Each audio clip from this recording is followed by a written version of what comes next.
Welcome to Blast Premier 2023.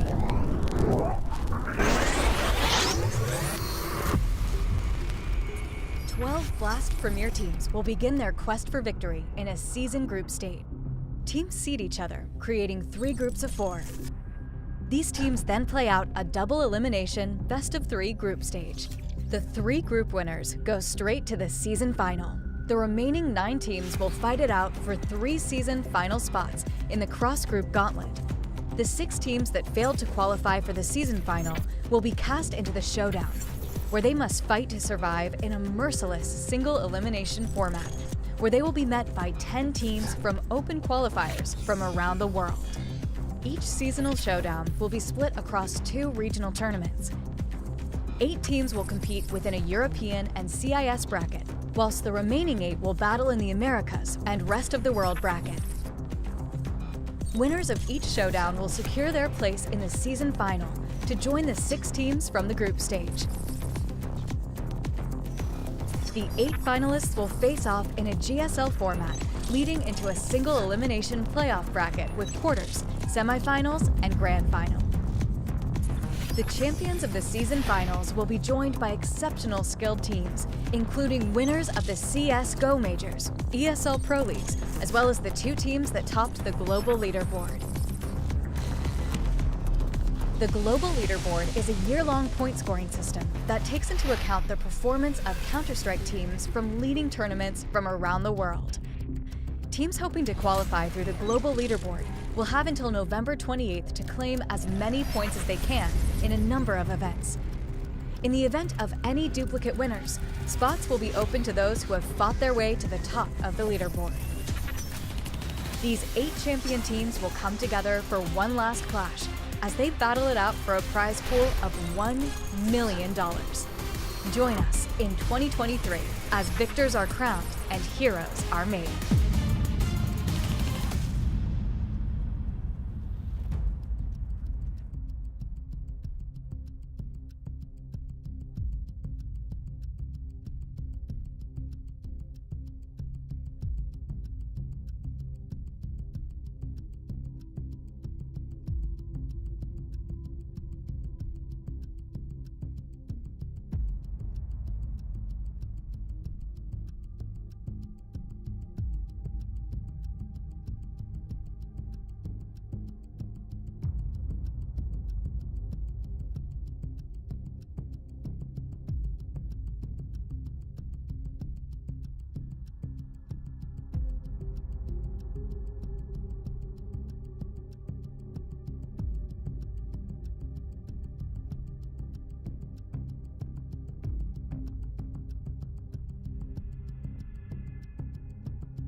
Wake up, Counter-Strike fans. It's 2023. Welcome to the Blast Premier Spring Groups. 11 days of top-shelf Counter-Strike action. 12 teams in attendance battling for 6 spots at the Spring Finals. These world-class teams are divided into 3 groups. The winners of each earn their ticket to the Spring Finals, and the rest have to fight for the last 3 slots. New faces, as well as old ones, will be joining us on and off the server. Astralis will welcome back the return of their lost star device, alongside new kid Buzz. Na'Vi have fully committed to their young rifle, NPL, and fans will definitely want to zoom in on the new oppers of the evil geniuses and ninjas in pajamas. Can G2 continue their winning ways from Abu Dhabi? Can OG thrive yet again at Blast? Are Vitality ready to begin 23 better than they ended 22? You'll get the answer to all these questions and more right here at Spring Groups. New champions to discover and plenty of fresh rosters to uncover. We are back with a brand new year and new season here at the Blast Premier Spring Groups 2023. It has been a minute, gentlemen, since we've seen CSGO gracing our screens. I don't know about you, but I am so excited to dive into this one. Yeah, I mean, we know breaks are needed. I think everybody wants to go home, spend time with the family if they can, and take a deep breath. But enough of that. We've had enough. Couple of weeks, 3 weeks, that's my max. I was getting antsy at home. I was getting ready to go back to Counter-Strike, and here we are. I'm just excited to see the teams play again. As you said, you know, a break is good, get in some new energy, but also all these roster changes that has been throughout the break, new teams coming in, and they want to set the expectations straight from the beginning. Yeah, and we've got plenty of new teams to be diving into. Of course, we can take a look at our groups as well, as a slightly new tweak to the format too, as each group, so we've still got 4 teams gracing the stage in each, but the winner of each group will be progressing straight to the spring finals. And Matthew, I like that change because that puts the pressure on from day number 1 here. Yeah, indeed, and at least you get rewarded if you do well in that first phase that you were talking about. Yeah. If you can secure that spot into the spring finals, that is immensely impactful for a team. I was actually doing the mental calculus before we went live on air. I think the S-tier tournaments of Counter-Strike now on a year can be counted on the fingers of both hands. Exactly. 10, a handful maximum. So that's one of these events that you look back at the end and you think, yeah, we've made a splash, we've made an impact here at that event. Yeah, all the teams are going to be fighting tooth and nail from day number 1 here in Copenhagen. And one team that we definitely want to be putting under the spotlight, Jacob, is Astralis, because they've made a number of changes, one of which I think stands out the most to the viewers. Yeah, the fact that we get to see Device back, you know, playing Tier 1 Counter-Strike. He obviously came in some months ago, but they wanted to ease him into things. He was playing some online tournaments, some online games. Didn't bring him to Finland, didn't bring him to the first LAN event Astralis actually were playing, but they must assume now, they must judge that he's ready now to come back into Tier 1 Counter-Strike. And as Squani said in the intro as well, the lost son of Astralis, the lost star of Astralis, if he can regain some form, maybe he can regain some strength within Astralis. It's one of the most tantalizing prospects of this whole event for me, to get to see Device once again fighting against the top tier of Counter-Strike, as you mentioned. He's had a couple of, and I think that was great for us. We got to see him play online with Astralis. We got to have a little bit of an idea on the numbers he was putting, and all lights seem to be green so far, but I don't think it matters much more. I think what happens today with Astralis, that is going to give us the first answers to so many questions we have with And Device. speaking of numbers, it wasn't just yourself doing some mental arithmetic. You were also calculating the number of days it's been since we've actually seen Device wearing that Astralis jersey. It's been over 1,000, hasn't it? You remember that number? 1,055 days since he was last time playing at a LAN event. And of course, COVID had a saying that you were playing in Astralis, you know, 900 days ago, but no LANs whatsoever. So it's been a long, long time since we've seen Astralis put on that Astralis jersey in an arena like this. Yeah, very excited to see what he's going to be delivering. Also, I've got some questions about one of the new guns coming onto Astralis. That is Buzz. What can you provide us in terms of insight as to him coming into the roster? I mean, he's been playing around in the second tier in Danish Counter-Strike. We have something called the Power League, where they foster talent, where we have a very strong field of teams, very strong pool of talents. But to be completely honest, not a lot of people knew too much about Buzz. He's a young talent. He had a great repetition as well, hard-working guy, but that he already now was supposed to come in and perhaps be a difference maker for Astralis, I think that surprised a lot of us, myself included. We've also got a new coach gracing the stage as well. Castle will be coming on, and I believe it's one of his first ever Tier 1 tournaments as a coach of Astralis. And it's a soft entry into the year. I think it's great to get to start here in a studio environment. You don't have the crowd, you have the pressure and the control, so we can see what Castle is doing. He's got Hunden on his side as well, that sees all. Speaking of pressure as well, EG certainly going to be feeling that coming into this one, because we haven't had, you know, too many positive words to speak about them throughout 2022, but maybe this is going to change because Wiz is coming onto the server, Jacob? Yeah, we'll see if that blueprint is going to work out throughout this year. They keep trying, let's put it that way. They keep trying to make changes. They keep trying to figure out what direction they want to go. And judging from all the interview, judging from the vibe and the mood of the team, it seems like they're starting to believe in their own abilities. So I'm you know, allowing myself to have just a little expectations for EG for the first time in many, many years. Look, I appreciate that they're trying, and I appreciate they don't accept the status quo, which has been complicated for a while. I really respect that. But if the blueprint is working because they bring someone from their roster, that is not what it's supposed to be. Let's set the bar a little higher, right? Let's try to get a little bit deeper. I'm glad to see Wiz. I think everyone had come to the conclusion that Cirque was kind of done for, and we had seen his best, and the grazing period was past. We gave him a lot of chances. He missed on them.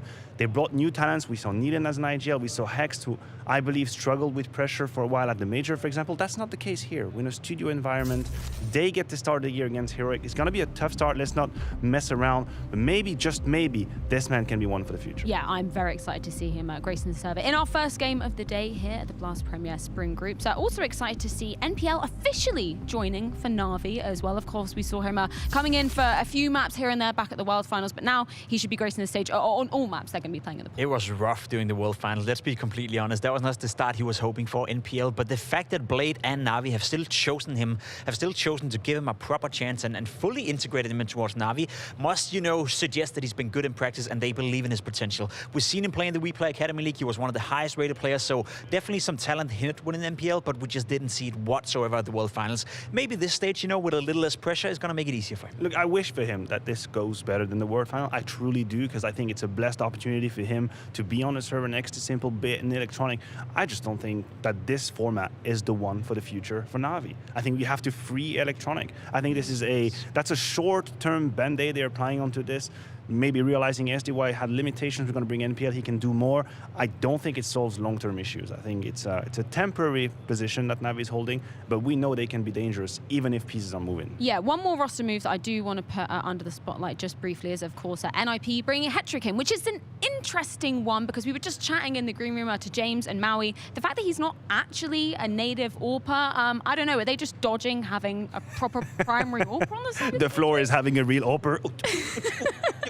No, I mean, listen, I'm happy Rez is free, right? They freed Rez from the AWP, and for that, thank you so much. I mean, I know the quality of the guy. He did a decent job at secondary on a couple of maps, but he's back to the rifle, which is great. We give a chance to Hetrick, nominated 7 times in the top 20 players of HLTV, maybe out of laziness, but it seemed like people expect a lot from Hetrick, and I'll be waiting with curiosity. I'm glad and excited to see him play. I looked into it, right? In 2018, he was playing primary AWP. In 2019, he wasn't with Monacy and Na'Vi Junior. In 2020, he was again, so he's switching back and forth. So there's maybe some truth to the fact that he actually wanted to be an AWPer, but Monacy and Na'Vi Junior was the one forcing him out of that role, and now he gets to play against Monacy as a main AWP in a tier 1 team. So I'm excited to see Hetrick. Yeah, very excited to see them gracing the stage in a group later on in the tournament, but we can bring up the schedule for day number 1 here in Copenhagen. It's going to be Astralis taking on Vitality later on today, but first it's EG versus Heroic.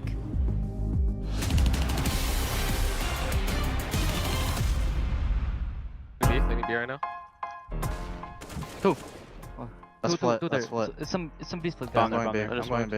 I'm gonna push him in. Peter dead. Nice. What? That's Nice, main guy. two B main. Oh. Hello? 3 Okay, no, one more no. B main. I'm B just- main and one Cheetah. cheetah. Cheetah's dead. dead. B main. Nice. I'm blind, I'm blind. B main and lurker. He's upping, Shut I him all think. this, bro. Did you scope? No, no, no. Cheetah dead. Cheetah dead. Nice. Nice. Let's B main. Let's B main. Nice.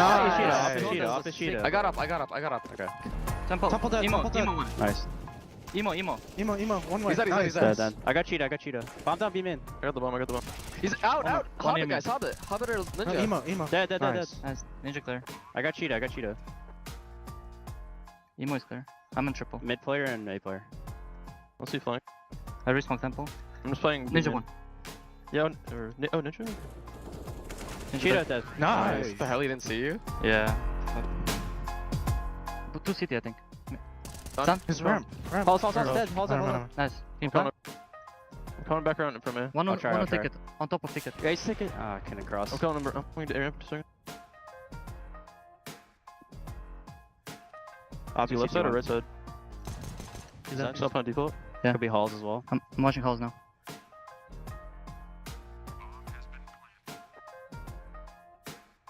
Nice round. Fun match. Left, rotating. Back up to Left, left. Nice. Push it up. Wait, kill him. Back up. Come back. It's hot. Come We can't. Go under, Let's go under. He's Vance. Well, Vince. Okay. One is back up behind us. He's Deacon. Deacon, that's back up. Are we certain he's there? No, I'm not sure. But he was back up before, okay? He left. He was shooting us. He's Deacon, I think. Holding Deacon. He's a Deacon. Nice. Ilya, You're so good. So good, Ilya. Nice round, boys. Sick, Ilya. I'm going up. Smoke, man. They smoke me. Volleys. I need in front, Russia. That door. I'm holding door. Top refresh. Can be outdoor. I have On top. Picking you. Nathan. Only one, right? Can be outdoor. Coming door. He's going back top. Door one. You hold door, Ilya. Holding door, yes. I think ramps, guys. I pick on your contact, Russia.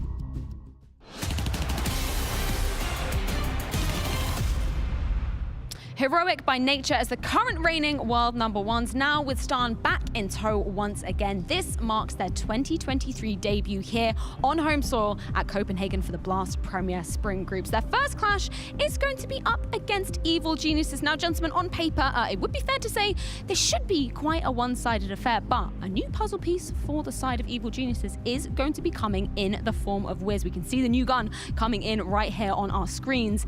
But question is that going to be enough for EG to make a dent in the current reigning world champions? Do you really want me to ruin the pleasure and the suspense right now? Just be elusive, evasive? You can lull me into it, Matthew. I don't think it's gonna be enough. Look, we can talk trash about EG, we can make all the funs and the jokes and the puns we want. The truth is, for Wiz to be able to play these partner events right here, to be in that structure in itself, is a great situation. It's a great opportunity. I know the team might have its other issues. I know it's been very complicated for the whole EG main roster, but at the end of the day, it's a player that now is under the spotlight for the time of an event, that has financial backup in the name of a big organization and can showcase his level. If I were a player in EG, and this is gonna sound real bad, I'll be mega selfish.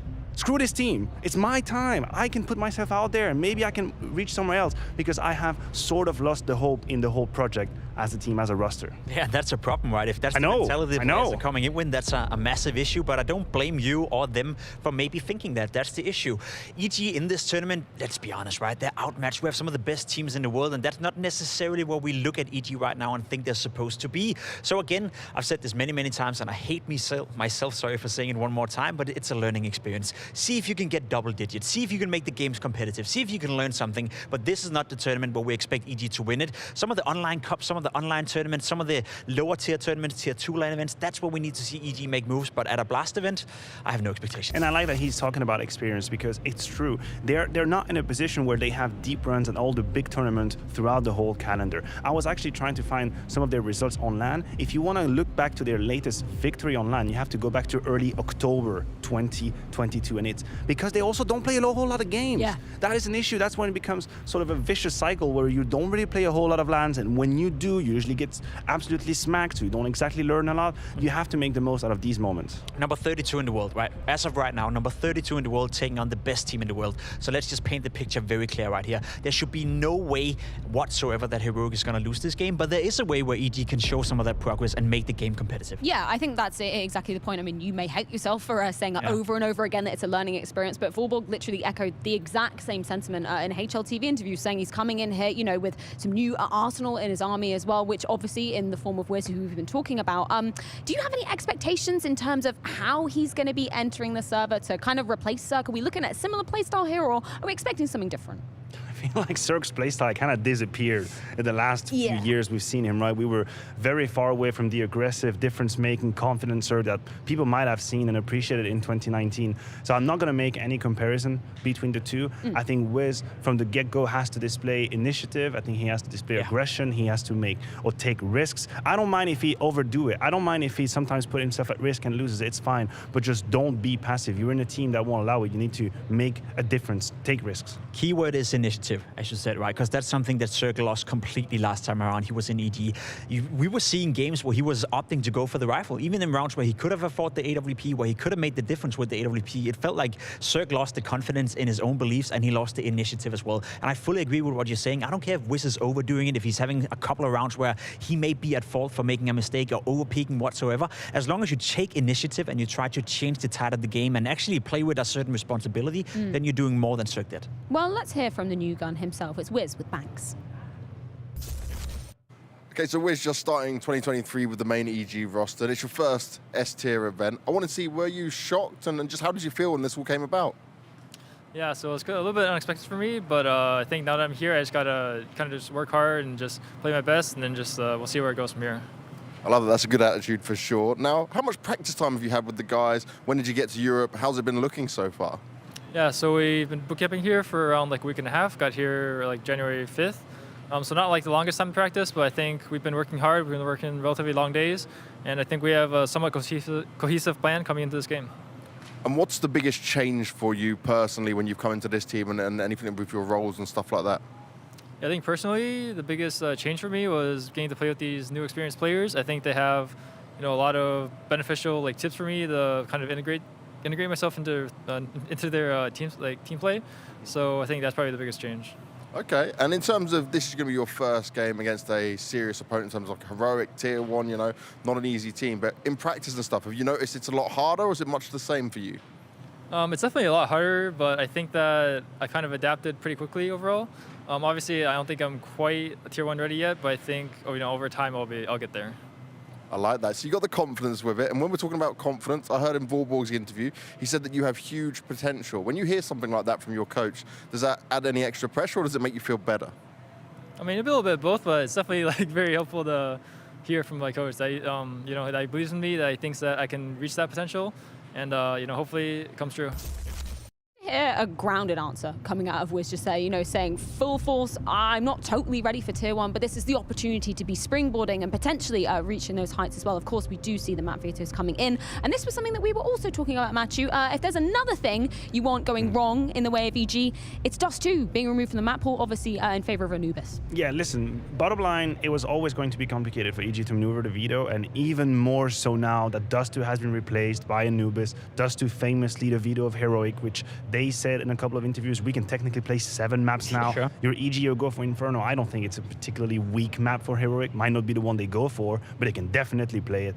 On the other side, you can punish if you're Heroic. You can go for an Ancient, and we'll see if the blueprint's ready for Ancient. Well, yeah, Struggle City for EG coming into things, but for Heroic, basically the opposite end of the spectrum as we see them currently, the world reigning champions, world #1s, of course, managing to lift their first trophy at the full finals, which, Jacob, was a very emotional moment for the team. Yeah, finally, right? Finally, they were able to do it. Finally, they were able to fully come together and win that trophy that they've been fighting for such a long time. We can't forget, we talked about it for the vast majority of 22, the fact that they were able to replace Refresh, bring in Yabi, and that was a roster move that made them, take that level or take that step up where they potentially could contest for these trophies. With Refresh, they were a very solid team. They were a strong team, but with Yabi, we saw the full potential come together in Copenhagen. Unfortunately for them, they didn't play with Stown in the final event of the year in Abu Dhabi, and that's a bit of a bummer way to go out, right? Because they were on a ride, major semi-final coming into Copenhagen, winning the event, and then Abu Dhabi left you with a bit of a sour taste in your mouth, which is why I'm ready to see them. I'm ready to see Heroic come out in full force right here. I'm ready to see Stown once again being integrated, and I'm ready to see if Heroic actually is ready to be the best team in the world. I know, it's about confirming. It's about confirmation if you're Heroic. It's about proving to anybody that you just didn't have 2 good weeks in 2022 when you went from the major to Copenhagen, because technically, if you want to be a naysayer, you could point this out. But as you probably alluded to, I think it's been a long time coming for Heroic. The fact that they stuck together for so long, they made the one change with Refresh, but they still remain true to their identity. We know the Counter-Strike they played. They just basically tweaked the last few percent they had to. They had to just play a little bit better in playoffs. We talked about the ceiling they had. Usually when they hit quarterfinal, semifinal, they'd bust through that at the end of 22. That gives me hope. That gives me confidence that we're going to see a very competitive Heroic. I see no reason why they would disappear and revert back to their level. Well, let's get some thoughts from the in-game leader coming into their first game of the Blast Premier Spring Groups. Now, what did the start of the year look like for you guys? What did you do in order to be ready for these opening tournaments? We had 2 half days in the beginning of the year, very early on, and then we went on to 1-week boot camp at the house that Heroic has in Oslo, in Norway. And yeah, it was also a lot of me being pretty harsh on my boys, yeah, they needed to get their asses kicked a little bit, and I hope that that's enough to have a good start for the season. I think expectations are just so high when coming off the break. You played so well, and you meet in again like 2 or 3 weeks later where people are not in the same individual shape. The communication is a little bit off. So yeah, you can ask my boys. I think I've been pretty harsh. All right, I'll check in with them a bit later on. Now, EG is your first opening opponent here. Obviously a team that hasn't been very competitive in recent times. CERT goes out, a very stable AWP for him, but he's had his worries. Wiz comes in, there's not much we know about them. But are they a real threat to you? Is this just a warm-up game that you guys would like? I think you should never underestimate anyone, and especially not at the first game of the season. I think maybe if we were halfway through the season and you said that I was playing EG under these circumstances, I'd predict it to be a pretty easy game. But considering that it's the first one, you have some jitters, you need to play your way out. I think that it might be more difficult than we hope for. But then again, you said it yourself, we're #1 in the rankings right now. We play a team that hasn't done well for a long time. So obviously we need to go in and win this game. There's no doubt about that. I love that honesty coming out from KDN there, saying, you know what, he's going to be harsh on the team coming into a boot camp just before the season starting because they had such a great end to the year, you know, if we're excluding World Finals from that list. Yeah, this is real talk about KDN, and that's something I can appreciate and respect. He's always a character that's going to kind of create a division in the community. You either love him or you hate him, but you cannot damage the fact that he is who he is and he has his way of thinking about the game and how he should be a captain, and that's who he is. He'll go on an interview and say, yeah, I kicked the head out of my teammates because we needed to be awake and 100% full for the start of the season. And he is right. It's very easy to be complacent. You look at the HLTV rating, you're at home, you're like, oh man, we're the best team in the world. So cool. You go into here and you get your ass kicked.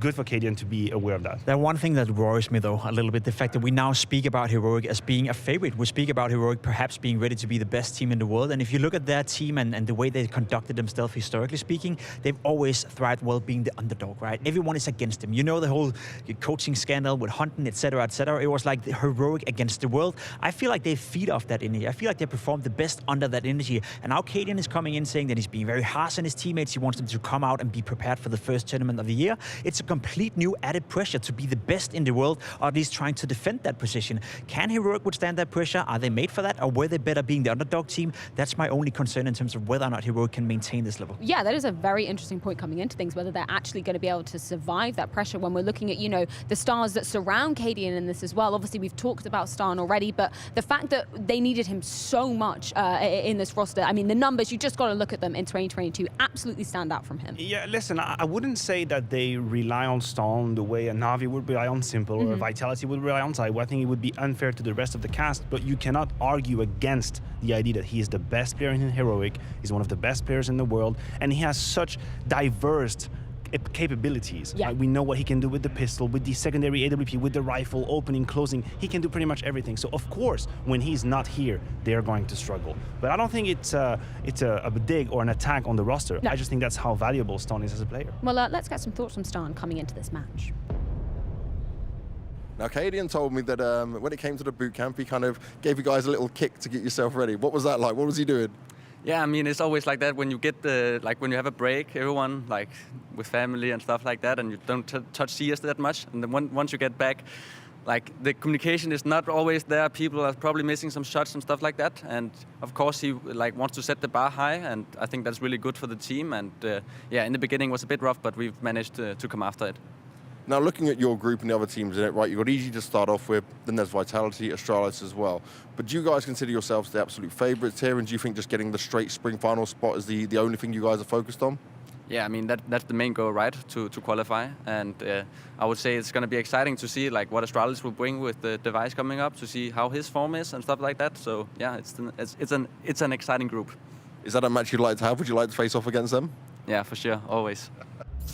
The rules of Heroic say they are ready to be getting into the server for this one. But before we do that, one more play we do need to put under the spotlight is Shush, because of some interesting information that's been revealed recently. He's still in Heroic, right? He's still wearing that jersey, and he actually had the opportunity of going to Astralis. His contract was running out, Astralis poached him, but he chose Heroic above Astralis. And to me, that's a very interesting point, right? I'm born and raised in Danish Counter-Strike, and ever since Astralis came out, ever since they've been this powerhouse, they have always been able to pick and choose what players they wanted. No doubt, Shoes is a very talented player and a skilled player, but the fact of the matter is that whole power train in Denmark, that has changed. If you're a young talent right now, growing up playing Counter-Strike in Denmark, you're looking towards Heroic. That's the team you want to join. You don't want to join Astralis right now because they're struggling massively. And that right there, the fact that they were able to keep Shush within this lineup is a massive statement right now that Heroic is the top dog in Denmark. I know, right? And it's so crazy because there's a disconnect between the images, the symbols we have in our mind and the actual results. We're standing here kind of surprised that, oh my gosh, Shush would stay in Heroic. But it's very logical in terms of Counter-Strike.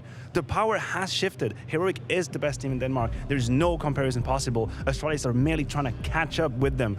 They are the top dog. Heroic is the one that leads the charge in Denmark. Yeah, and currently world reigning #1s, but we'll have to see how it goes down in 2023, and it all begins here. Heroic taking on Evil Geniuses, Inferno, Ancient, then Overpass if we do so need it. It's Marion Anders back with all the action in just a few.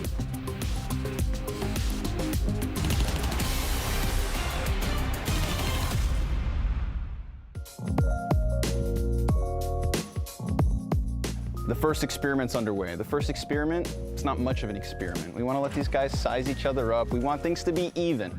We got to figure out, before things get crazy, Who's actually coming out on top when it becomes Yakinder versus Stown? Let's go! Clearly, it seems like Yakinder's got the hot start, but what Yakinder doesn't know is what's to come.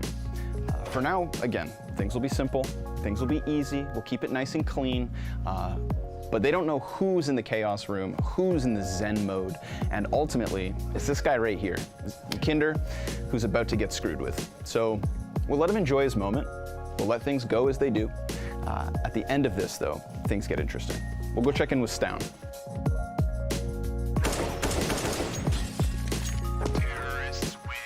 Stown has started the day a little cold, but that's fine, because again, things are gonna stay quiet in here. We're gonna give Stown a great environment. We're gonna give Yakinder more and more challenges.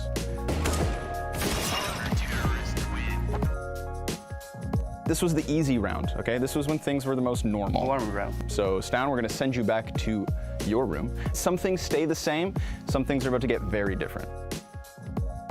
Okay, what's going on here? This is an interesting mood set for gaming. We got the bathrobe here, some candles. That's pretty nice. I'm down to play some CS. In Yakinder's room, we're gonna start to crank the dial, so to say. Let's hit it. What's this?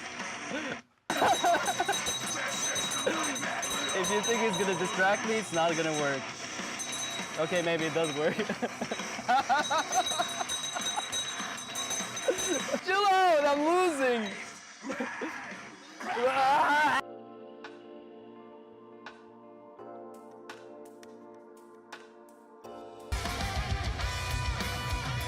Four. Focus, Connie. We need to win this.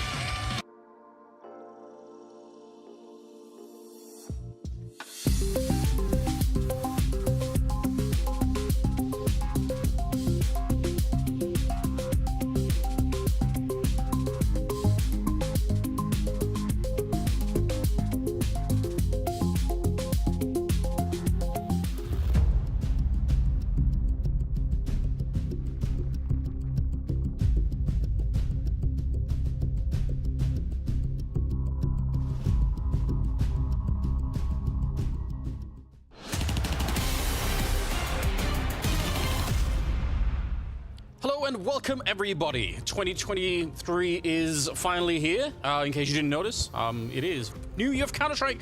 Maui, how are you doing? Excellent, excellent. If you told me a few years ago I was going to be kicking off the New Year's by casting with Anders, voice of Counter-Strike Bloom, I would have said, there's no way. We've flown you halfway across the world.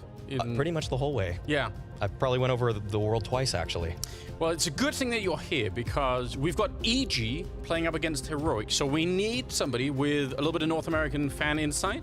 Oh yeah, I feel like that's you. Yes. That's gotta be. I was there actually when ESL 1 New York took place, when Evil Geniuses won their first trophy with more or less the core of this lineup. Obviously, it's changed a lot since then, and both EG and myself have come a long way. I've gone up, they've gone quite far down. Yeah, they are still searching a little bit for the bottom, although they made some interesting changes now. Getting rid of Cirque. What's your off the top of your head kind of opinion on that? Ooh, Cirque was not performing at the level that Evil Geniuses needed him to if they wanted to compete on the world stage. So they've now brought in Wiz, a player that some have some hopes for, but I think people are doing it with bated breath. There aren't the biggest Wiz stands out just yet. And on the other side of the server, Heroic, I mean, they're not going to make things easy on Wiz. No, they're definitely not. And we're not going to waste any time either. We're right into the action. We're on Inferno to begin with, and EG, they're going to be on the T side with Heroic on the CT side. And already, automatic charging the top of Banana. They are kind of positioned with the bomb on the other side, so I don't think this is ever going to be a full all-in on that B bomb side. And a pretty default spread coming out from Heroic on the defensive side. They're not doing anything out of the ordinary. Well, they do have a little bit of presence towards that porch side. This is something that EG might have to snuff out. And we see that EG, they're not attacking just yet. They have some good utility. Does look like this is probably going to end up to be a B play, given that Neelan is already lining up that CT smoke. And that will be into the Heroic stack. Yabby will be a point of emphasis here with those dualies on top. Surely they're going to have to come for that smoke. The dualies are pretty good, especially in pistol rounds, but still alone against 3 or 4 people. It might be tough. Flash doesn't really do anything. Good headshot. He's back down into oranges, and he's doing fine. Couple of kills. Shush and Tessus joining in, and Wiz alone against 5. That stack worked so incredibly well, even in spite of the smoke towards the coffins and the flash going over the wall. Still a perfect defense put up by Heroic. You could see that Heroic never felt the pressure. They felt like they were always advantage. EG, after throwing those smokes, they waited. They wanted to see if Heroic bit.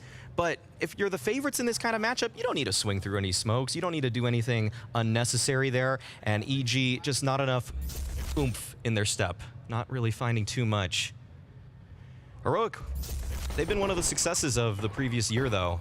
That Yabby move at first, hell yes, looked a little bit confusing. Looked like maybe they were taking a step back, but we have seen that they have taken 2 steps forward. Wiz, he wants to replicate that kind of success with EG, but I'm just going to say it, Anders, I think it's going to be a lot more difficult.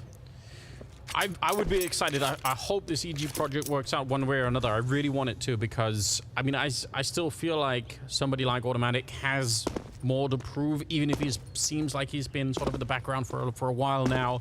I'd still like to see that. And obviously Breeze as well. His highlight year was super spectacular, and then it kind of went away pretty quickly. Yeah, and we see that EG has gone a very interesting route. They obviously have the triple rosters. They have the black, white, and this main team. They even have a women's team on top of that. And with just Glocks, don't think that this is going to be anything too special. Well, some dinks, but just a single casualty taken on the side of Heroic. It's not really like EG has given anybody to get too excited about. That's what I'm more or less trying to say. They've done a lot. They put a lot of resources into the North American space, but it hasn't actually produced any sort of results just yet. Whereas Heroic, all they needed last year was a single change, and now they're ranked #1 in the world. Yeah, which is so crazy. It's so very difficult to do. I'm personally very suspicious usually when people bring up those single changes. I feel like it's so hard to make a single roster change work almost ever. So yeah, the fact that Heroic did it is spectacular. They've got something that they're really building on. Obviously finishing second at the major and all that. You've got to say it's just been very impressive overall. Third round coming up. We do have some AKs and a couple of Galils in play too. And a bit of a slow start. No real battle for Banana at the beginning of it. Worried about that Heroic utility damage. And a stack 4-1 towards the A-bomb side with just a single player on B, which is pretty common stuff. Yeah, nothing too unique about this just yet. Yabby jiggle peeking with this smoke. He'll be able to deploy that, play to block. But EG, I think that they want some more map control. They found this banana control so easily that they might even assume that there are more players from Heroic, that it's some kind of bait. But not the case, as Heroic rotate Tessus on over. And we see that the EG lineup, most of their players, they're gathering up for this bracket take. Cadian, though, gets some info, and he finds a dink. Yeah, timing could not really have been better for that one, so he's going to enjoy that. Probably spotted it out as well, that he did the damage. And the double setup down in pit, you can, if you have the grenade, you can block it off, but they kind of don't. Maybe a couple of smokes, but it's going to be hard to smoke all a pit off when you have to also worry about possibly library as well. Although it looks like they might try and split it. Look at Breeze. He's far right. If he can win this fight, it's huge. He's almost down for the smoke. Cadian, I don't know if he realizes, but he was really close to winning the round almost right then and there. 20 seconds on the clock, and they're thinking about entering this. It's running really low at the moment, Maui. I don't know about this. Smoke up, Yabby. He's on top with the MP9. He can see everything, and they have to trust in the smoke. They don't have time to check everything. 8 seconds now. Hex is going to be picking up Tessus, and it is looking a little bit better. 3 versus 4. The bomb almost stopped, but they get the plant in the end. 3 on 3. I can't believe that EG got into this position at all. Oh, and I can't believe that Breeze actually has stayed alive. This is going to be such a late lurk play if he's able to make it. Heroic, they have no utility. They don't even seem to have a kit. And Hex, he doesn't want to wait for Breeze to come. It's just Yabby, and this is a... Wow, I can't believe that this has worked for EG. That is a surprising result in that round. I'm shocked they were able to get through all that. They really had no business winning this round, but, you know, they'll take it. It looked like Heroic had everything under control, especially that boost up on top. You could see that EG were just trusting in that smoke so badly, and it almost failed him. If he actually gets the kill on the planter there, it's over. That hold from Nealon was essential. If he doesn't kill that player during the reboost right there, that's a round loss, and EG going to be down 3-0 in the hole. And now look at this. Heroic, they force back into it. Cadian, he wants that early blood towards middle. Won't be presented anything just yet. And with the scout, it is a bit of a risk, but then again, it's Cadian, so I expect him to take risks pretty much throughout the game. He's kind of well known for that. But that's going to put a real break on the economy of that CT side. I don't think they're enjoying it. All right, he's been practicing the wall bangs. Got some tricks. Good to see he's been spending Christmas on something reasonable. Yeah, he's looking refreshed. I want to see Heroic come into the season lighting everyone up, though. If they fall at the first hurdle to EG, this would be a disaster for them. This is supposed to be a team that's coming into the new season hungry. They want to show that fall finals wasn't a fluke, that they are a team that everybody needs to worry about. And I think Cadian's eyeing that first major. I think he wants Paris. You have to assume, you have to, especially getting so close in Rio. That has to be the headline that he's looking for. Little 1-2 punch there. Yabby being traded for automatic. And Cadian, even the scout doing the job, but Freeze is so close, and he was never in doubt about what he wanted to do. Leaving it in a 2-on-3. Stown and Hex just making a cross. They know that they're locked in. They can get to the bomb site, but they're in a very questionable position here, EG. Oh yeah, shush. He's biding his time. Can't actually spot the planner just yet, but this is a pinch from 3 different directions. Tessus is a little bit far, so Heroic may want to wait. Oh, they're not waiting, actually. They're letting Hex isolate the duels there, and that may come back to bite him. Stown just burns alive, and now it's all up to Tessus. They didn't wait for him at all. I need to see how the Molotov interacted with the Hay card. It looked like he was out of it, but somehow he wasn't, and now it's on Tessus instead. 1 versus 2, and he's picked up the first headshot on Breeze, but Hex up on the box as wide as he could be, getting the triple and clutching the round for EG, and that cements that previous round where they actually take away all the money. Now, suddenly Heroic are a little bit on the back foot. Wow, EG have been behind in 2 of these rounds consecutively, yet they're still able to come up with the goods. That is impressive stuff. Oh, Stown just did not think that was going to happen. Ooh, you see the grimace on Yabby's face there. That is a tough pill to swallow if you are Heroic. Down to pistols. EG, they might find their first lead of this game so early. Did somebody yell they suck in the back? Yeah, I think so. Yeah. I think that... Knowing Hex, I think that was him. He's been yelling since the very first time that he's gotten onto a stage. I've got to be honest. This is one of the best things about North American Counter-Strike. I wish so badly that, you know, that if the level could back it up, it's so entertaining to watch. So I want it to be the case. A bit backhanded there, but have to agree. A little bit, you know? Yeah, those lands are, everybody can be the victim. They can also actually be the one dishing it out. I think that's the great thing about North American lands. They just, everybody's just gonna shout at each other, and oh, that's a missed smoke right there. That's not too pretty. You're not gonna be shouting about that. If you lose because of this round, I want Heroic to throw some trash talk back at them. Surely they will. There's a flash setup, but I think smartly they're just leading automatic with a Mac 10, saying, all right, if there is a stack, and the flashbang kind of confirms it as well, Nealon's showing up. Well, actually, that's Wiz taking him down. That's Wiz's first kill of the game. Oh, no. You hate to see it. Not the best way to start the season, but we'll give him a little bit of time. It's early days, even just for the day. But it does give over an AK-47 to Stown, which is not exactly great. You want to make sure you don't give them anything to play with. Sure, Stown is going to be looking to save it rather than clutch the round. Yeah, especially don't want to give it to a guy that just hit the top 10 on HLTV's list. Stown cementing himself as one of the premier players, not only in the server, but in the world. And we saw his versatility, his consistency last year for Heroic. It was another level. He was Mr. Reliable for Heroic when they were having those growing pains. Even when they were trying to bring Yabby in, we see him add another kill to his tally. And I think that someone else for Heroic, if they really want to have a crack at that major, needs to be that guy. They need someone to help out Stown, because the system is excellent. The calling is great from Cadian. Cadian himself did very well in the last quarter of the year, but if they want a real shot at winning the Blast TV Paris Major, yes, I want to see someone like Cadian step up. I wouldn't even mind seeing Yabby step up. I think he's been instrumental in them finding the success that they've had in the latter portion of 2022. They've got the players for it. We know that for sure. I mean, it would have been a no-brainer to pick Stown as the best Danish player of the year last year, but Blamef just also came out and had such an insane year that that made it somehow a difficult conversation. But without him, you don't even have a choice, right? It just has to be Stown. So What I would like to say about that matchup, Stown versus Blamef, is just it feels like it's completely different roles. Both exceptional in their positions. You would love to see them on the same team, actually. What could be done with that? But in terms of Danish players, you could pick either one, and I wouldn't be mad at you. I wouldn't say that you're wrong. But I think there's a third guy entering the fray, and we're going to see him later. Ooh, I'm excited for that. Yeah. That's been such a long time coming. Well, EG are off to a much better start than I was expecting. Economy is working out for them. A couple of players there rocking some cash, and Heroic putting together another buy finally in the 6th round. They have some utility to work with here. A little bit aggressive once again. They like that double setup on Banana at the moment. They've already put their stamp on that side of the map. EG, they're going to have to lick their wounds, automatics wounds, that is, as he's already taken quite a bit of damage.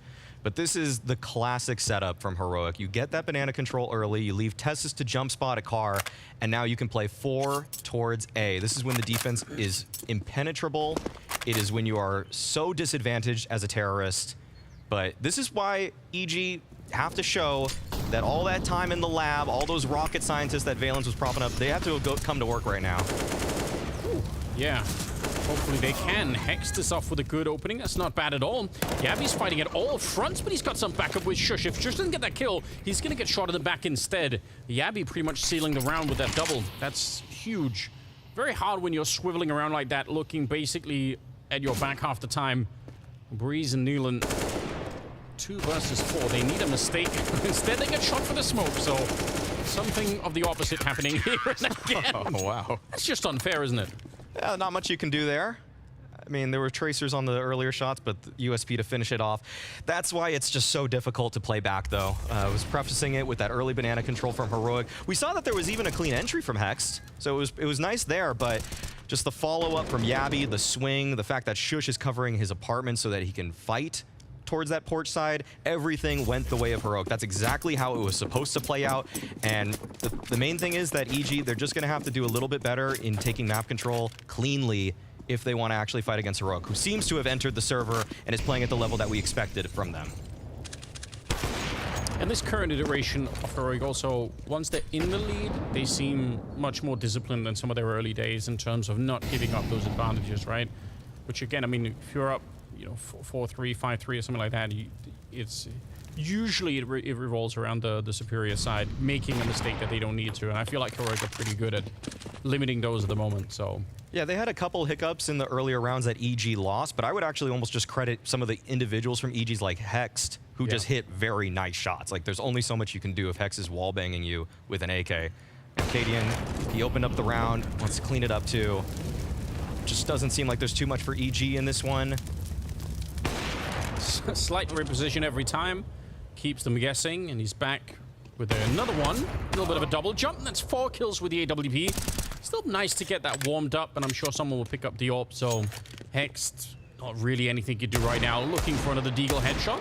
Maybe got close there, but eventually the cavalry is going to arrive, and Heroic got back in the lead. And they don't look too phased at the moment. They're just shrugging it off. Yeah, not the best debut from Wiz so far. That's something we're going to keep our eye on in this game. Wiz still at -1 kills. Want to see him doing a little bit more. T-side Inferno, not always the most favorable spot for an Opper. And I will say that when looking at Wiz games coming into this, how he was playing on the other EG roster, where I think Wiz really thrives, post plants. And we have not seen him with the AWP in a post plant thus far. Ooh, someone's waiting for KDM, but he doesn't ever get the chance. That's a bit of a shame. Neelan off to a good start. Could have nearly been more there. Tess has taken a fair bit of damage after the fact. And a possible, maybe a chance for EG to get a little bit of banana control, though. Look at the triple down from Heroic. They've put 3 people here after losing 1. This is crazy. Oh, look at this flash, too. The setup is here. Yeah, they're not playing around. Double flash to set it up. I don't think there's any way that EG could have read that there are this many people. It means 1 person at the A bomb site, and EG are not ready for it. The spray down nearly there. Wiz is going to get a kill finally, but it's a 2-on-3 now, and they've got to be confused about what exactly is going on. This is why Heroic is so tough to play against. Also, if they have the round lead, they will throw these kinds of plays right at you. They're just going to mess up the number game. They're going to make it seem like what's happening shouldn't be possible, that if they just gamble like that, then they're leaving something completely open. But Heroic has put so much trust in their individuals, in their plays. They're always proactive in these kinds of situations, making the T side, who's supposed to be on the offense, feel like they're on the back foot. Down ready, although they are trying to run him down, but not quite quick enough. He reads it so well. This is why he's cracked that top 10. 11-2 right now, scoreline. He knew that they were going to come chase him down. That's a brilliant level of confidence on display from Stown to just swing back into it.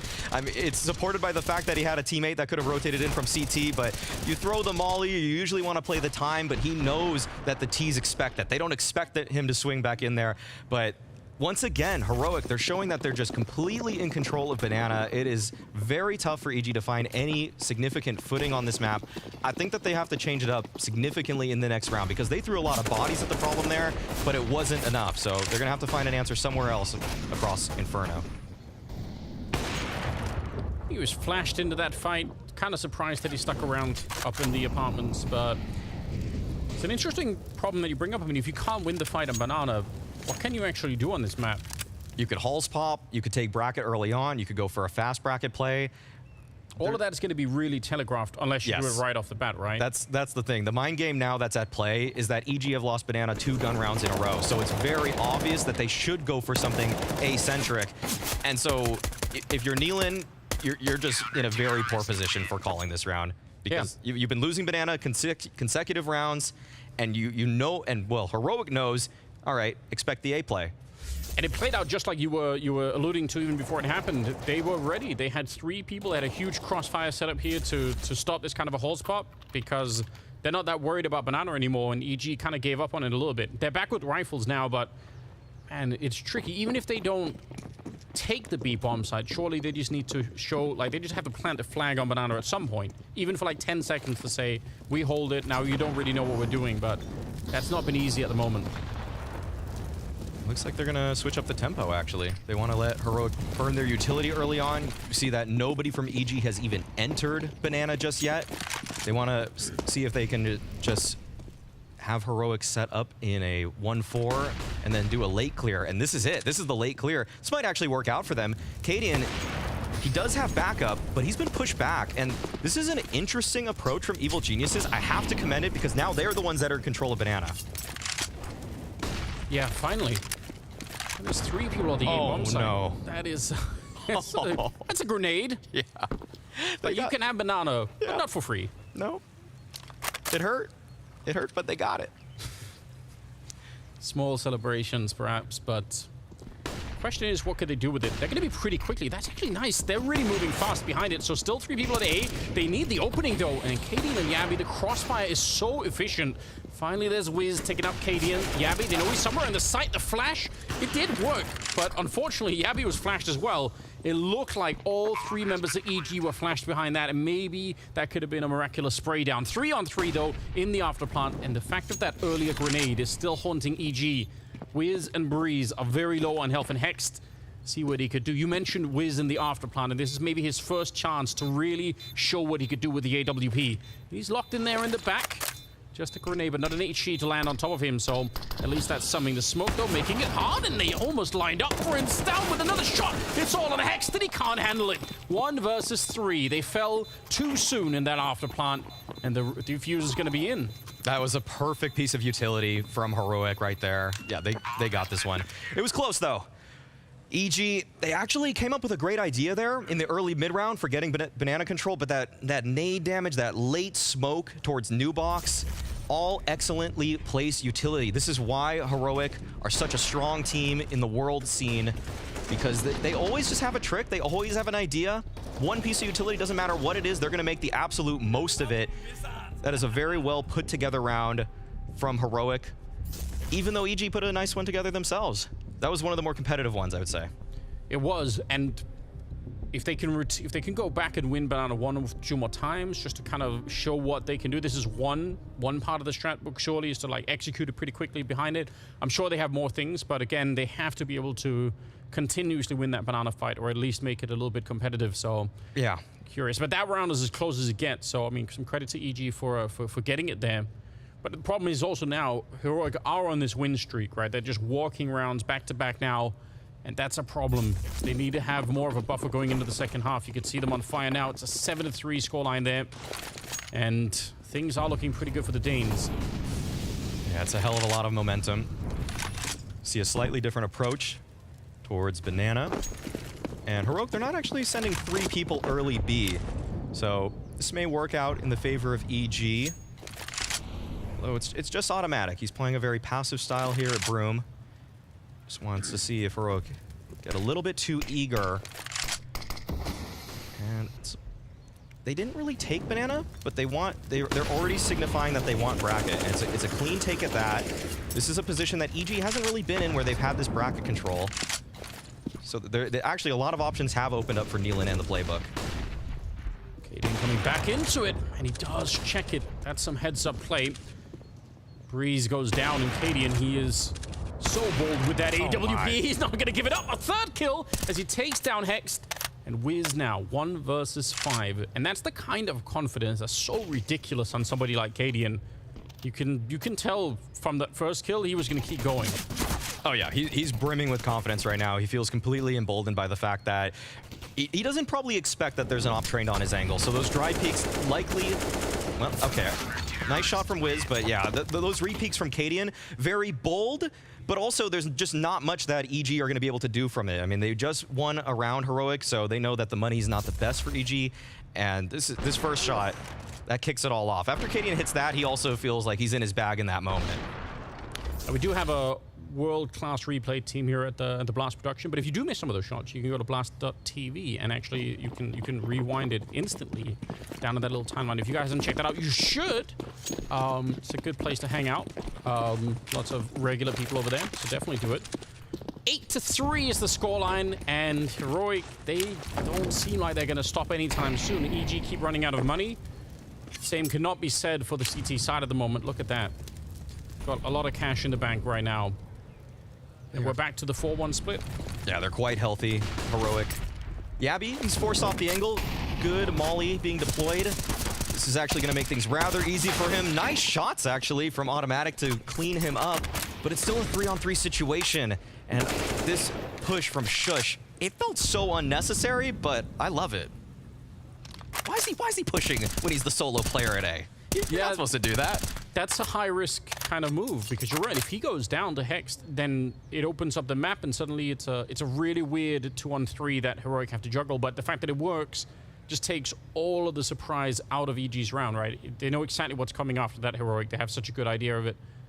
There's a couple teams in the top tier that once they get these sort of round advantages, they just become the most annoying teams to play against. Heroic are definitely one of them. FaZe, another. Yeah, sure. But also, just putting it out there, it's also why sometimes teams can come back against them. If they get a little bit too confident, this can open up the door, and those kind of movements, they don't always go unpunished, but EG, they're just not feeling themselves right yet. So here's another one. We see Shush is just... He's out on a mission. They're going to realize it's Cadian to get the kill, but 9-3. Yeah, but you're right. There are some teams, especially, I guess it's even maybe more difficult if you're as much of an underdog as EG probably is in this matchup, because you've been spending a lot of time studying Heroic over the break, and now when they're this much ahead, they might not even play like themselves so much anymore. Like, they might have that extra freedom. So a lot of your research, a lot of the homework might be obsolete within the context of just this one game. It can be very, very difficult. The numbers game that you think Heroic is going to play is out the window. I mean, yeah, they can retire that now. They're like, all right, it's all good. You have to make Heroic respect you now if you're evil geniuses, and that is something that's easier said than done. Yeah, and we'll see if they have some... They have a couple of people that have stepped up in some of these opening kills, so it could happen. Cadian, though, is going to be in a great position. Automatic going for the swing. Not ready to run into the AK. They're trying to flash Yabby out. Nealon's up next, and he does take a swing, and he takes down Yabby. So that's a very good trade. 1-for-1 at the top of Banana. They'll take that on the EG side. That's a success. Now we see that the Heroic defense is split 2-2. This means that the A bomb site is a bit weak. But EG, they have to try to find a read here. Oh, the duel being taken from Hex does not go his way. And now Heroic, they're in the driver's seat once again. Excellent nade on top of it. And Cadian, he's even pushing for more info. Yeah. This is rude. So aggressive, isn't it? Tessus is there to back him up just in case it went south, and it did. Still a 2-on-3. Wiz and Breeze, and they're not anywhere near each other, so if anyone goes down, the timing, oh, it could not have been worse. You hate to see that for Breeze. Yeah. Right when he turns. That would have opened up the door for EG in this round, would have given him an opportunity. But now Wiz, 1v3. I saw you tilt your head back, Maui, before it even happened. Yeah, because you were about to be the witness of a crime. You just feel like it's going to happen. You see this car crash unfold, but you have to keep looking. Can't turn your head away. Yeah, we need witnesses to the kind of madness that's happening. Wiz in a 1 versus 3, and of course with 10 seconds left. I don't even know, there's nothing you can really do to win that kind of thing. Cadian is looking just as excited as he always is, which I think is one of the great joys of watching Heroic. You know, obviously, you know, just hard to not get riled up watching Cadian laugh and yell and whatever else he does.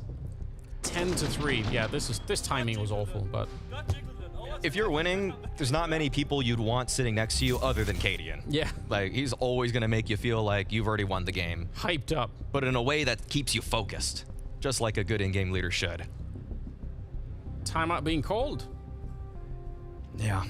This is a tough position for EG. We've already been talking about the fact that map control hasn't been too pretty for them, but they've actually kind of gone 50-50 on Banana. Sometimes it feels like Heroic's been so dominant at it that you feel like they're losing it more times than they're not, but it's actually been EG finding some fair success in taking that position. It's just that making it into something, into a winning round, that's been the tough part. That's been the ask. They have their data set is pretty good right now. They have a bunch of rounds that they've already played. They need to find the last 2. If they can make this 10-5, it's still pretty respectable, but they have to start with pistols, and Breeze send them off to a really fantastic beginning here. Headshot to take down Stown. Now they have to follow it up. They need another one here. Don't let Heroic get back into this round. They really need the last 2. I think a 10-5, it's not going to be easy in the second half, but at least there is a world in which they can pull this map through. Yeah, and this is their map pick. Let's not forget that. So, EG, you really want to give yourself some cushion to work with. But Yabby, he's ripping it out from him. Pistol out at this point. 4K for Yabby. He could find the ace right here. He's feeling himself a bit. Waiting for that Hex peek, and there it is. Yabby with the 5K. Excellent stuff.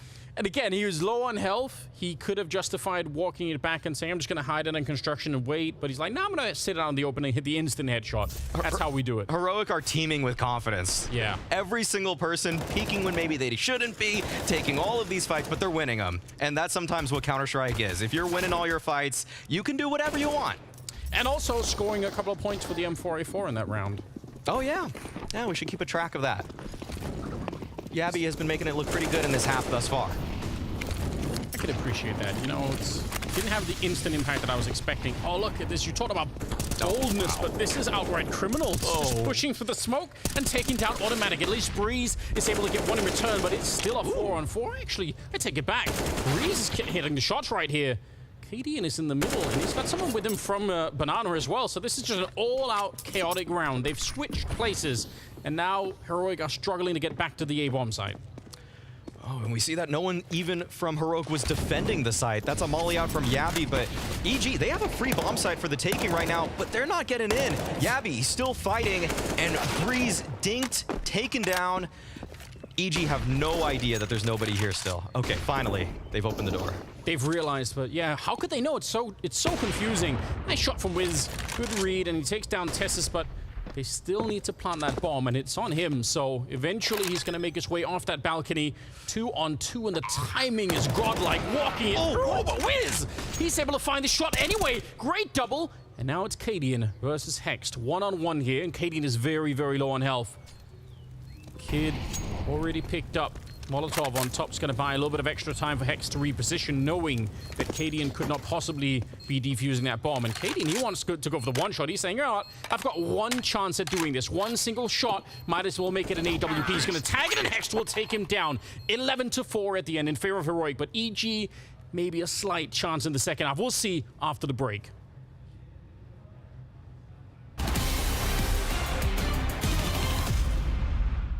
T-spawn to connector to B. Through palace to CT to mid. Okay, I don't even know. Bridge to A through T-spawn. Yeah, I got it. I think my team, NIP, is going to be best on this map. So here we are, T-spawn here. Obviously very similar, like, artistic style to Dust 2, actually. The map has open skyboxes, so I think it was great for executing sites. I think that was like Valve's main initiative here. So let's see in how many seconds I will be on B site if I want to rush. There's also windows that are very obvious going into the B site, so they want to make it easier to execute. There's plenty of things to boost on if you get smoked off in main. What's great is that there's not many corners going into the B site. It looks good. It looks like a CS map. Like on side time in 12 seconds, so it will be really tough for CT sides. This peak here isn't very valuable as CT because the terrorists can come from the left as well, and it's very difficult overall. They will need to block it immediately and to use utility if they don't want to lose the round instantly. But obviously with throwing flashes through these windows, I think they will blind them. Like this is the first area you're gonna probably counter a CT if you're gonna take an early peek as T or CT. It's like these angles. But I think the only problem is like I don't think you can smoke everything off, and it seems like you can always boost over every area that is smoked. So it's gonna be interesting to see how pros approach the map. Because there's a lot of angles that terrorists can abuse because they can take map control very easily. Very difficult to hold here. Like in general, I think this map is very T-sided. The left side of B, like going towards CT, I think the CTs definitely have advantages in these areas. The creators of this map had the plan in mind already for it to be kind of, you know, CT oriented. Like here's the CT spawn.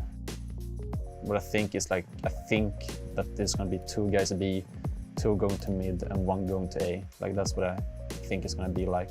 This is kind of middle. I don't think it will be easy to block. It seems like a really easy area of the map. It's kind of just about, you know, a chess game of utility.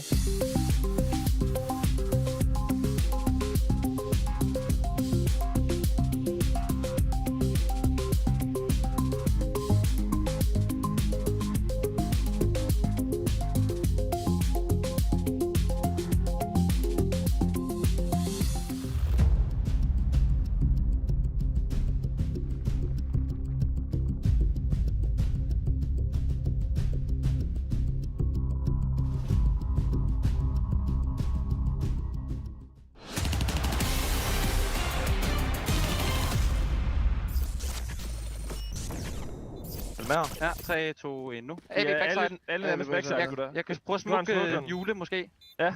Kigger mørk her. Ja, jeg er med dig. Smukker juletræ. Ja. Hop op, Lund. Hop op etteren og hold mørk. Kigger til det højre. Ja. Prøv dig ind til mørk. Det er mørk. Synes det er nok. Etteren. Nice, gutter. Sygt retake. Ja, jeg vinder her. Ind over det. Det er AK under dig, Lund. Der ligger kit et eller andet sted. Jeg ved ikke. Der, ja. Nej. Well, there we go. A great example of the kind of communication that it takes to play as well as Heroic. It looks kind of easy when they do it like that, but there's a lot of focus in that one. One of the really clutch rounds that Heroic probably should have lost, but didn't. I love that somebody that I think was dead, maybe it was Yabby, was giving some extra calm, some extra input there to make sure that everything went well, and it paid off. So yeah, everybody contributing from Heroic. And you don't always see that the new guy is the one that's given something even when he's dead. I love that. I you can find value even if you're no longer alive in the round. Guess a lot of people do forget that. Yeah, everybody can be an IGL. Even you listening. Yeah, you. Step up, do your part as a citizen for the whatever it is. Yeah. Starship Troopers kind of thing. Here we go. Great book. Second, you would have read that, wouldn't you? I did. All right. Well, there we go. Something to put on the list for the year. Second half is coming up, and EG a must-win pistol round. This is their map pick, like you pointed out in the second half or in the first half. So they really need this. They need this to go their way. Wiz been warmed up a little bit more now. Had a rough start in the first half, but he's going to get the headshot to open this up with and make it a 4-on-5. Although Heroic have made their way to the center of the map, which is very uncomfortable for the CTs now. Yeah, this is one of those positions for Tessus where you've got to wonder, is there any value even from peeking the pit player? Because Breeze at this point recognizes this is completely open, And so Heroic, they're trying to figure out, do they want to convert towards B or towards A? And I think it's going to rely on what Stound's able to accomplish right here, right now. He snuck in very, very deep. And Tessus did pick up a USP in CT spawn, which is a very tiny detail, but in certain circumstances, it could make a big difference. Look at Stound. What? He's just crept behind. He's a spy. This is crazy. Can't believe that he's made it here. 17 seconds, and Neil's about to have a heart attack. Shush gonna get the headshot, and he picks up a double as well. They're actually attacking the other bomb site. Wiz is the only one alive back here, and he can still win the round, but he has to stay alive, and he won't. Cadian takes him down. This is such a disturbing round. That he needs to be studied one more time. There could be a whole case study on just how good Heroic is at macro movements when they're able to pull something like that off. And yeah, Stound, he obviously couldn't go for the knife because the action started towards the other bomb site. You know that there's going to be a reaction from the CTs, but EG, they were in the dark for so long in that round. They didn't know where the action was coming to them in. They tried to trust their setup, but Shush just doing God's work on the other side of the map. Brilliant stuff. I love to hear the comms of EG in a round like this, because it must be confusing to be told it's A and then I'm shot in the back in construction. Like it's so deep on that B bomb side. I have to imagine, unfortunately for the EG side, that it was dead silence until contact was made by the Heroic player. I feel like there wasn't anything proactive being said, unfortunately. And you never want to play on the back foot. We saw how playing proactive, like Heroic did in the last half, can work to your benefit, even if you are on the CT side. And EG, they might want to take a page out of that book, because if you let Heroic just have full reign like that, they're going to pick you apart limb from limb. Yeah, good example of that in the round. EG trying their best, I think, to stall out Heroic with these smokes, and they have about 2 more that they can play this game with. And the question is, can they get the timer low enough and still have at least one of these smokes in the right position? So a whole bunch of things that have to line up for EG, but it's possible. It's been done before. If you can force the T side to run through a smoke in the last 15 seconds of a round like this, even if you have pistols, you can win it. But you have to get everything lined up perfectly. It would have been lovely if Automatic had a smoke, something to just slow these Ts down, because it does seem like A is what Heroic are aiming for, and we can see from the radar that there is nobody home. Yeah, Automatic is calling it in now, surely saying, I'm hearing a lot of footsteps on the arch side. And even with 15 seconds, they're not really going to care. There's nobody else in here. And from EG's point of view, there's no point in throwing away the Deagle. Just save him in the B bomb site. It's not such a bad idea. Yep, do-over, mulligan. If you ever play golf, just, you know, you hit it in the water, say mulligan, and then just, that's that. All right. You're putting it. I feel like golfing would fit really well with your current persona. Like a little bit of reading in the, you know, like early in the day, a little bit of golfing in the afternoon. You know, like you can put it all together. I like it. Drunk driving. Yeah. A golf cart, of course. That's about that time. I played golf once, but it was one of those, I think it's called Top Golf thing in Vegas. Oh yeah. Once. I think that's the one where you just go for the targeted hits with the driver. Yeah, and yeah. I definitely had, you know, a beer or two, and what I noticed is my hands hurt so much the next day. Oh, yeah. Because I was just swinging the club indiscriminately. I was just so excited, you know. If you're not getting firm contact with it, it's going to rattle you a little bit. Yeah, I had no idea what I was doing, so. But it was good. Yeah, that's a good time. That's a good way to pass the days. It really popped off golfing during the midst of the pandemic, because you could social distance pretty well. And you could be outdoors, and you know that made a resurgence. Yeah, it actually kind of did. Unlike EG at the moment, who are in a very tough position. Yep. Which is disappointing, because it did start off very well. They had the first 3 rounds in that opening half, and it was looking like maybe there could have been some kind of an interesting upset. But Heroic right now are looking just as strong as they were at the end of the last year. Because it's not really that surprising, I suppose. No. 13-4 at the moment. Snap back to reality from EG's. Not pretty. Nealon has another smoke. Okay, he might actually catch somebody here. Might do some damage with this nade. No, actually, Heroic back off. It's like they're in his head right now. Oh, man. Yeah. But, EG, they've got 4 players towards A this time. They switched up the formula. They stacked the opposite bomb site, and Heroic, they might just be going with the same play once again. Play right into the hands of the NA side. They need it so badly right now. Early chance there with the Deagle. AK in a bit of a fight. Oh, actually, the Galil and Yabi's going to win that fight up close. Automatic looked like he had the timing down. They're going to realize now there's a lot of people on this bomb site. Still about 40 seconds, so let's see. Yeah, they realize, they see how many people are in there, and they know they have the time. And unfortunately, Nealon, he put down the last smoke that he had, and that's going to be gone way before they get there. So Heroic, they're basically going to be fighting a 4-on-1 at this bomb site. Yeah, all up to Nealon. If he gets 2, I'd be impressed. This is a tough spot for him, though. Especially wedged up into the corner with absolutely no backup. They're already pre-firing it. They're going to be down on top as well. Like you said, 2 would have been a miracle. Not going to happen, and the bomb will be planted here. So 13-4 at the moment. Looking very likely that it's going to be 14 before this is done. Breeze hoping for another follow-up headshot. And that would have been spectacular. That would have given him a chance. It's not going to happen, though. Yeah, there was actually an opportunity for Breeze to get one more, but doesn't quite connect with the shot. It's hard to stay warmed up in a game like this when it feels like Heroic is reading your every move, always out-positioning, out-maneuvering. And I think that the one spot in that defense from EG in the last round that they would have wanted that mulligan again at was apartments. Yabi getting way more mileage there than I think he was supposed to. Wide swinging and taking out automatic, wall fighting the graveyard player. And that just goes to show how skilled Yabi is actually mostly. If automatic's not able to take him down, who is a formidable player on this EG roster, yes. No one has been calling into question automatic's ability ever since he rejoined this roster, and yet Yabi's still able to find that transfer onto him. That's good stuff. And it's why Yabi was so highly touted for such a long time on that Copenhagen Flames team.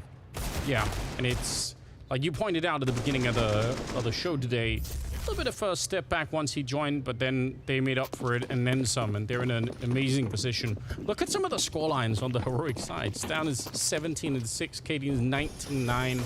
Yeah, it's pretty disgusting. It's the team effort that we're used to seeing from Heroic. Everybody finding a way to get theirs. That is a nice flick. Almost, if he misses that shot, that MAC-10 is dangerously close. Tessus is going to go down as well, and that defensive AWP on Wiz actually coming in full effect right now. Jumping through, Kaden, no! That's not supposed to happen! He just decided to try and win the round anyway. After Wiz had basically taken it away, he charged to the smoke and sprayed down 3 people on the EG side. Now, Hex and Nealon have got to be wondering, if we can't win this clutch, this is going to be such a painful loss on Inferno. There's no doubt. Cadian, we've already had 1 ace on the Heroic side. Shush going to deny Cadian that one, but he's going to make sure they win the round anyway. A 2 versus 5 there, I think, being won by Cadian and Shush. That was some action hero stuff coming out from Cadian, just plowing right through into the bomb site. I think there might have been some kind of flash to help set him up with this, but he just charges on in. He actually smokes himself off, bunny hops in. Oh my goodness, wow. From his perspective, it's similar, it's just as impressive. Wow, okay. The leader gets it done. The captain of Heroic says, all right, my soldiers have fallen, but I'm still kicking. I've got this one thing that's not even in any playbook. I just made it up on the spot. My source is that I made it up, and he just did it. That's why the Heroic playbook is so deep. Anything can happen. 15-4. That's absolutely disturbing. Tessus is going to win that battle, and now the pressure is on. If you run back, they're going to hear it, and Yabi nearly gets the timing. 4 on 5, though, and things are just looking way too good for Heroic. Even in failure, they've found a way to make this work. That was a beautiful clear from Tessus.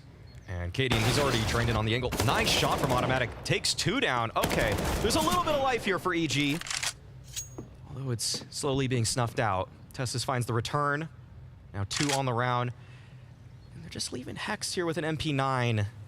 Nealon's flirting with the idea of moving back towards A, but with Wiz controlling bracket, I think this is going to actually be a B plate. No, not like this. Hex not even looking at the angle, and Stown takes him down. But there's still another player in wait, but the flash is beautiful coming out from Tessus. If you think you have an opportunity from EG, Heroic, they already know about it. Yeah, they know everything, and even in the rare case that there's something they haven't thought about, they have the incredible skill to just make up for it and pave it all the way over, so it doesn't even matter. Wiz, I don't think realizing, oh, surely don't knife him. You're already winning the game. Does it really matter? No. Wiz, he's not going to check behind him. Surely, Yabi. You don't need to do this. No, you don't. Oh, you don't need to do that. That's why you don't need to do that. is justice. That is the universe reminding you you can only take it so far, and eventually karma's going to come back and bite you. I said Wiz was good in the post plants. True. Not the situation I expected him to win in. But I'm going to take that. I'm going to take that. Yeah, why not? That was a beautiful double from Automatic, though. Do you think that feels like a good round to win if you're EG, kind of knowing when you spin around, you're like, oh, he could have killed me, you know, 5 different times? I don't think he knows. I think he probably. Oh yeah, actually, with how close he was, he definitely knew. He must. Yeah, he must have known. Yeah. Give him a little bit of confidence, you know. Give EG a little bit of life here. Wiz got the op back. Okay. I want to see more from Wiz. That's what everybody's here for.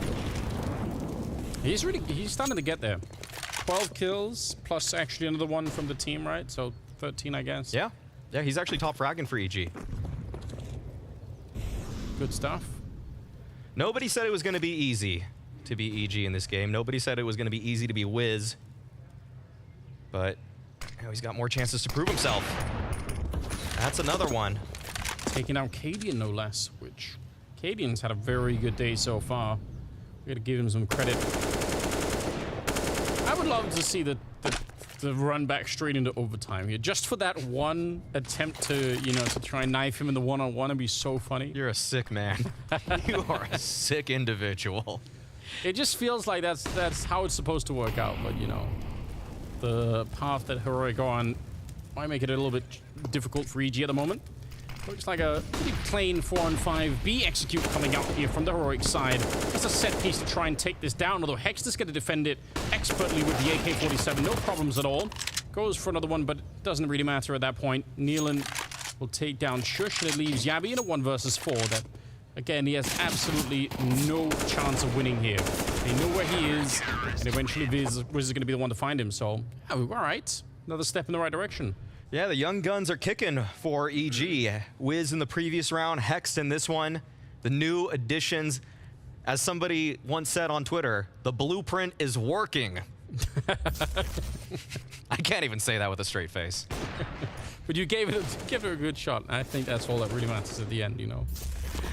Yeah, we've got more Counter-Strike here, and EG, they're starting to find their footing though. That's what's nice about this. Even though Heroic threw a solid B exec at Hex, at Nealon, they were able to stand their ground. They were able to hold on, and this is exactly what you don't want if you're Heroic. You probably don't think you're in any real dire situation or any chance of losing the map, let alone the series. But I will say for EG, this actually means a lot.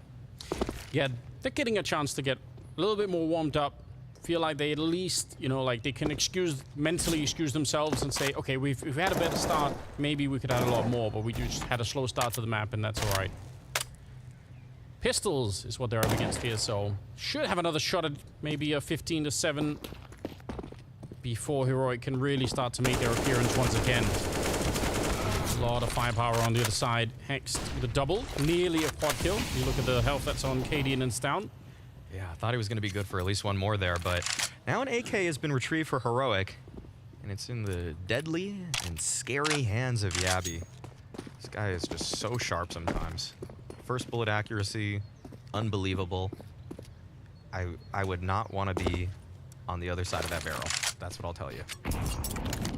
No, and that's unfortunately true for everybody on the Heroic side. I think that's what's so disturbing about the current lineup is it's not like you'd be a lot happier if it was down or Cadian necessarily to wield it. So just so tricky to play against. 19 seconds here as they're going to try and make their way. Not really being too careful about the noise. They kind of realize, yeah, we've probably been discovered anyway, and this is a very, very low percentage round. So let's just see if we can send it and do some damage here. Yabi's going to take 1 kill, but EG will win the round. And let's see how far they can go. Let's see how far they can run it. I think EG could be pretty happy about this performance if they bring it to double digits. They started deep in the hole, didn't have a lot going for them, but if their defense is able to mount some kind of comeback here, then they're going to be pretty pleased about the firepower on this roster, because I think T-side, they actually had some decent ideas, just not the best conversions in this, but if you can actually thrive based off of just individuals like Wiz and Hex coming up, then you actually feel like that there's a little bit of proof in the pudding, and just that these young guns are standing toe-to-toe with Tier 1 European opposition, and they're not backing down. definitely something you can build on. And we know that, you know, we had a couple of highlight moments from Automatic. I'm sure we can get a couple more. I agree with what you said. I mean, still think Automatic is a really good player. So I want to see a lot more of this come out from him, because he has got the mechanical ability to try and fight some of these heroic players for sure. Yeah, and I think his awareness is at such a high level. He's just so experienced. It always feels like he's never really the one getting caught off in situations. Yeah. But it's just been a fall from grace for him and EG too. So it's been tough to see him in those shining moments that many of us were used to in the 2017, 2018 sort of era. You gotta hope that maybe some of the new energy coming into the team will change, you know, maybe his mentality a little bit too. You know, maybe that happens sometimes, right? You get someone who's like fresh and has like a different, you know, passion for playing in a different way, you know, Automatic's been playing for a really long time, so that could be really cool to see. You want that. They are down 8 rounds. They need to make no mistakes for the rest of this half to try making it into overtime, really. It's a tough ask right now. Nealon, quick to throw out the Molotov, does not want to get rushed. And they don't really know what's happening either on Banana or really at middle right now, EG. They're a little bit far back to have any real information. Yeah, this was a pick a setup and stick with it moment for EG. There's not too much proactive play going on with what they're doing. Oh dear. Nealon, there's a flash right in his face. That's beautiful from Heroic. This is the pounce. This might be it, but no, Hex stands his ground to find 2. 3-on-3. Wiz is pretty quick with his rotation, but he might not expect someone so deep into construction. This spot from Shush, there is just no way you're gonna think of that. Yeah, and especially when you come around the corner with the AWP, the gun barrel showing like quite a bit ahead, so Shush is gonna have such a great amount of advanced warning. And you could see Breeze is still legging in on the other side, trying to get their Cadian. Good shot to take down Automatic, and now it's pretty easy to figure out. They've already heard the footsteps. Jabby's waiting for him. The barrel, keeping him alive for a second. And that's all it will be. A victory on Inferno for Heroic as they bring down EG. That was their map pick. Heroic looking strong at the start of the year. Yeah, we see a slow start there from Evil Geniuses. They find a little bit of steam there in the second half on that defense, but it's not enough. Heroic, they probably think they could have closed that even earlier as well. So more or less what we expected, but we were able to see some shining moments coming out from those 2 youngsters, Hext and Wiz. They showed that they belonged in the server, but it's just that everybody else has to come up if EG want to have a chance, and a fighting one at that. Yeah, and that start that they had winning the 3 rounds at the beginning, they need to keep that going. But let's listen in with Heroic and what they've got going on. They got to be happy about this. James, what have you got for us? No exists. We've got to start by asking this, mate. You hadn't won Inferno the last 8 times. Nice start to the season. You finally get a win, mate. Yeah, it's a good way to start the season for sure. We've been practicing it a lot this season in the beginning, so yeah, it feels good.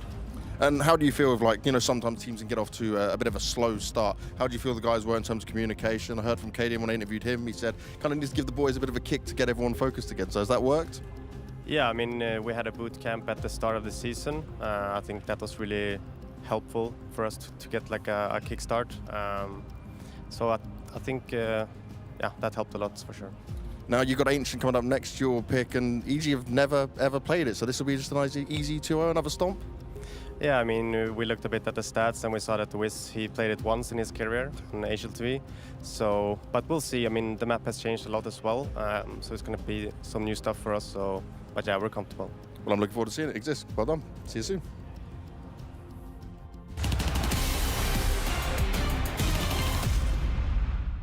I have flash CT soon. I'm flashing above Nico again. Flashing again. I'm flashing soon. Flashing over now. Pull, first box. That's second box. I pull back. I killed up.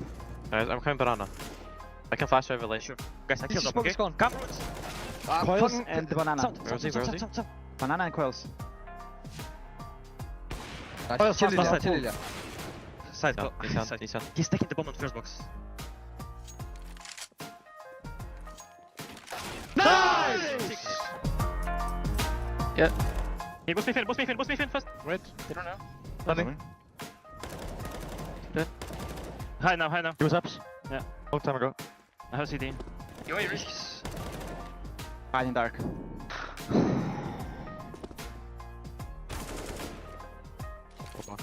Last stopper.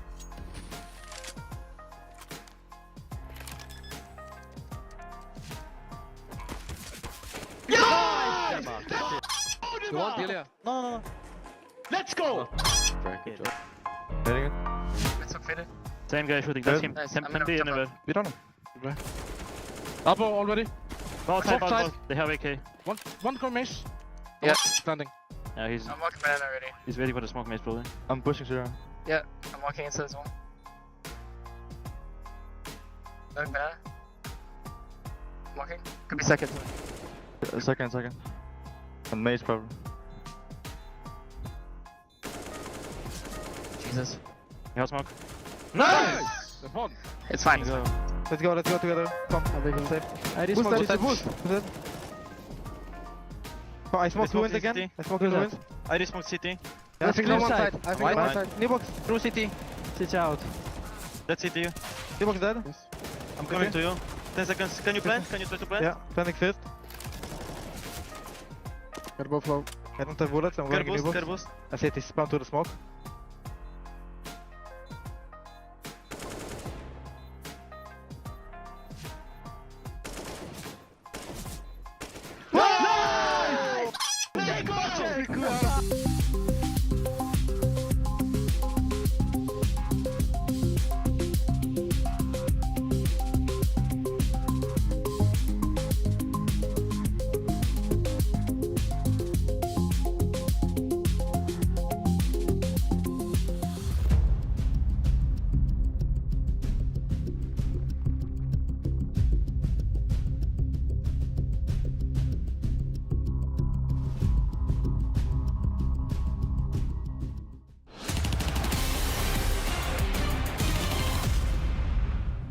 A strong start to the season from Heroic as they managed to steal away their opponent's map pick in an ultimate 16-7 victory. Looking large and in charge for the majority of this map. Sure, we will get onto maybe a little bit of a faltering moment later on in the game, but the Danes, they're looking solid to be starting off the season, Matthew. It's all right, Freya. They relaxed just a little bit at 15-4, okay? We all make mistakes. We're human. They messed up. We're going to talk about it for sure, but overall, it's a very bright performance from Heroic. They did exactly what they had to do. They were disciplined. They were serious.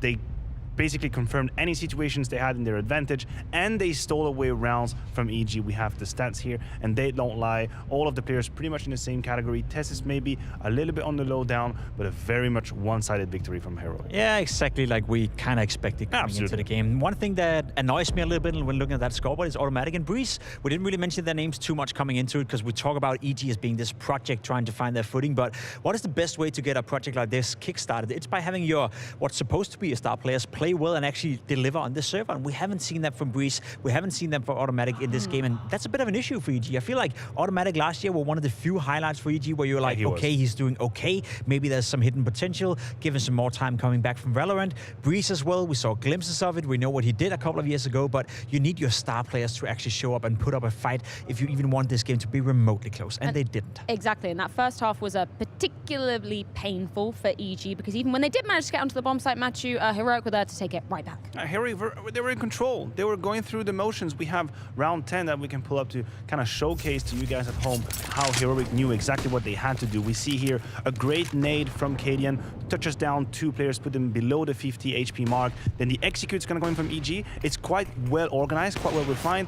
Two first frags from the defense, then trades come in. That's what is supposed to happen. Now, Yabi's going to get a flash. You could argue 0.5 seconds early on the peak because he gets flashed himself. That could have been it. But the 3 versus 3 is so masterful from Heroic. See, one nade only to use, and that smoke is straight onto Wiz with the AWP. He's cancelled out, has to leave the smoke, bits found, 3 versus 1 at the end, and just like that, even without a kit, Heroic knew how to handle the situation. They were never in the game. EG didn't have a chance in any of these clutches. I would actually like to see the clip just one more time because you said there was a decent execute, and I would agree from EG. We see the nade coming down for Cadian right here, and it's all good, you know, for Heroic to start off with. It's a very good nade, and it just puts a little bit of extra pressure. But look at this, Cadian double flashed, no smoke, gets a free kill, and in just a couple of seconds, a smoke is landing towards Calls. So even though that they were doing a proper execute right here, the timing is slightly off for EG. You're giving Cadian a complete free frag. You're flashing him twice, right? But he can dodge those, walk out, gets a kill, and at this level, you will be punished if you make silly mistakes like that. I agree with you. That's a good catch, Jacob. Where the hell is that smoke coming from? Was that like a late player that was flanking, lurking, and then had to put a smoke towards the end? Because it definitely Kennen had a field day and got that kill. Yeah, and that kind of echoes perfectly what Maui was saying during the commentary as well. You know, a team like Heroic, give them an inch and they will take a mile, just in terms of the proactive nature of them as well. They know exactly how to read a situation. And it's even worse than that. The 2 first rounds that EG were able to put on board were Heroic allowing them to come back into the game. Weirdly enough, we're talking about winning 3v5s, we're talking about good trades going for EG and then still making it to the side. So Heroic allowed EG to claw 2 rounds early on, but then that was it. Once these mistakes were gone out the window, there was never really a conversation. As we saw with the stats just on the side of Heroic as well, it was basically even across the board. But I want to give some props to Cadian as well, because we heard from him in the pre-game interview too. He felt like he'd been very harsh on his team coming into that bootcamp as well. I mean, that's paying off, and certainly his own performance as well. He's feasting in an environment like this. We know Cadian to be a player that can put up great stats and great performances against lower tier opponents. He's playing with an awful lot of confidence, and he does that against the best of the best opponents as well. The difference is when you're facing Simple, sometimes you will be punished for being so aggressive and being so proactive. In this game, no one from EG were able to punish Cadian, so he basically walked all over them and did whatever he wanted to. Yeah, I agree with you. I agree that this is also not the highest level of competition, but I still think we should give him props, because usually when we come off a break, we see players being rusty, a little bit of jitter, and then we give them the excuses because we haven't played Counter-Strike for a few weeks. That is also true for Cadian, and he didn't skip a damn beat in this game. He was really on one. He was very aggressive. I think as soon as he got a couple of multi-kills, something clicked, and he started being very much invasive, very disruptive for EG, and they could never handle him. Now, we alluded to that slight blip, I guess, for the Danes earlier on. Let's replay that one once again, because this was a round we thought was going to be the final round of the game and just shouldn't be allowed to happen. Listen, it's nice for Wiz that he's pulling off a 1v3 right here. That kill, that's legit right here. That's a good kill coming in from Wiz, and he's keeping his cool. Again, getting another nice kill right here, but behind him right now is Yabi walking with an AK-47 in hand. You see it from Wiz's perspective right here, but Yabi could have killed him if he wanted to 10 times in this round. He, for some reason, wanted to knife him, and that was the only reason whatsoever this game even got remotely close. I want to try to protect my boy Yabi for half a second here. Listen, trying to knife from that distance was completely stupid. It was not happening. That was the mistake. But can we just talk about why Stan is on a completely islandish position in a 3v1? True. Can we talk about why Tezis is peeking from that dark position when Yabi's coming in from the back?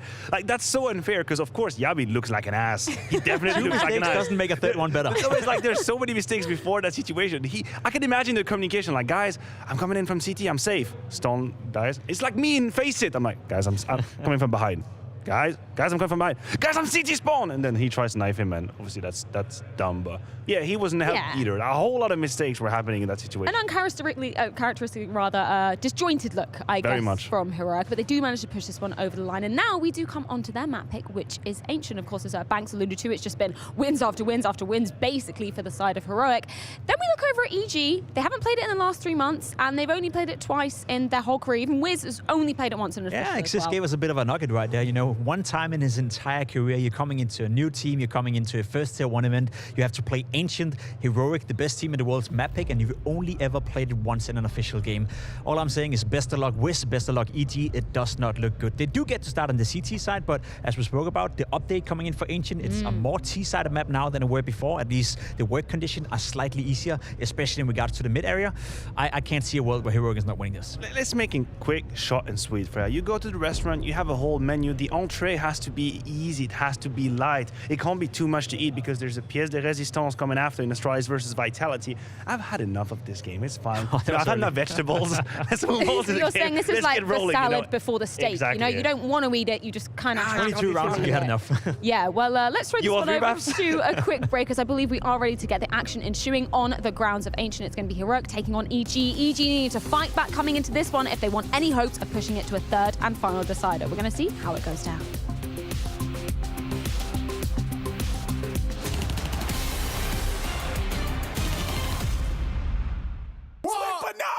Why did he turn around, Jason? Make it make sense. You're so sick, Modesty. You're so sick. That's what he always says. Ilya, you're nuts. Rain just swinging with the bat, but what about pistols?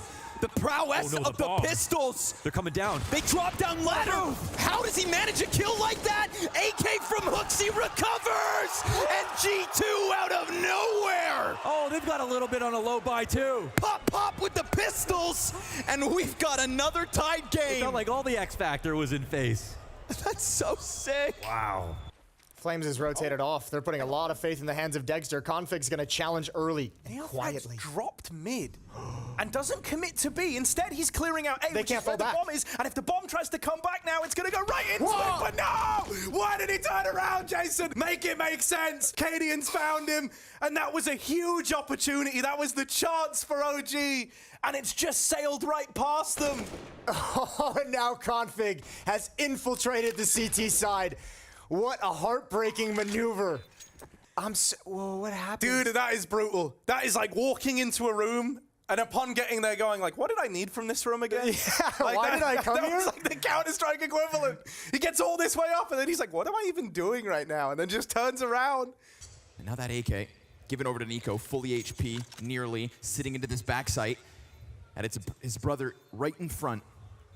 Bodyguarding, body blocking, and JKS goes down for essentially free. 3 CTs meant to work this forward. Utilities off of the mark. Can Hunter sell this? Can Nico clutch it? Will he be needed? Because that Tech-9 drops, and here comes Nico's rifle. It's headshots galore. All 3 dead, and Nico's gonna keep it back and forth. Tuck him in, son. They're put to bed. What a round from Nico. Was that possible to defuse after that kill? I don't even know. I don't even know. The first 2 might have been good enough. Of course, he had to make a show of it. This has just got to be the read. They've moved into this site. They're closing the gap. No, Util's coming out! And Bit, that is a crazy shot. One more, man. He does do damage. He threw a bit of Util down under the bomb. The molly.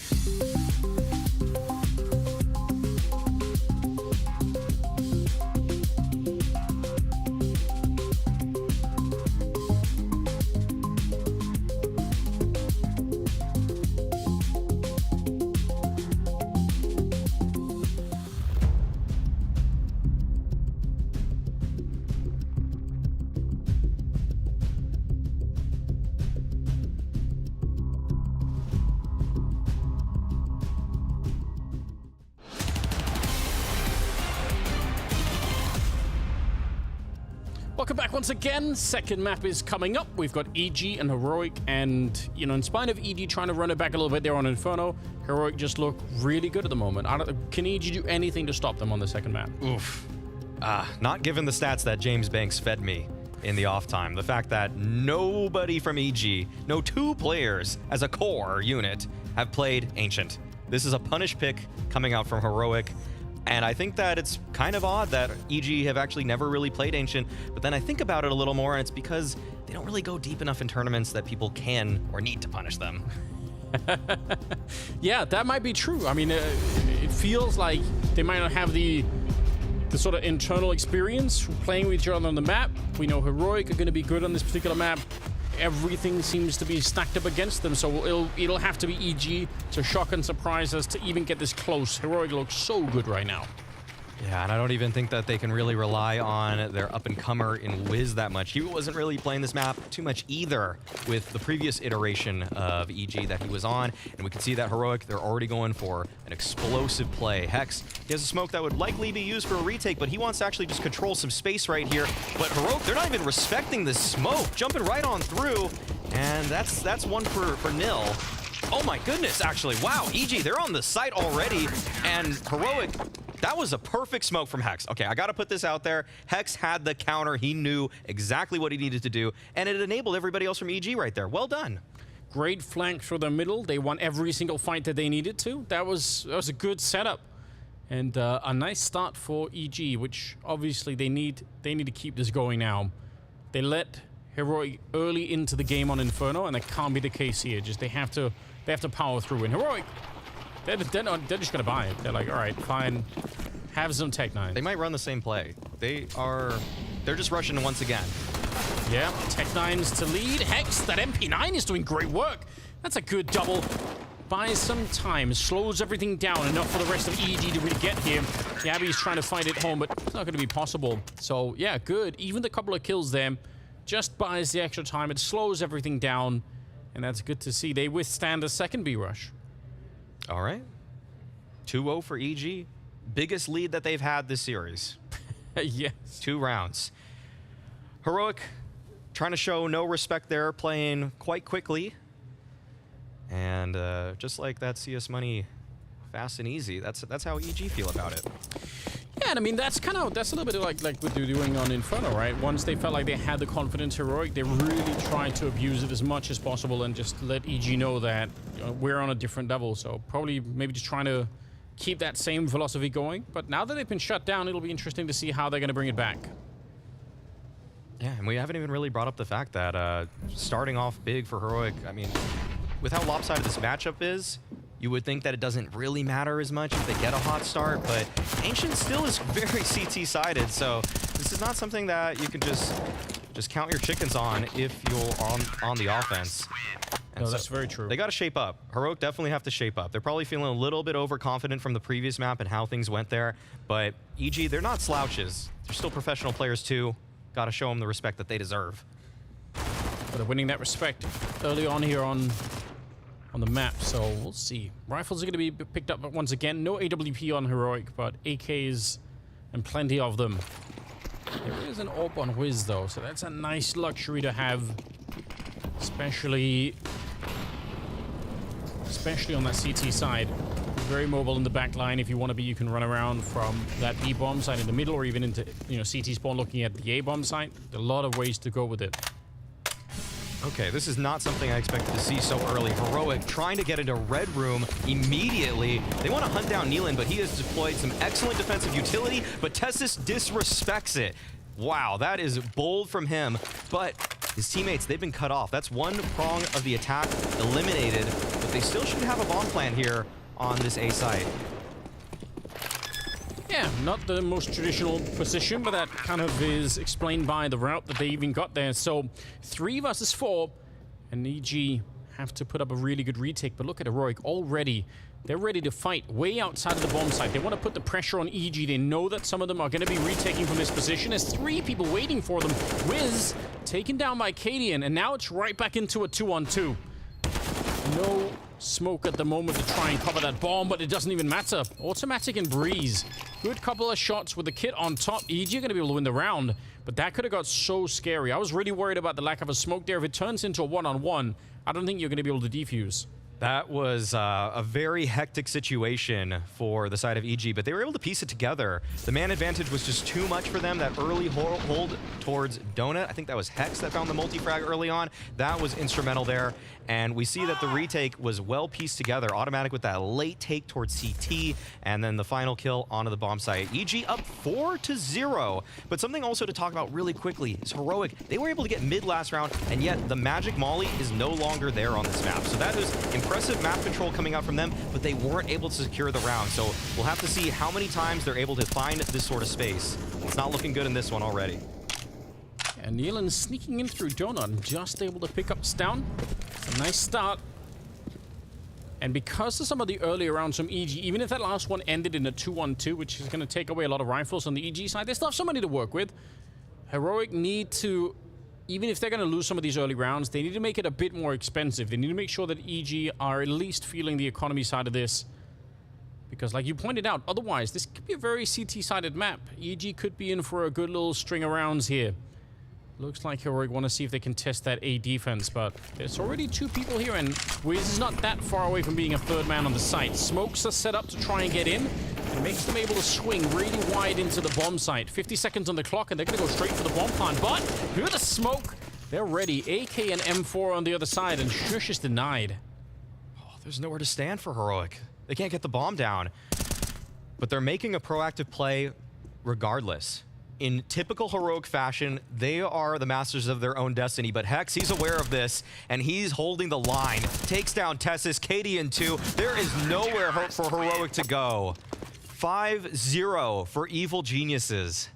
That's pretty good. That's, like you said, the ability to realize, wait a minute, there's a little lull in the game here. There's a slowdown. We have to know that Heroic could be pushing us instead of worrying about the bomb plant. So Hexed, yeah, well done. Couple of kills to secure the round. Who are you? Bit existential in nature. Okay, that's I like the trash talk. It's coming out early. Apparently, we have been alerted also, I think James Banks was near them. He was saying that even Wiz was throwing out a little bit of trash talk last game. So Cadian, he's not looking his usual jovial self. He realizes that he has to center himself, the troops, and their strategy, because what they are going for thus far, it is not working. Maybe that "who are you" question really got to him. It's like it landed deep. You were like, he had to ask everybody else. Who am I? Just, what are we doing? Just put him completely off of the game. Well, 5-0. We said it had to be a bit of a miracle run here for EG to have any shot at winning the second map and continue the series on the overpass. And so far, it does taste a little bit like it could be some kind of a miracle run. 5-0 is a good start. And a bit of a trade here. Hexed for Yabi. Oh, they've got automatic isolated. Dinks are coming through, and eventually they're going to be able to take him down. Automatic falls, and Wiz, that's a big commitment. If he dies, it might be Heroic's round, but a good flick to take down Stown, and it's a 3-on-3. Bomb not being planted because Cadian is taking this, but you could surely never read this. Even if you're suspicious of why they're falling back, you wouldn't guess that Cadian is this deep. No. There has to be a trade. I don't know if Neelan's going to completely expect this. No, he does not. Cadian, oh, he spotted a shoulder. Oh, he doesn't complete the kill. Oh, that is a huge blunder. Heroic, that was their ace in the hole on the round, and now things have unraveled for them. Shush and Tessa's on the site. Neither of these players has much to work with. I mean, Tessa's got that AK, but there's no utility, and Shush doesn't even have armor. That was the ace up the sleeve, and now it's kind of gone. Tessa's, he's going to get one shot there. The smoke is going to be fading soon, and he can't get away. Breeze is going to catch him. And now that smoke is gone, it's going to be Wiz showing up with the AWP. Shush, just a deagle and a 1 versus 2. That bomb is pretty far ticked, but they're going to smoke it off. He can't let them in the smoke, or it's going to be too late. They're straight on it afterwards. That's scary, and that round hinges on Cadian hitting that shot. Yes, if Cadian were able to take down Neelan cleanly, there's a chance that there wouldn't even be a trade. He couldn't even have doubled up on it, but Neelan sniffs him out. IGL versus IGL, and EG's gets the better. This is a surprising result, as it does feel like Heroic had an opportunity there, and I think that the meta of Ancient has switched once again. I mean, when this map came out, it felt like it was a 12-3 CT side favored. Then there were a couple changes, maybe 9-6, and now it's very CT sided again. So every round matters for Heroic. They have the round loss bonus, and with the bomb plant as well, it means that they're at least going to be fairly well equipped in a round like this one. Cadian on that AWP, always a good tool to bring the team back into any game, it feels like. But 6-0 to begin with. Mid-control this time for EG, feeling a bit more confident, perhaps. They can stay here as long as they have the nades to back it up. But when they run out of those, eventually they'll have to back up a little bit further. Yeah, it looks like Heroic, they do have mid-retake procedures in tow. This will be coming out. We see that front of cave has been smoked off. Likely we'll be seeing that other utility slowly being pieced together. And Heroic, they found that space. Yeah, it's cost them a bit of time, but still 50 seconds is pretty respectable. And they got the extremities on lockdown too. You could see Shush and Yabi are sort of on either side of the map. So if anything happens, if anyone from EG wants to push, they can be turned into almost any round from here.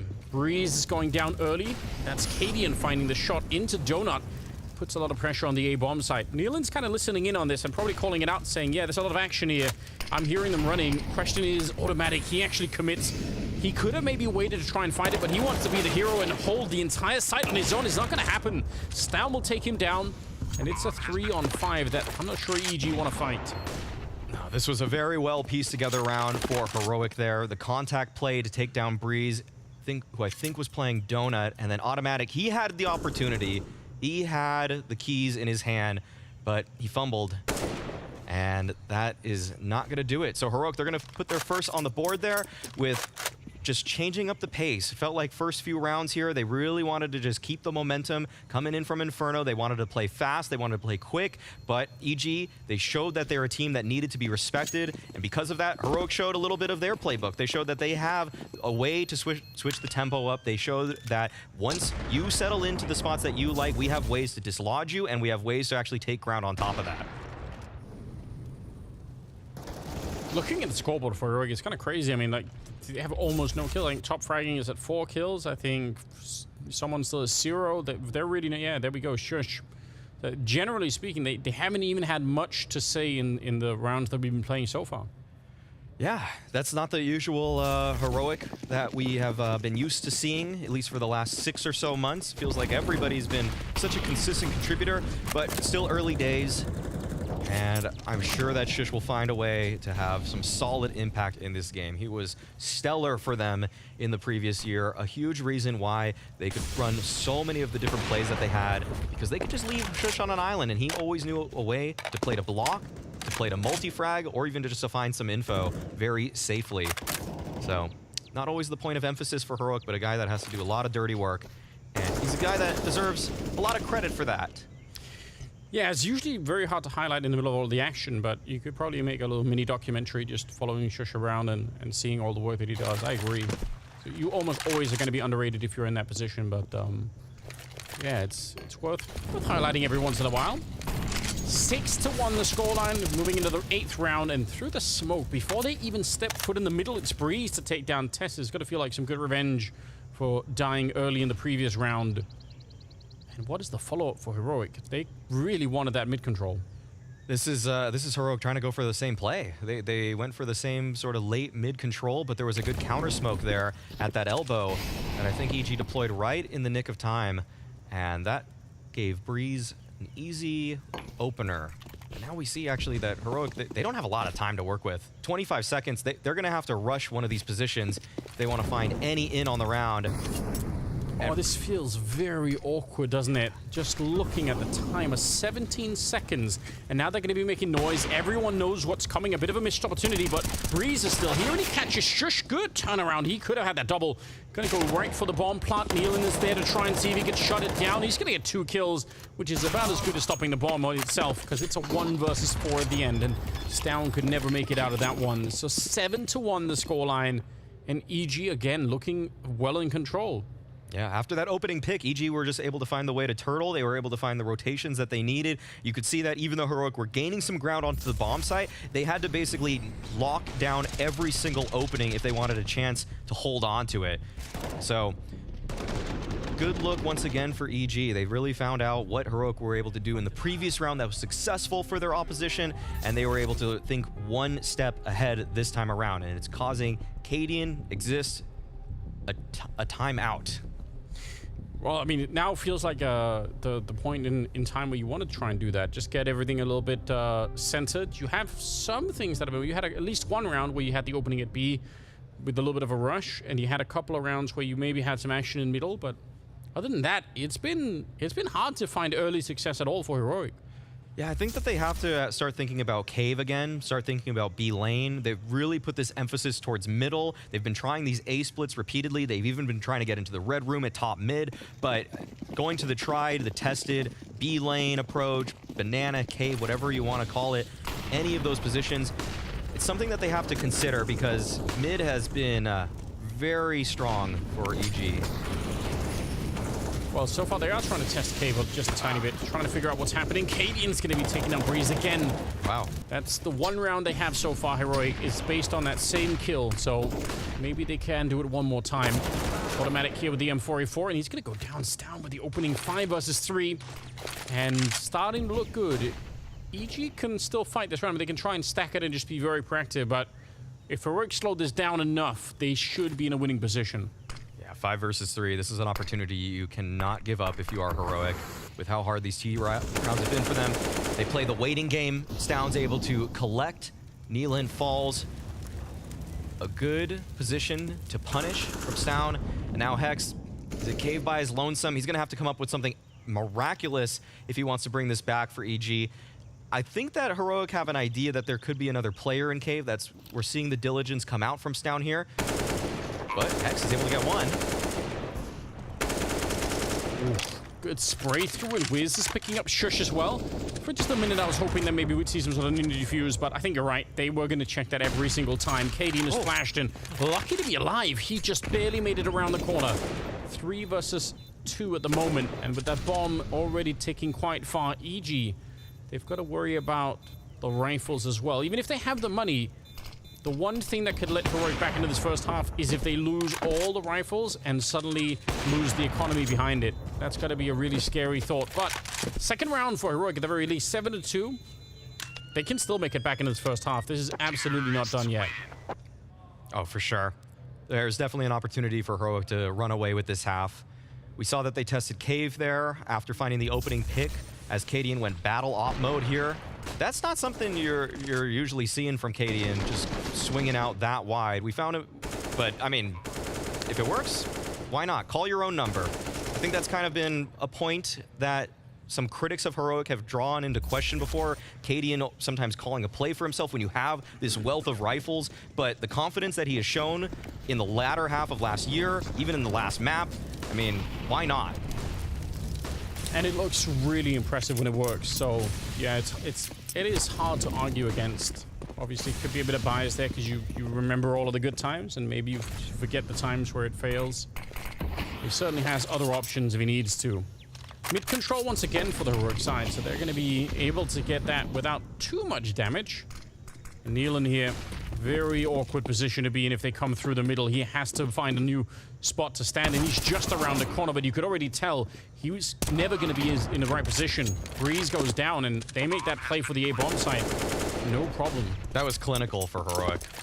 It just felt like EG had no chance. After they lost that ground, Heroic knew exactly how to convert onto that bomb site. And now EG, they feel like they've lost the wind in their sails. Felt like they were on to such a productive half. And now Heroic have truly found their footing. They've even gone back to the fast tempo plays, and it's worked out for them. And they're now just fighting to stay alive to keep these guns into the next round, but they're being hunted, and Yabby is taking them down. Wow, a double kill for Yabby there as automatic kills down right behind him.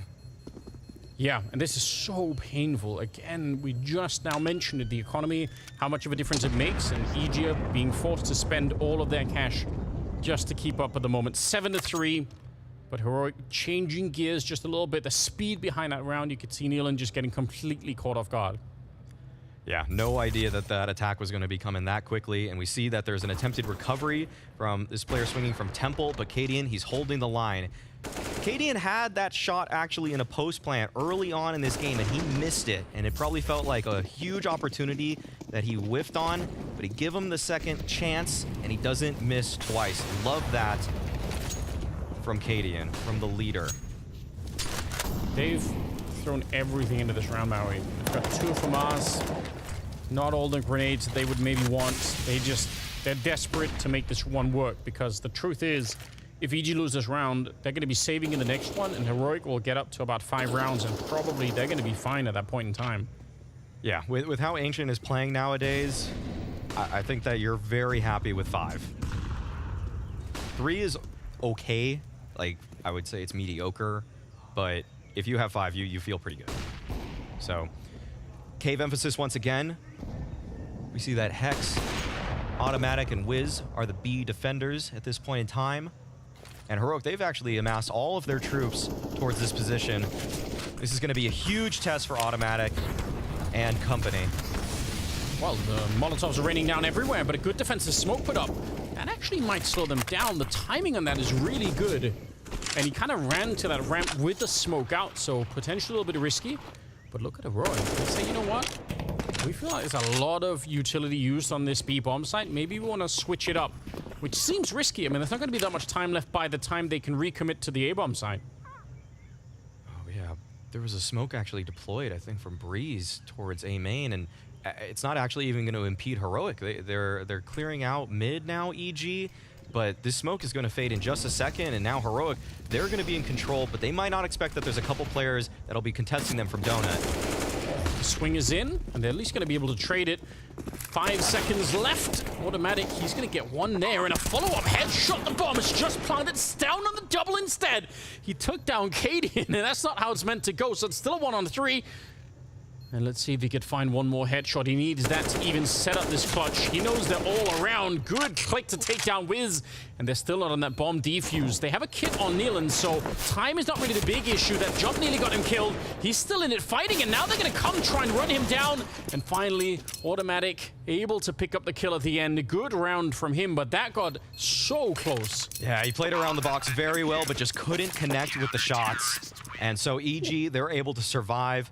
A nice clear from EG actually towards middle there in the mid round, just making sure that they weren't completely devoid of information. It allowed them a very clean fight as Automatic takes 2 down from that spot. And yeah, this is just a nice conversion. Automatic with 3. He was getting contested a lot earlier in this game, sometimes missing some important shots, but now they called his number and he's sitting at 12 frags. Not bad for this guy, as he had a very shaky, very slow Inferno. And with double FAMAS and just on the brink of being forced to save, this has just got to be feeling really good to actually be able to pull through in this particular round and win that clutch at the end. So well done. Timeout being used, which, you know, at one point in time we were always very confused when people took timeouts out of victories. But I feel like now it's just so ingrained, people, you understand, you know, sometimes you want to brush up a couple of things, or you just want to make sure people don't get too, you know, adrenaline bombed and just get too nervous in the middle of the game. That's a round that it felt like was very much so earned from EG. So for Vorborg and the rest of the EG guys to try to center themselves after that, can't really blame them too much, because you don't want to give this up, because there's still a lot of cash in the bank for Heroic. This is still going to be a very serious round for both of these teams. Katie would love a peek in there, but he's not going to get it. Instead, creates a bit of space for Stown to make the run, although he'll see nothing but smoke in the middle at all. Decides to use that to try and create an even deeper space, and Nealon is hearing this. He's been tested here once before, so he's hyper aware that something could be coming up. Look at it, it's drawing everybody back. Huge gravity pull here. All of EG worried about the CT spawn at the moment. Nealon going to be dropping Jabby. This is looking pretty good for the defense, although they're going to be careful still. Double kill for him, and they are boxed into this tunnel. 3 on 3, and the bomb not planted. Yeah, it's actually lost in CT spawn. That bomb's so far away. Does it spread? Nealon is so close to those flames, I have to assume, but he's still alive. This round's on a knife's edge, but that bomb, it leaves it firmly in the control of EG. A nice shot from Nealon, a quick scope through the smoke. And now Shush, 1 versus 3. He's going to feel pretty hopeless about his chances here. There are so many angles he's going to have to clear, but that's a great start. The shot on the breeze, but it's not enough, as Automatic has his own op to close it out. Nealon definitely the hero of this particular round. Double kill to slow it all down. I mean, especially because that's the bomb dropping right there. So Nealon just doing excellent work, and as you pointed out, this quick scope is... I can't even see the scope come out, but I trust the graphic. Yeah. That's one of those moments you just gotta believe in the graphic. My God, all right. That's gonna take EG a huge step in the right direction to actually winning this map. This is another crucial round that they just picked up. Yeah, that was another high-intensity round where Heroic was able to find so much map control so quickly. It felt like they were going to catch EG off there, but Nealon just did such a great job deploying that defensive utility, staying alive there in the back temple area towards CT spawn, and making sure that Heroic couldn't actually enact their plan that they so drilled. 9-3, and Heroic, they're on their last legs when it comes to economy. In fact, EG R2, both of these teams, the loser of this is probably losing 2 rounds straight up. Yeah, which... for Heroic would be a ticket right back into the game, but for EG would be letting go of a really, really hard-fought lead that they've been nursing for a bit here. Oh, Wiz is going to start it off. Killian goes down, trying to challenge that ramp on the B-bomb side. Flashed off the angle, already deploying some utility. Can never be too safe in these kinds of positions when you're playing against Heroic. Now Stown, let's see if he can find something. He has alerted EG to his presence with that AWP. And Wiz, it feels like he has been money in some of these defensive angles. Give it a pressure on him, though. Molotov's at his feet. Stown backing off to try and see if he can reclaim this position once again, but this time it's not a flashbang, it's a smoke instead, obscuring his view. Yabby's been on the other side of the map waiting while the rest of Heroic have been here, so he's probably getting a little bit bored by now. Looked like he's going to go back and check what's happening in the middle or in T-spawn. 40 seconds on the clock, and still a 3-man setup, and that... Wow. They waited for a long time, and that kill would have been so important. Yes. Missed opportunity. That could have been the end for Heroic, because we look at their utility now, and they only have a smoke, a Molotov. You expect that one lane's going to be smoked, the other Molotov'd out. It's exactly the play that Heroic had in store. but breaching this bomb site still will be so difficult, but Tessus makes it possible. Oh, and Wiz wanting to get back into it. Walks right into the scope. Automatic, though. He's going to get one for the smoke. That makes it a little bit easier. Stown and Shush, the bomb is freshly planted, so they're going to have to defend it for a real long time. First opportunity is there. Stown with the AWP. Not his usual weapon, but he's done a good job so far. And now the MAC-10 on the other side. Neil, and he's got no head armor, so this weapon is still going to hurt. And Shush, he's thinking about it. He had a very slow start. The defuse, he's holding it in, but there comes the swing, and Shush, he is so close. Almost gets it, but not quite enough. The headshot would have done it, and instead, it's EG to pick up the round. Oh, the added tension of Nealon not having a helmet there. Coming down to just one more bullet from Shush. He's had a quiet game, almost the redemption arc starting right there, but it wasn't enough. But this was a beautiful entry from Tessus, and I'm surprised Heroic were able to find a way into this with such limited utility. Goes to show how skilled some of these players are, that even when they are in unfavorable positions, the firepower on the team is still good enough to go toe-to-toe with one like EG. But Nealon able to close it out. That is almost Heroic pulling one out of the hat. Just falling short. And once again, a one round from EG, yet they're the ones to call the timeout. They need to keep the pressure on all the way through. There's no doubt. They've put in so much work, and we've seen this especially in these games where we've got a huge underdog. You've seen it where you walk it almost all the way home, and then right at the end, you give up a couple of crucial rounds, and you're just toast in the second half. So I feel like, surely, yeah, try to make this a 12-3 half. Make sure that Heroic feel absolutely trash coming into the second half. Why not? Put him in the dirt. That's what EG want to do. But Heroic going for yet another fast mid play. This has been mixed results, and this time around, Stown, he's dancing around the flames, but he's a firewalker. 15 HP, but he's still able to find the frag. Now Hex takes a little bit of damage, and Breeze on the rotation has a lot of ground to recover. This is looking like Heroic has just opened one up with just a single frag and just a quick play. That looked so awkward for Stown in the beginning when he was sort of pushed back by the Molotov, and it looked like he was in no man's land at the middle, and then it just works. What an opening, what a round. Yeah, I can't believe he was able to get that one. That is supposed to be Nealon's fight, but you know, sometimes playing around those Molotovs, the visibility, it's tough.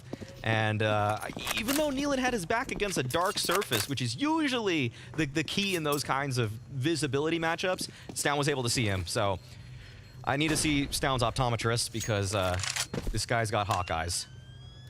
Yeah, it does. That's so crazy. All right, so Heroic get their fourth round. Again, with just this one opening, he's getting spammed through. I don't know. Wow. I truly don't know. Yeah, kind of on the edge of the tip of the flame. Nealon, you got to play right in the middle of the flame. There's no more advice there. That's just Stown hitting a headshot, honestly. I mean, that's a brute force entry from Heroic, and the rest of the players were able to convert because of that. What a luxury to have on your team if you're call Stown and say, can you open up this round for us in the middle? Can you just do that? Like, yeah. I was just waiting for someone to ask that exact thing. Why didn't you say it sooner?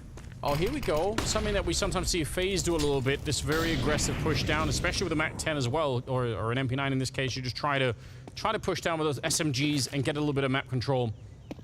And you can hold it for quite a while. Heroic, they will have heard it. Yabby's out here just lurking around waiting, which is what he does on the map for a lot of the time on the T side. Heroic, once again, they're getting this top mid position. It's Wiz that'll be tested. Nealon has been thriving in this spot, but Wiz, without that AWP, I feel like this is going to be a tough test for him. Yeah, surely will be. Under a minute now. Automatic, though. A little bit more of a reasonable fight here at range if he could with the M4, but he's going to give it up. And Hext doesn't want to stick around at the entrance to that cave too much longer either. Cadian, he was waiting for a long time again, but outdone by the FAMAS. Wiz, though. Oh, I can't believe it. How is he allowed to get away with it? Stown is shot in the back. That is crazy, and this might be the ticket for that 11th round. Yabby's on his own, 30 seconds left. He's going to get a couple of quick headshots, and a deep breath here for EG. Just play as a team and you won't lose this round. But if you fight him one at a time, that could still happen. And there we go. Nealand's going to pick him up. 11-4. Great start for EG on Ancient. We'll be back after a break.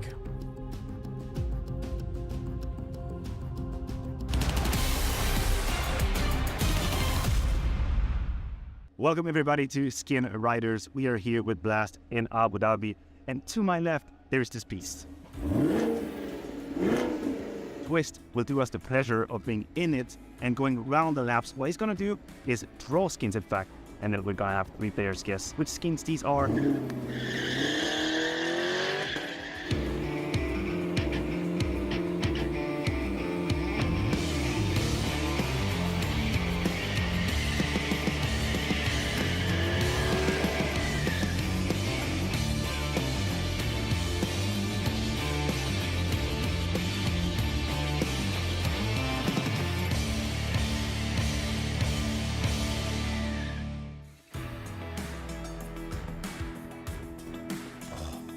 Why is the painting so bad, guys?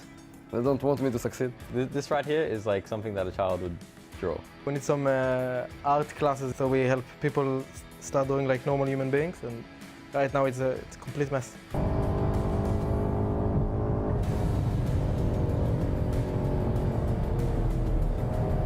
I just see some people trolling me.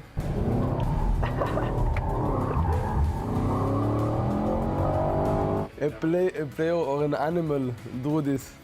I think a player, probably not a good one, but a player. Like someone smashes the color on the paper and just like does it with his finger. But I'm not sure why there is so many dots that are like going out of the USB. And they're also not only going out of the USB, they look so... They're just, you know, a mess. Every drawing is a mess, and I'm not sure who to blame. Yeah, I would just say USB 0. I think the skin is USB kill confirmed. It's either kill confirmed or Cyrex, but I'm not sure if there is even a Cyrex USB. I think the skin is kill confirmed, even though it's black and scribbled and stuff. I can't think of anything else that looks kind of similar.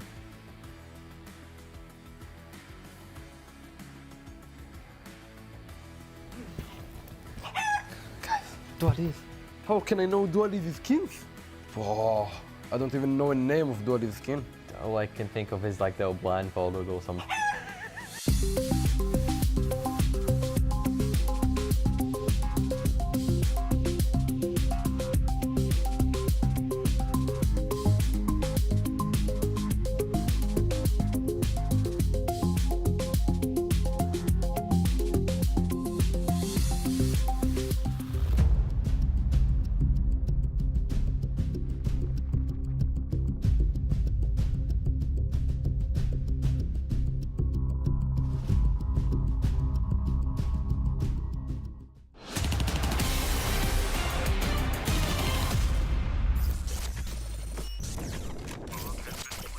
I have a smoke, guys. All good. Kill One more. I'm in the one smoke. more with I'm hiding out. in the short smoke. I can flash You kill over. that? Yeah, Can you flash? Can you flash? Flash over Up to in you. banana still. One could be cave. I think banana. I'm smoking cave now. Noob. Hopper noob. Cave. You have kit.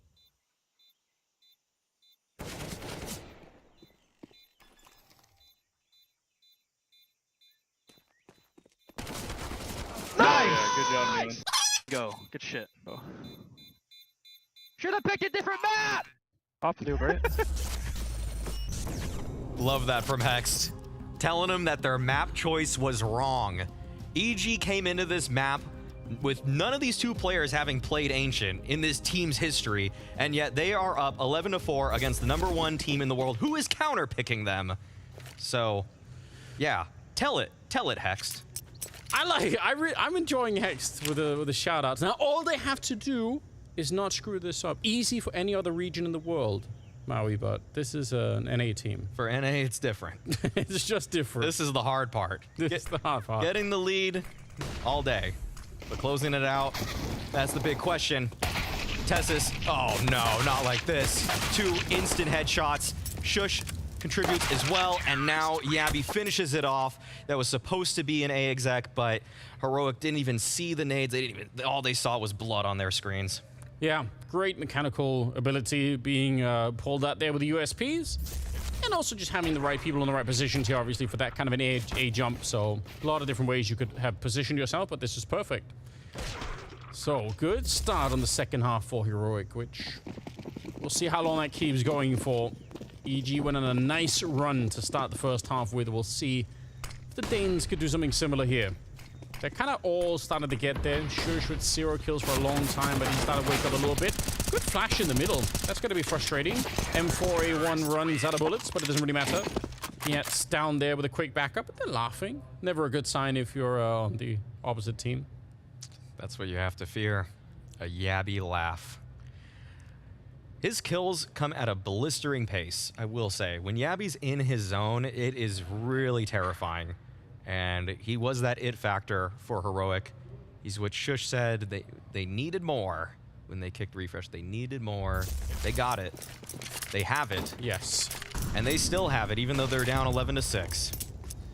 So you have to fear if you are EG, or if you were born, so unfortunately, on the North American continent. On the other hand, if they could win this one, going into Overpass, that's not an easy map to play against Heroic either, right? It's not like things are going to be looking up for EG all that much if we get to that third map, but I think it would still be quite a statement, even if they could do that. I would be impressed by EG, so they're not that far off. But they need the focus. Yeah, and with Ancient in its current state, it is just so difficult to find ways to get in on rounds. You see a little bit of a cave pressure coming out from EG.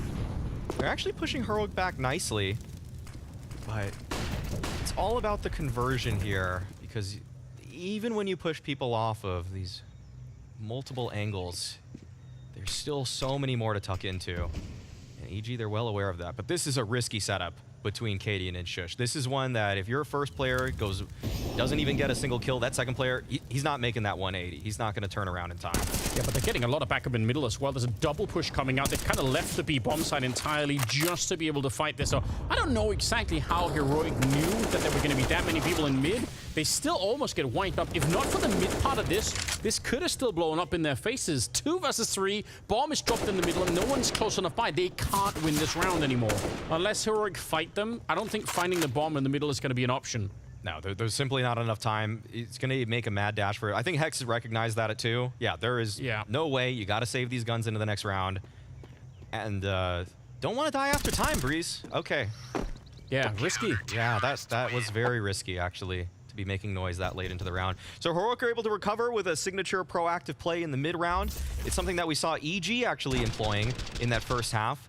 But you can see Heroic, they're so much quicker with it. They're always they're always looking for a way to find information as a pair or with utility. They're always just carving out their own future. Going to be difficult in a round like that one for EG to make really good calls, because if you see that there's one person in the middle and you actually win the fight against them, you're not expecting for a second player. And if you find out there's a second player, you're not expecting for a second player to also be in donut. It's just so unlikely that that's how the stack would play out. Yeah, a weird setup on top of a weird mid-aggression. I mean, there's so many different things that Heroic are doing in that round to upset the balance of what EG thinks a standard Ancient round should be looking like. So that's something that you have to credit Heroic for, and it's something that you know that they're just going to keep doing for the rest of this game, and probably for the rest of this roster's history. I mean, it's working really well for them, so no reason to change it all that much. Ooh, nice shot. A good AK on the other side. Saved in the previous round. Shush looked like the timing was with him, looked like he had the right idea, but he couldn't win the fight. And that's a bit awkward. Put some pressure on the Heroic side. 11-7 is still a pretty good scoreline. I mean, they're in a good position either way, but if they steal this round, EG, with a single saved AK, that would certainly put some fear into Heroic. Especially given the fact that it was the young gun in Hex who was able to deliver that first frag. Now, Yabby, he wants a little bit of information back, and Hex, what? No way, he had a Glock. They left him out just to get some information, to collect that info, and yet he's able to find a kill on top of it. This guy is looking like the Terminator right now for EG. No way, not another pistol kill. Can't do it like this. EG, you can't actually, there's no way. Yeah, Stown decides to take it back. I'm expecting some big trash talk coming out from Hex that they can win this round, but Tessus is not having any of it. What a headshot to follow it up, and now Hex on his own has to finish what is started here with 15 seconds. It's not going to happen. Stown will take him down. They did everything they could have to win this round. It was really, really close, but what a shame. That was beautiful from Hex, but just nothing else in terms of contributions from his teammates. I can't believe he wins that fight versus Yabby there. That is crazy stuff. Okay. What's that? Down is saying, come on. Okay. He's just excited. He can feel it. And I think everyone else can too now. 3-round gap between the two teams. Heroic are really started to get warmed up.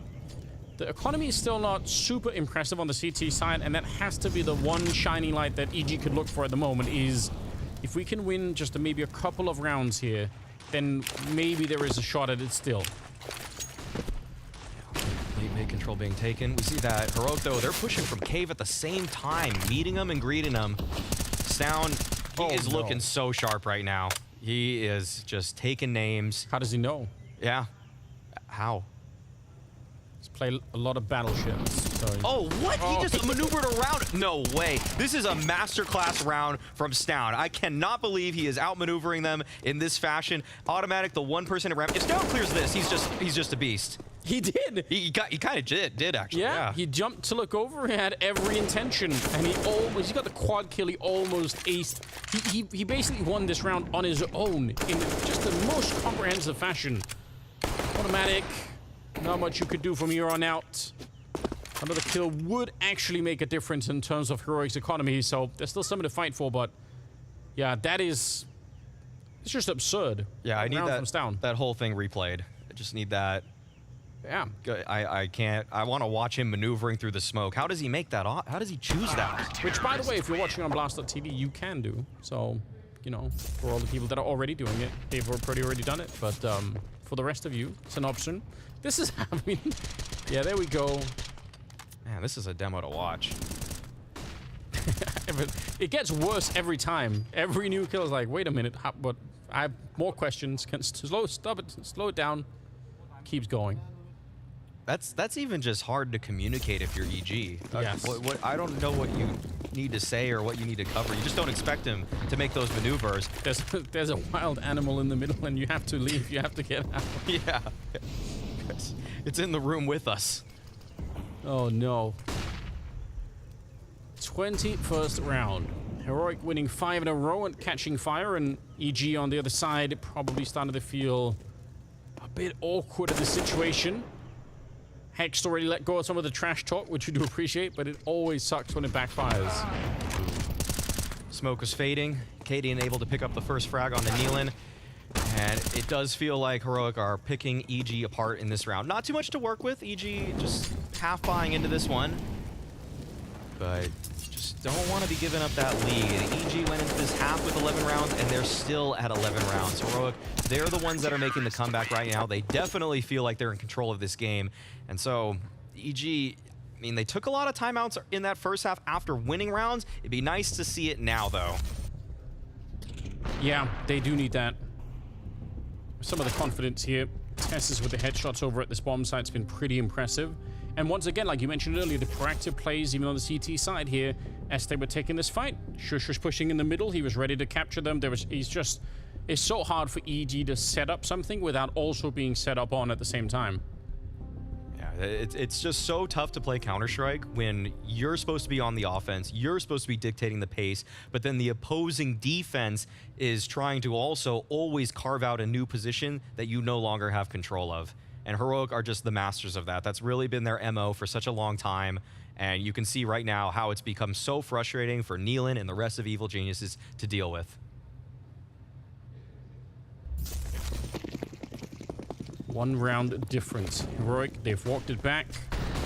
And EG, they need the money. They need the rounds. At one point, it looked like it was just a short step away. All you need is 5 small rounds. You know, it's all good. But then you didn't win the pistol, and it just slowly is fading away from them here. And now a new defensive setup. What do you think about this, Maui? Yabby is so far forward. I think this is going to pay off huge. I don't think EG has any inclination to clear out A main at any point as this round develops. And so Yabby will be primed for a flank at any point if he so chooses. You can see that the point of emphasis for EG is towards middle. They're also trying to feign for some cave control at the same time. In fact, they might be going for both positions simultaneously. But that flank from Yabby, it could come in at any moment, but it just has to know when to pull the trigger on it. Yeah, timing is everything, and This is where presumably a lot of the homework is going to be coming in as well from the heroic side, is when do you get the exact read that you need? Because if it's too late, that's not going to really work out. If it's too early, maybe someone's still watching it. Stavn, though, also tired of waiting, wants a little bit of information. Hext hasn't so seen dirty. past. He's inside the smoke. The timing, it could not have been more obscure from Hext's point of view. If he dies here, he's going to watch the demo back and think, all right, so I missed him by less than half a second, and that's what killed me, and that's exactly how it's going to go down. Hext is out of it, and now Yabby's in the middle pushing. Now, Nealon did make his way in there, so maybe no, he's not slipped the net. I was going to say maybe he could escape, but there is absolutely no escaping Heroic at this point in time. They're going to tie the scoreline and make it 11-11. That was disgusting from Heroic through and through. We saw the early position from Yabby that was able to pay off by backstabbing Nealon, and we saw Stavn finding that single timing that he could have slotted himself into that smoke, which more or less looked like a missed smoke from Heroic. That's what Hex thought it was, and we see that it's actually all part of the master plan that Stavn was crafting up, and there it is. I mean, all of the fruits of their labor from Heroic just coming right there. That's just, they're so hard to play against. It's a team play sometimes to take some space from you. Sometimes it's individuals taking space from you. This is when Heroic just feels so empowered. Yeah, even at a slow start, even at a rough first half, they've turned it around instantly. Stavn is dropping 20 kills now. He's making up for it. He's coming for that #1 spot, which is currently held by Automatic at 21, so not that far away. And they're on the ramp. Oh, this is good. In the middle of rotation, the timing is epic here for EG, and they're going to be running down Cadian. That's an AWP on the ground, and they keep running for it. Nealon on the double entry. Stavn is out here hunting, but Hext smartly limiting in the angle, falling back with the Tech 9. And Yabby and Shush 2 versus 4. What a call from EG. Yeah, just perfect timing. And now Yabby, he's trying to prod into the bomb site, but there's too many angles being covered at this point. Nealon and Breeze both able to connect with a kill apiece. And this is the danger of playing like Heroic. When you always want to be proactive, sometimes you will leave gaps. We saw there that Heroic, they were in a position or a point of transition. They were trying to go for a mid play. They were trying to find some space on that side of the map. And in that exact moment, that's when EG called to execute. But the thing is, when you're Heroic, you play the numbers game. You play the whole half knowing that's always going to be a possibility that at sometimes you're going to get caught out like that. And you have to run that risk if you want to be the ones that are in control more times than not. And EG haven't really tried to push some of those advantages a lot. They've been playing like very respectful Counter-Strike for a lot of it, and that means Heroic have been allowed to get away with so many of these, you know, awkward rotations and just trying to be all over the map. Oh, that should have been a kill, but Cadian misses it. They're back to the same thing, but this time at least he has the warning for it, and he gets the flick to bring down Automatic. Okay, bomb site's actually been taken by EG here. They're trying to take the back lanes as well. They need to find something. You can't play just on the site here. The retake is too easy for the CTs, and so they are trying to secure this back lane space. This will be very awkward for Heroic to deal with if they want to push on through, and they actually think better of it. Yeah, they're waiting for it. Still probably feel like they have some time on the clock. They have a couple of kits as well, so they should be in a good position. But this first kill on the after plant is going to be absolutely critical. This flashbang does nothing, but the headshot from Tessus will open it up, and it puts the pressure on. Wiz and Hex to the left, and they're in a 2-on-3. That bomb is ticked real far. They get one more headshot. The M4 and the AWP to bring another round on the side of EG. Once again, it's the youngsters in the post plant for EG coming up big. That felt like such a tough position to be in, untenable even, and yet they were still able to survive. They were able to hold on. Cadian definitely would have wanted that one back, but even after finding that first kill, it felt like Heroic, they just wanted to play the clock, wanted to wait things out, but Hex with some sharp shooting as Heroic finally had to make their approach. And finally, though, also, EG just getting this last bit of momentum. They were stuck. They were in a rut. It was tied up. Heroic brought it all the way back. You feel like everything, every option, every advantage you had, all that cushion, it's gone, it's deflated, but they found a way. They found the air mattress. They pumped it all the way back up. It's looking so good right now. Although some of these rounds, obviously, over and over again, rushing the B-bomb side in different fashions is not going to be the way to victory. At some point, that's going to get shut down. Not to say that they can't do something else, but they've had a couple of rounds based on that same template. Now you want to see them have success somewhere else. And if they have it now, the last bit of cash used by Heroic, they could get to 15 almost instantly here, EG. This is the best position they're going to have right now, it feels like, of just ending this map. in their favor. That's where it's scary for Heroic. You got beat by the same strategy twice in a row. But EG, they're going back to the slow, layered, disciplined style that wasn't working for them earlier, but now they have a huge utility advantage. There is not too much for Heroic to work with. They even have the weapon advantage on top of that. And so what wasn't working for EG earlier may actually turn into their favor, given the fact that Heroic just don't have the options that we saw in the prior rounds. Look at the gamble that's coming out from the Heroic side. They're expecting that it could be a third time B, and even if it isn't, they're going to turn it into an offense of their own. Breeze is holding it, but the triple peek is too much, and Tessus will take him down. But they're going to realize he saw a lot of people there, and at least he can call it out. This position from Automatic, cutting off the rotations. That's 3 players now for Heroic that have no way back into this, or 2 players that is, sorry. But now, Shush, he has to hold the line, and he does. 2 kills from him. This was the last hope from Heroic on this side of the map, and yet Shush, we were talking about him earlier, he's able to come up. And now it leaves Wiz and Automatic. And they're taking a deep breath here, Heroic. They didn't want to keep fighting. 2 on 4. They should be able to win this. They don't currently have a kit on anybody, and they have a smoke on Stown, but still, they have to be worried. Without the defuse kit, it's going to be a really long defuse. Wiz is looking at it, just comes off the angle, and when he comes back, Tessus is there. That's so unfortunate. Automatic now on his own, 1 versus 4, and he's not going to get even close to it. A triple from Tessus, and a good retake coming in from Heroic, saving themselves, and maybe saving Ancient for themselves.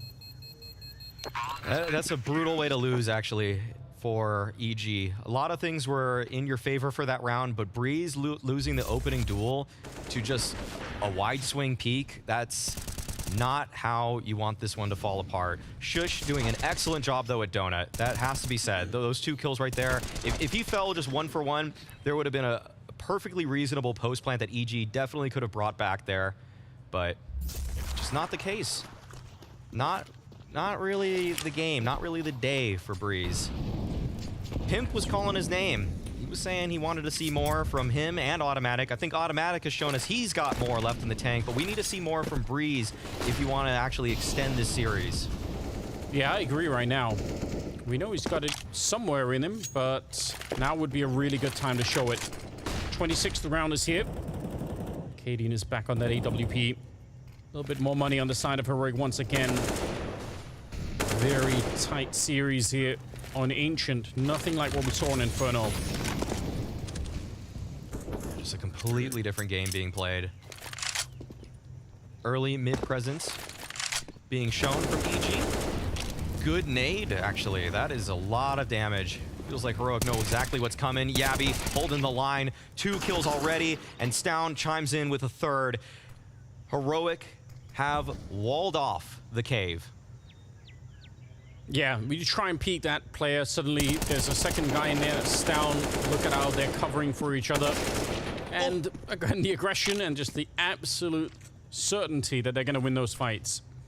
Hext on his own. It's going to tie up the scoreline and make it 13-13 with questionable amount of money on the EG side. And the push comes in from Shush. And this is a tough one for EG to swallow. Yeah, you're talking about it, the money. It's not looking too bright for EG. I think Heroic may have weathered the storm.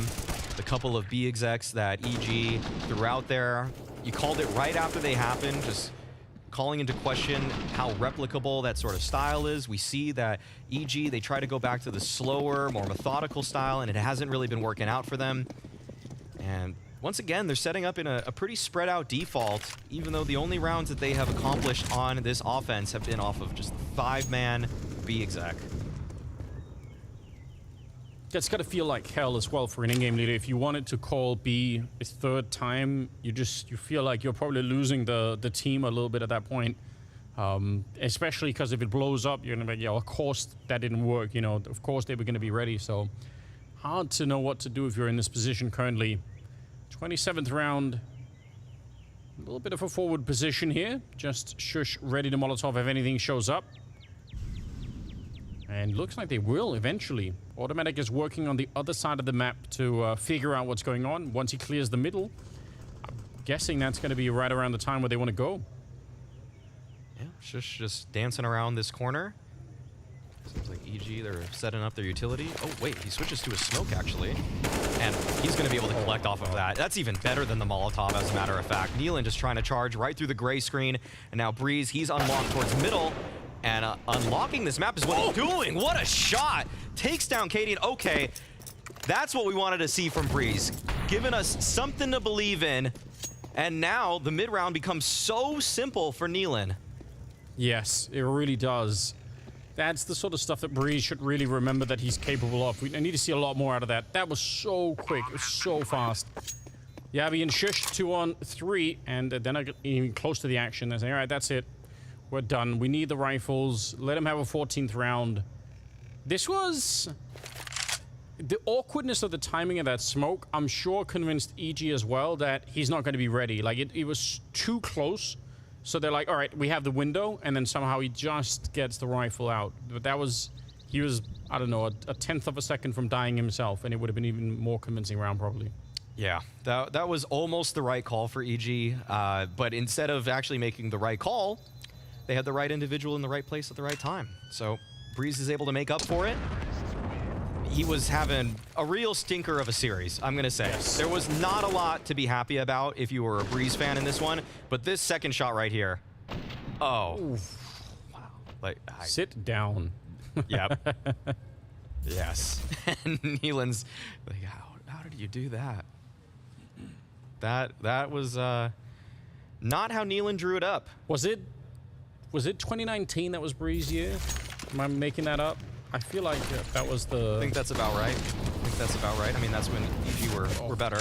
Well, we'll recall that a little bit later because they're in the middle and they're eating a lot of grenade damage. That's 3 people tagged up, although they're going to get one in return from the smoke. It's Breeze to bring down Tessus. All right. That might make up for it. 4-on-5 here. Stown is down to the shop, realizing there is a gap that needs to be plugged somehow. But if you overextend, you might get another bullet to the face. Breeze and Automatic, they're both very low right now, so it is a 4-on-5, but only just barely. And Breeze is thinking about it. He's got his crosshair trained on that for a long time. Cadian on the other side. Wiz, if he shows too much of a shoulder, he could be gone. And still a minute on the clock, and they're starting to put some pressure on, making a lot of noise. There's the bit of a shoulder pushing. Nice headshot from Yabi. It's going to make it 4-on-4 once again. Yeah, right when Breeze decided to approach. That's when Yabi swung into him. Perfect timing. But now Shush on the A site by his lonesome. And he doesn't even have his gun out. Oh, just an inopportune time to quick switch. And so Yabi, he'll have to try to recover this, or this is going to be a save coming out from Heroic. Doesn't find anything on the initial swing. And now the cavalry has arrived, but it's all coming from the same direction for Heroic. And they know it because they got hexed in the middle, so they realize that all the retake is going to be coming from this side, which, even if Hex doesn't do anything here, it's still pretty good information. It looks like Heroic have kind of diverted from the main path, and actually, they're going to go all the way back. For a minute, it looked like they wanted to fight Hex in isolation, but yeah, they're going to back off and just give the 15th round. EG now 1 round away from picking up Ancient. Oh, map point for EG. Who'd have thought? I don't think anybody saw this coming. There's still more work to do, but Hex, he's on the prowl. If he's able to take any of these guns away, it would be massive. Not able to get the kill on Stown. That is paramount for Heroic's chances into what may be the final round of Ancient. First time EG is playing this map. Not only with this 5-man lineup, but with basically anybody on this team in a 2-man situation. That's crazy that they have done the damage already that they have accomplished versus Heroic. Yeah, I think, you know, because that was one of the main points going into this map, just talking about how they have no experience amongst each other, you know, even within the team, which should make it very, very tough to do what they're doing here. But it's been impressive. Nealon at 20 kills, Hex at 18, Automatic at 23. And a couple of good rounds from Breeze. And if we can have a couple of more of those, then maybe we don't even need overtime. Maybe EG could finish it right now. They're going to try and test Tessus in the bomb site. He's going to pick up one and a quick double. I feel like he's been doing that every time they show up nearly. When he's on the site, he's usually ready for them.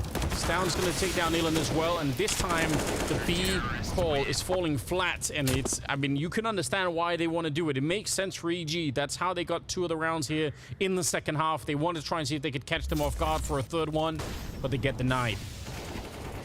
Just not working out for them there. I think there might have been a messed up molly or smoke on that exec. I don't think things went accordingly in terms of the utility and how it was deployed across the bomb site, and that might have actually scuffed that hit from EG. So if they were able to run that one back, nades right where they were supposed to, who knows how that would have gone, but that's why the North America can never be completely taken out of the Evil Geniuses. You can take the NA team out of NA, but no. Can't take the NA out of rough times. It writes itself. It truly does. But still an opportunity. There is, and they're going for it here. A quick pace change coming into the A bomb side. They want to see if they can rush them down. Shushno pushing through. He nearly had the lineup. That's almost a double, but instead, it's a really quick bomb plant here for the T side. This is looking good at the moment. Breeze, he'll go down, but he was tagged from earlier. It is still a 4-on-4, and I like this from EG. Trying to see if they could beat Heroic before they have a chance to play proactively, before they have a chance to do anything. Smokes coming in, Molotovs as well. Putting a bit of pressure in the afterplant here on EG, but they're not getting the kills right now, Heroic, and time is running out. They need to get this defuse right now. Nealon running down instead. Oh, this is looking great. Yabi's on his own, and instead, EG 16-13 as they upset Heroic and win Ancient. Oh, the drive-by from Nealon at the very end just goes for the clear on Temple. It found the double kill, and EG are able to win their first ever Ancient map. With this 5, with this roster, who'd have thought this was going to happen? This is so confusing. Yeah, really, really impressive stuff. That's a way to get the new season started. We've got James with us. Vorborg, that was an impressive fight from start to finish there on Ancient. And a map you guys have just not been playing. Some practice been going on this map? Yeah, definitely. I mean, we've been practicing every map, of course. Best right into the best of 3, so kind of been spreading it out. But yeah, very happy with the results. Now, Ancient, obviously, this looked a lot better from you guys. We saw you exploiting mid a lot, and Heroic didn't seem ready for you guys on it. Was there something you noticed in their gameplay, even with the changes coming into the map? Honestly, no. I think I think so much has changed on Ancient. So there's been a lot of experimenting, what works, like what kind of control can the Ts get fast, and what will the CTs get. So we have done a lot of experimenting. In the end, we ended up with a more slow play style, I would say, most of the time, with some reactions and explosions. But we've just been mainly focused on ourselves, honestly. Well, you're being honest, and I like that. You got a big smile on your face as well. But how confident are you going into this third map to being able to take the series? It's been a long time for EG to even win over a good team, especially like the best team in the world right now. Yeah, I mean, Overpass is one of our best maps, but it's also one of their best maps. And obviously, they're a very good team. But for us, still, it's early. We've changed a lot here in the offseason. Roles, new player, of course. So for us, it's about making sure that we give it our all.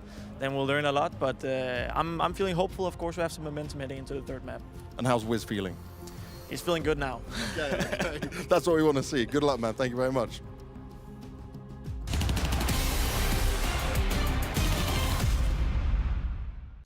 Welcome to the round table of in-game leaders. I've assembled some of the greatest minds. I've got Nitro, Nexa, and Karakin to discuss all the things around being a fantastic IGL when it comes to Counter-Strike.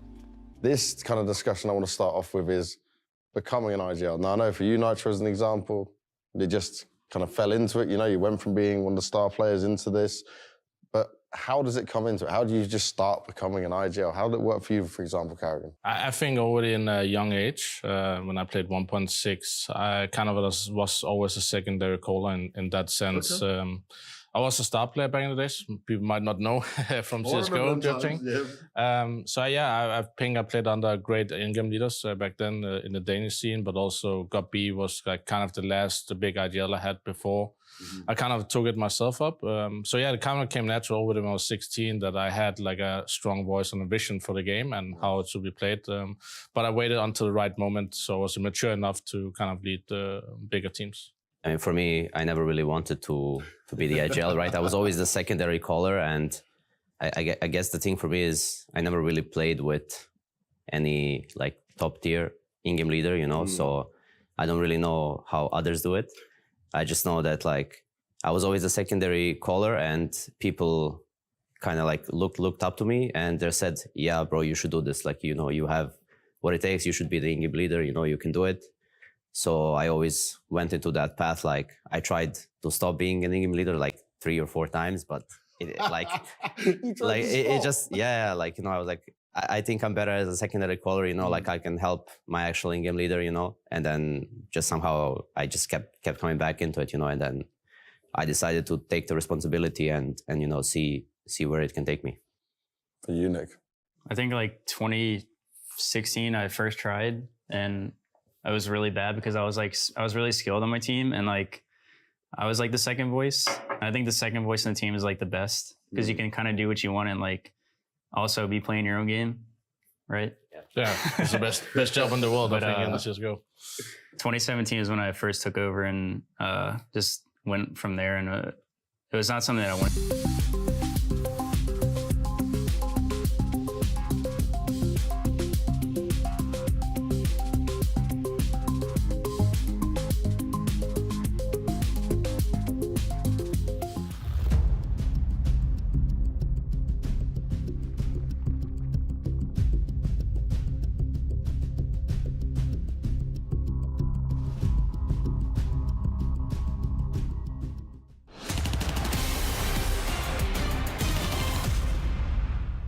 Slaps all round inside the server, and EG truly hitting Heroic where it hurts. Gentlemen, I am absolutely baffled as to that result. On paper, this should not have been possible for Heroic. This is one of their best maps. For EG, there was almost no data for them coming into this one. How on earth did they push that over the line? I think we can ring the upset alert already.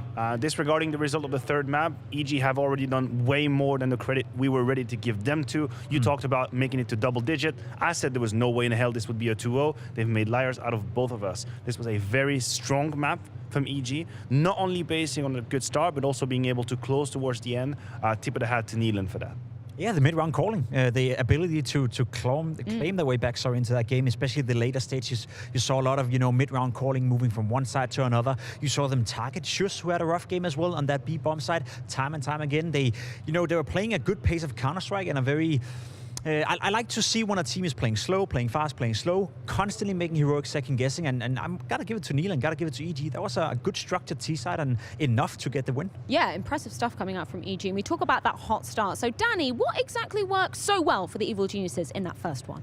Neelan had a great individual performance. I actually want to break down this one round where we see EG actually deal with this Heroic A split. So let's take a look at this round right here. So first starts off with Breeze here towards this donut position. He gets a Molotov towards donut. He's forced to fall back, but at the same time, a Molotov comes in towards the A side, so they know that this is going to be a split from both the donut side as well as a player towards that A main position. But look at what EG kind of do here. You see that Wiz, he takes a shot towards Temple. It allows Breeze to basically capitalize off that bait setup to find that kill, and then he gets traded. But what's important here is Neelan coming in here through this Temple position. Look at what he decides to do. So the first thing is that you'll see him coming very aggressively towards this Temple area. And the reason why he can do this is because he knows that with Breeze dying here, he didn't actually see anybody else other than this one player. So he knows that this whole area here is clear. He only needs to worry about this left side.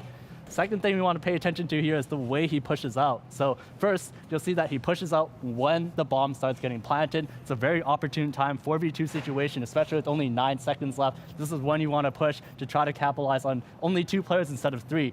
Second thing, though, is that look at the way he actually drops down when he comes out. Most of the time when people come out here, they usually want to just swing out towards the right side, but by crouching down and just kind of moving down here first and then peeking out, it allows him to basically take a very fair fight against Kaden, and that's how he gets his kill here. And then because of this 4v2 now, he finds the second, and now in a 4v1 situation, Stalin is very little that he can really do. But Neelan here, this play that he made through that Temple position is a result of understanding the map and also understanding the micro details of how he should kind of come out through that Temple position.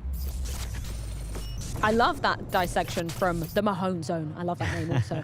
The fact that we get to see, you know, those minute details actually making a difference for EG, it's incredibly impressive when we were kind of, you know, predicting a team that would have no idea what they were doing on this map. You're absolutely right. I think that clip from Mahone highlights two main factors to me. First one is the timing of the attack. Heroic tried to play really fast at the beginning of the T-half. They got completely stopped by EG and they forced to slow down the pace, which is why we have 20 seconds on the clock when they attack. And the other point that I want to make is the clutches, weirdly enough, went EG's way on this map. Some of these bomb plant situations, even though Heroic had the pieces where they needed to, they couldn't convert. A less experienced EG lineup took the best of Heroic on the clutch territory. I fully agree. You know, take nothing away from EG whatsoever in this game. As you said, it's way more than we expected coming into it. But Heroic, they were a little bit rusty, right? We see them being better at being proactive on the server. We see them shine when it's a 3v3 or 4v4. Cadian usually outcall his opponents as well. But this time around, I would actually argue that Neelan had a better reading on Cadian than the other way around. And that seems a little bit atypical for Heroic. Yeah, definitely. You speak about that clutch factor, Matthew. That continued on into the second half as well for EG. Yeah, even in the most important moments of that game, we can have a look at round 24. That's one example where Heroic kind of screwed the pooch, if you allow me to use that expression. It's going to be a 5v4 for Heroic. We'll see Cadian misses an opportunity, but replaces the way that he has to, finds that shot, and then they leave the bomb site. They allow EG to get into it, but they have all the positionings, they have all the timings, they should be fine. Granted, that smoke will eventually fade towards CT spawn, and then we see just a little bit of impatience out of Heroic. That's a 5v3 temporarily. Wiz doing a good job orienting through that pillar, and then that's it. 2 versus 3. Shush goes through the smoke. No one is in position to trade him, and Hex finds that double kill. Usually, Heroic win these rounds. They don't let go of a 5v4. They don't let it go of a 3v2, and that was a pivotal moment that allowed EG to run away with it. You see it here on the round timeline. Yeah, I love that we get to see the round distribution for this particular map, as it truly was a game of streaks, particularly when you're looking at those CT rounds as well. And then we come into the later stages of that second half. Of course, that clutch really catapulting EG towards a W. We got to give it to Automatic, but simultaneously, Pimp, you are arguing a point in case for Breeze actually having huge impact in this. Yeah, I mean, on the scoreboard, he wasn't looking too good. I think he got 12 kills over the entirety of this map, right? But the last 4 rounds, he was, yeah, exactly. He was doing 2 entry kills, and he was doing a couple of multi-kills in those rounds as well, combining for 5 kills in some of the rounds that they were winning. So despite not having a good showing, when he stepped up, he found an awful lot of impact. And we saw the scoreboard right here as well. The fact that they were able to win 5 rounds on the T side out of the remaining 8 in that game to shut down that Heroic comeback is very well done by Neelan, very well done by EG. We talk about the best team in the world, at least according to the rankings right now, going against EG, who's number 32 in the world and who's been a joke for the scene for a very long time. And this was actually the first legit win from EG I think I've ever seen. So maybe the blueprint is slowly but surely starting to work. It definitely worked on Ancient. You're right. I think it's the timing through which EG found the W that matters so much to me. Because the 6-0 lead at the very beginning, it's not that important to me. It's relatively easy to have a quick steamroll at the very beginning. You don't have money. Now, when Heroic actually catch up to 11-11, and they're on the CT side, and they have the money, and they have their opponents figured out, I thought this was it. I could just tie my shoelace. It's time to go to the studio, moving on to the next game. But no, Neelan was able to find solutions. Player popped off, and that makes that win very legit. Very quickly, Johnson, Overpass is the third and final decider. Who is this going down to? Because Matthew, I remember you saying there's no way this isn't a 2-0, I think. Well, I'm already wrong, so what can happen to me? What's the worst that can happen to me? Just be wrong again. I'm already wrong. So I'm going to say Heroic, and who cares? Maybe I'm wrong again. Lightning doesn't strike twice the same place. I don't believe it. Well, Heroic's all round up here, and it's EG hoping to prove us wrong up here on the desk. It will come down to the third and final decider of Overpass, and it's going to be going down with Maui and Anders in just a few. You do not want to miss it.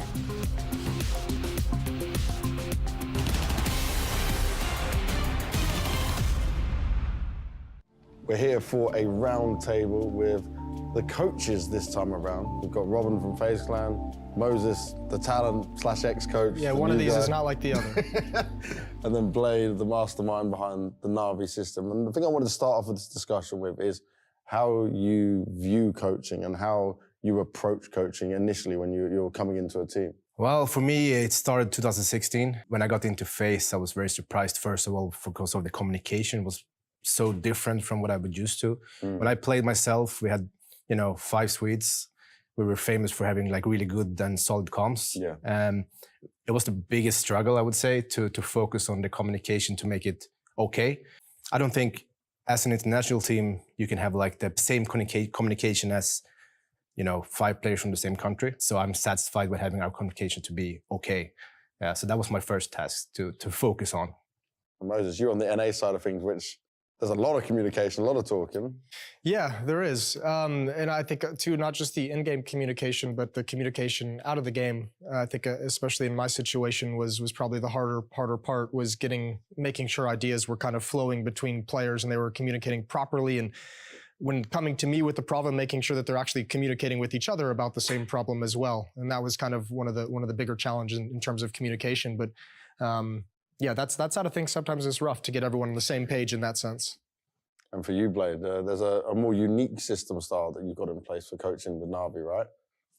You mean when I started? I don't know, it was more like natural for me because I was like a in-game leader who was actually the same coaching because we didn't have a coach. Yeah. So I was trying to take control of our evolution process over everything. So I just transited like the same, but more focused on the coach role from behind. And I already knew what kind of things teams lack nowadays, that time. So I wanted to implement some stuff here and there, some fundamentals, of course. But I still think that even now, a lot of teams lack a lot of stuff, and it's not like in big sport. It's not like that because maybe players are not.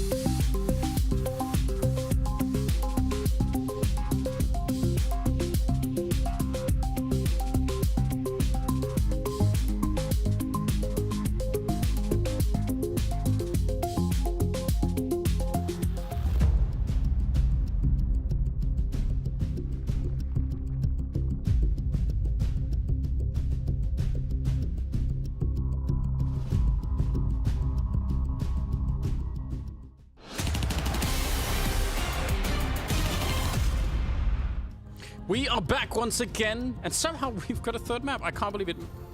What happened, Maui? Maniac didn't see this coming, so I'm gonna just throw him under the bus a little bit more. Nice. Freya did it on their segment, so I'm just gonna slide that in right there. I didn't think this was gonna happen either. This was the first time we saw EG, or anybody saw EG play Ancient. They were able to come out on top, heroic, probably wondering what did EG even do that was so good, because it felt like it was a couple B execs, a couple weird mid rounds from EG, and yet it was enough. That's all they needed. Could we go so far as to say that it was Maniac's fault that this happened? You know, when an analyst does say that it's a clear 2-0, I know, that's who you have to blame. I feel like that's true. Well, it's certainly upset some kind of rhythm in the universe, and we're on to Overpass, which will be interesting. I don't think it'll be a very hard battleground still for EG, but I would have said the same thing about Ancient, so we're just gonna have to find out. We're just starting the new season. It's the first match that we have in 2023 like this, and Heroic versus EG have gone to Overpass now. With Heroic on the CT side, they're ready, but so is EG. The Glocks are coming through the tunnel, and now they're getting that wide angle, and they're just running down this defense. They're not gonna slow it down. They want to keep it going. Shush finally putting an end to it with a couple of headshots, but it might have been too late. Ooh. Yabby. He's gonna have to bring this one back. 1 versus 3. Okay, there's one. Breeze down, and there's another. It's just Nealon. He's jumping on top of him, but Nealon is able to recover. That was worrying. EG wanted that one so badly. They played with force, with emphasis, with gusto, and the captain's able to close it out in the end. Might be happening. I don't want to get ahead of myself, but it might be happening. I was going to say, definitely don't. Just don't even think about it. That's when it all goes wrong. But this is a great start. Future is here, baby. The what future? I need a replay. Oh, man. Well, I love Hex lines. There's always something to play off of them with. Yeah, I think it's great. It's clever. Second round is coming up. We do have some MP9s, and even better, maybe some Deagles. Another one coming through, a headshot to bring down Nealon. And that's going to leave a bitter taste in your mouth if you're on the EG side here. That's not how this round was meant to start. Yeah, that bitter taste is lead. It's not good. I would know. All right. Well, they hear the rotation. Okay, Hex just heard a couple of people moving towards CT. That jump spot is actually going to cost down everything. Is that info worth it? I don't think so. No, definitely not. No head armor. Gets completely chewed up. Put to rest down in the water. Yeah. About 50 seconds now, but this AK, there's always a very tough position to clear. Sometimes if you get the right flash, but if you throw it too deep, then you can turn around. Automatic checking on the other side. Definitely the hero of Ancient for EG. He did so much work. And he's going to have to continue to do that. Down to 30 seconds. They need a strong flash or a great headshot. Hextus in charge of that one. And we're down to 25 seconds now. Yabby, though, up close with the MP9. Again, it does make it very, very dangerous. Wide swing coming up from the Galil, but they're going to ignore all of it, EG. They're saying, let's just try and plant the bomb. The smoke is going to keep him covered. And Yabby goes down. It's still possible for Heroic to get back into this round, but they're very low on health. And Wiz is going to be able to find Tess's Cadian with a scout. Misses a shot, and that might have been one of his only chances. Flashbang is pretty good, but how does he get out from this corner? I think this is a save call for Cadian. Wiz and Hex, they've done enough. Hex with 3 to bring it back. Cadian's still going to actually flirt with the idea of getting a kill here, but there is no round victory for him. That is assured. And he'll just escape with that. 2 on the board for EG early on. Despite the early headshots coming out from Tess's and Shush, it wasn't enough.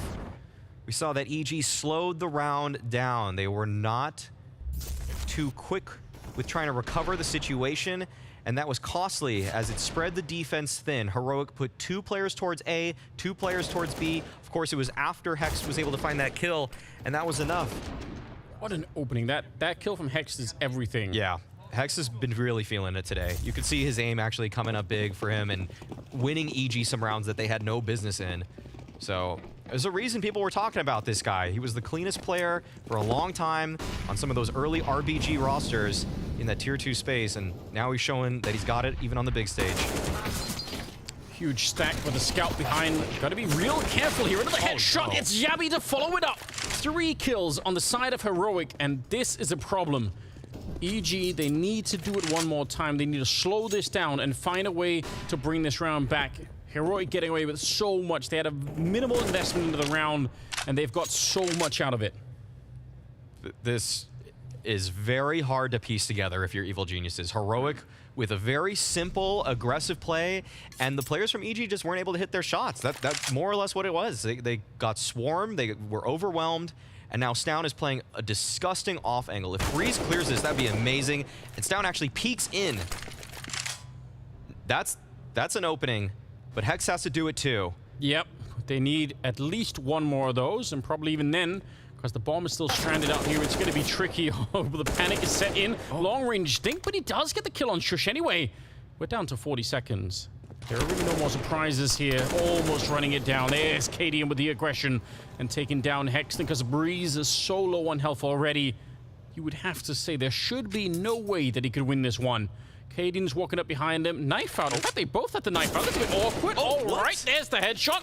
He can't really get the bomb and get to the bomb side. He has to try and find the kill on Yabby, who beats right in. And somehow, Breeze comes in with the clutch at the end. That's an impossible round, but somehow it's not. That was unwinnable. There was no way that Breeze was supposed to be able to get back into that one, but he decapitates Cadian in the tunnels.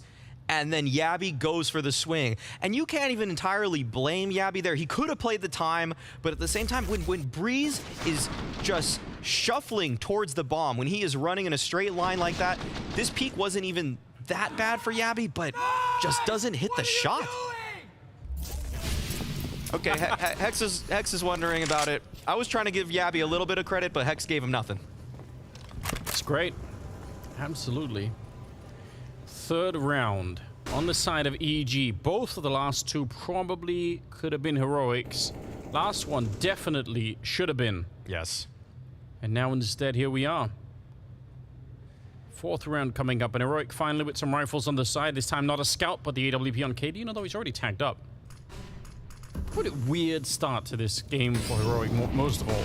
That last one, man, if they would have taken their hands on the keyboard, they'd probably win that round to time. Oh, wow.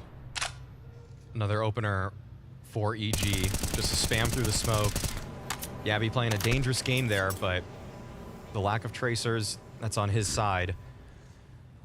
But 4 versus 5, and you can see Heroic, their usual proactive nature, it feels like they've been defanged. They aren't going for any of their typical movements.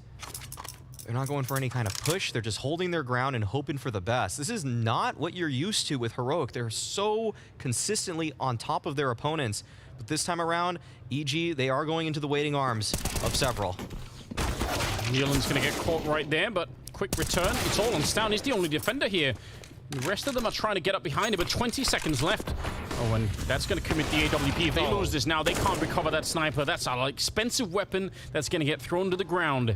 Hexed with one more opening, and EG with one more round. Yabby, he's going to try and slow walk it out of here and save that M4A1. What a start. What a shocking start to the map. Yeah, this is not what you want to feel if you're on the Heroic side. It's so much easier to play the style that Heroic does when you have the round advantage, when you know that you have a cushion and you can make these aggressive plays in the mid-round, because this is what you're getting now from Heroic when you're behind. When you're down 0-3 in the hole, you're just going to try to play a setup, hope for the best, and that's not actually really how Heroic usually wins their games. They get that early lead, they start putting pressure onto their opponents, they always are enacting some kind of plan, and this time around they just kind of wished and waited. It's worked out. It definitely has for EG, not for Heroic. Gotta wonder what they're thinking and feeling right now, because some of these rounds have been... I mean, obviously the two close rounds that they almost could have won with the pistol is one thing, but this one, through the smoke, to lose the opening kill, and then, like you said, they kind of stacked 2 on A, 2 on B, and not really a lot of movement behind it. 4-0 in favor of EG, playing on the T side of both parts. It's a good start. Oh yeah, this is definitely a CT-sided map in this day and age. And for EG to find this, it's massive. Okay. Yabby, okay. This is what we want to see from Heroic, for them to not just stay backpedaling in these rounds. This is surely good for at least one. Yeah, and maybe Automatic is going to be found as well. Yabby is on one of these, but I think Stown is out there with him as well. There's the kill on one, and no one's thinking, well, there could be another flank. Why would you ever suspect a double flank? It's just so crazy. And then from inside of the bomb site, Shush is going to be picking up Wiz. It's Breeze and Hex left to try and make this at least an expensive round in terms of the money. Try and get some rifles away, although Hex looks like that's even going to be impossible. It's a flawless round. They just take it away from EG. Heroic dominated them in the default, found so much space so early, disrespected that early A pressure, and it was really nothing. I don't even know what EG threw over there. Probably just a couple nades, but there were no bodies. And that's what you need to slow down Yabby. That's what you need to slow down Stown, because they're going to challenge that space, and they're going to take everything from you if you give it to them. So Heroic not throwing out the playbook just yet. They're down 4-0. They're not going to actually just keep playing back, turtle up. They want to make sure that they still play their traditional and signature style, and it is able to find them their first. Probably should be their second at least. Yeah, that's what it feels like. But we've seen this in the past from Heroic, where, you know, maybe a little bit of a slow start, and they don't need a lot, and suddenly they just catch fire, and they return to the game in a huge fashion. EG, the plan, the mission must be to keep this going. Hex is playing well. Breeze is playing really well at the moment. There's still plenty of space for Neil and Automatic, who are playing super well last game, both of them. If they can step it up to that level right now, then maybe they can crush Heroic before they even get a chance to really get into this first half. That must be the plan. Yeah, this is a very interesting default from EG. A lot of moving pieces right now. 2 players towards B, and yet there is some sand pressure coming out from a couple other Ts. It's tough to understand where this round is actually going for EG, but Tessus, he wants to figure it out. Oh, he instantly dinked. Nealon just nailed him from across Fountain with a Tech 9. I was going to say that's such a favorable fight for Tessus every single time, except for that dreaded one dink at a distance. 30 seconds, Cadian. That's an important kill. Going to put a little bit of attention over at Long, and with a smoke, he just sprays them down. A double headshot to bring down Breeze and Hex. That's disgusting. 18 seconds now, and this time it looks like maybe EG are the one that are going to get robbed. If this 2-on-2 works out in favor of Heroic, they had no business being in this round. If not for Stown and that ridiculous spray. Automatic trying to reposition, but Cadian's out there on Long. He finds the shot, and now he's sandwiched in. The wall bang comes through, and Heroic will pick up a second round, but probably not one that they should have won. No, it felt like there was a lot of reasons that EG had the advantage in terms of their positioning, but Heroic were able to still hold on. Cadian and Shush just keeping that pressure on those two players on site, and that's the disgusting opener coming out. And this also from Stound, like that's hard to explain. Just sprays right through, finds 2 immediate headshots. That's what star players do. They just manufacture frags. Yeah, even if they're not really there. Like, I'm just gonna pull this right out of the hat. Here you go. More headshots. And you can see that EG, they're reeling now after that. Not much to work with in terms of utility or weaponry. And so it should be an opportunity for Heroic to continue to close the distance. As EG's hot start caught all of us off guard, but normalcy, it's slowly being restored. Yeah, Cadian getting that AWP warmed up. Not at all afraid to take that angle early on, even knowing that there could have been a deagle in play. Wiz, the only one left. He's going to get the 1 kill there, but they can recover the AWP, so everything is fine. Yeah, nothing to sweat if you're Cadian. Even wears the hoodie, because he wants to sweat a little bit. Yeah, don't want that cold hand syndrome, you know. Some people really suffer from that, so maybe that'll help. Yeah. Okay, EG, they started off incredibly hot in this one. They're gonna try to actually keep building on that momentum. No op and play for Wiz. So, see if that comes into play. He's been pretty good, actually. I think Wiz has actually passed the rookie test thus far. It's been a solid piece, not detrimental. That's true, and it's even better because he had that rough start on Inferno, right? Which is that's a prime opportunity for you to fold mentally. You're like, oh no, it's the first game. I'm playing the best team in the world, and it's really rough. And you know, and he still made it back. He still managed to become a real asset. Ooh, Neil, that is a nice hard clear. Take down Tessus. I was going to say Tessus this time was their forward player, their information player for Heroic to figure out what's going on the map, and that's been taken away really early on. 1 minute and 5 seconds on the clock, so they have a lot of time to be left lingering here, Heroic. EG, once again, doing a lot across the map at the same time. You see all this B pressure, short pressure coming out, but Automatic is slowly creeping up towards bathrooms. And because of this, there's a chance that Heroic make a move that tips Automatic off, because he's just been silent about this approach. Stound still keyed in on the angle, though. And this is going to be a huge fight. Good flash, perfect flash, as a matter of fact, from Wiz. Great support, and that's going to actually lead Heroic to a quick rotation.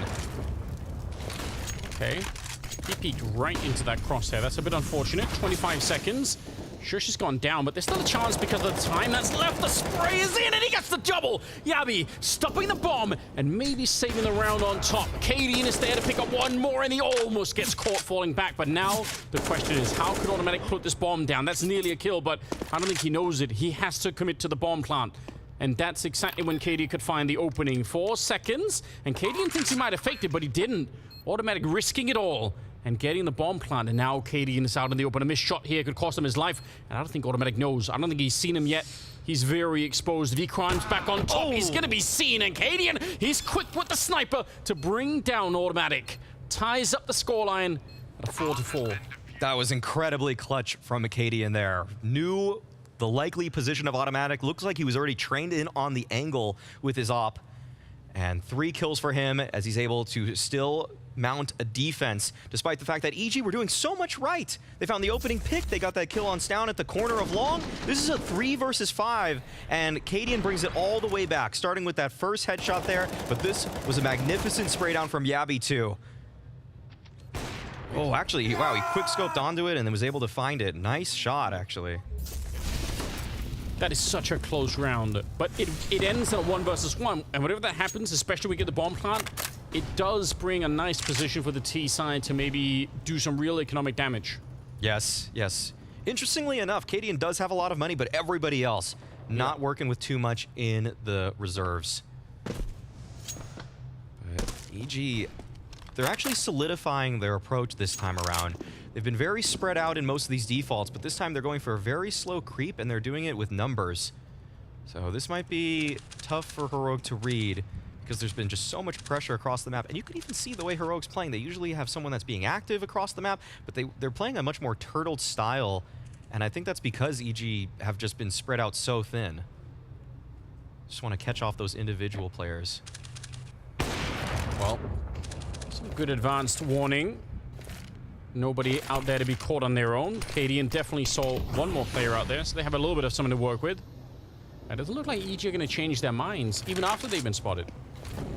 I think they still have to commit. There's not much utility left for them.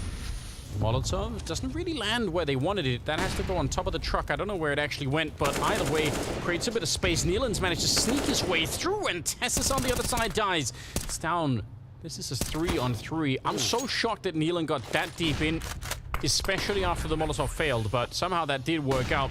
Shush wanted to try and be the hero, and he's going to be taking out Wiz at the very least. But Yabby's on his own on a very long mission to wrap all the way around. And they have time to think about this. They realize, wait a minute, he's not coming up immediately. Oh, there's the spot at least on one. Scary stuff. He's just running the whole way to take down Breeze. Not scared of getting hurt. And now a little bit of a pop flash coming over. Hexter's now in a 1 versus 1 against Yabby on the other side. But yeah, no kit. Yeah, that's a big problem. If you needed to find one, there's finally one on the ground, but all of the time has dissipated already. He's going to steal the AWP and just hope to make it expensive. A 5th round for EG. All right. Very different approach. Very different from EG to just group up like that, to snake their way through long and just go for the explosive play onto the site. Heroic have been giving up a lot of ground. Even though Cadian found this early warning towards long, they just couldn't rotate in time to actually solidify their numbers, to strengthen that defense. And it was a nice attempt to get back into it from players like Snown, like Yabby, but just too many bodies all across the site from EG. This is looking much more treacherous for Heroic than they would have expected. Definitely. I think they thought Ancient just kind of slipped away from them in an unfortunate way, but EG is showing that they're a formidable opponent on map number 3 too.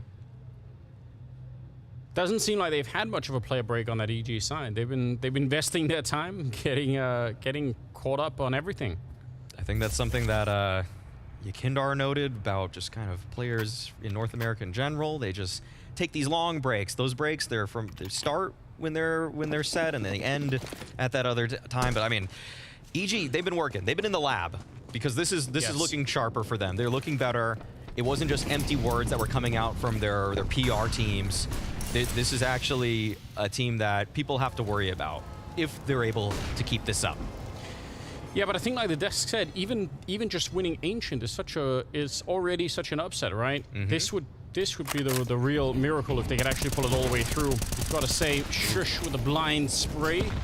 Trying to change the pace and trying to pull something out that they haven't really been doing before, EG, so I appreciate it, but it just backfired this time, and that'll happen sometimes, but I like at least the attempt to try and play something different. Yeah, you haven't really seen the monster pop come out for EG since maybe round number 2, but they're really trying to force the issue this time, and I think that might be it.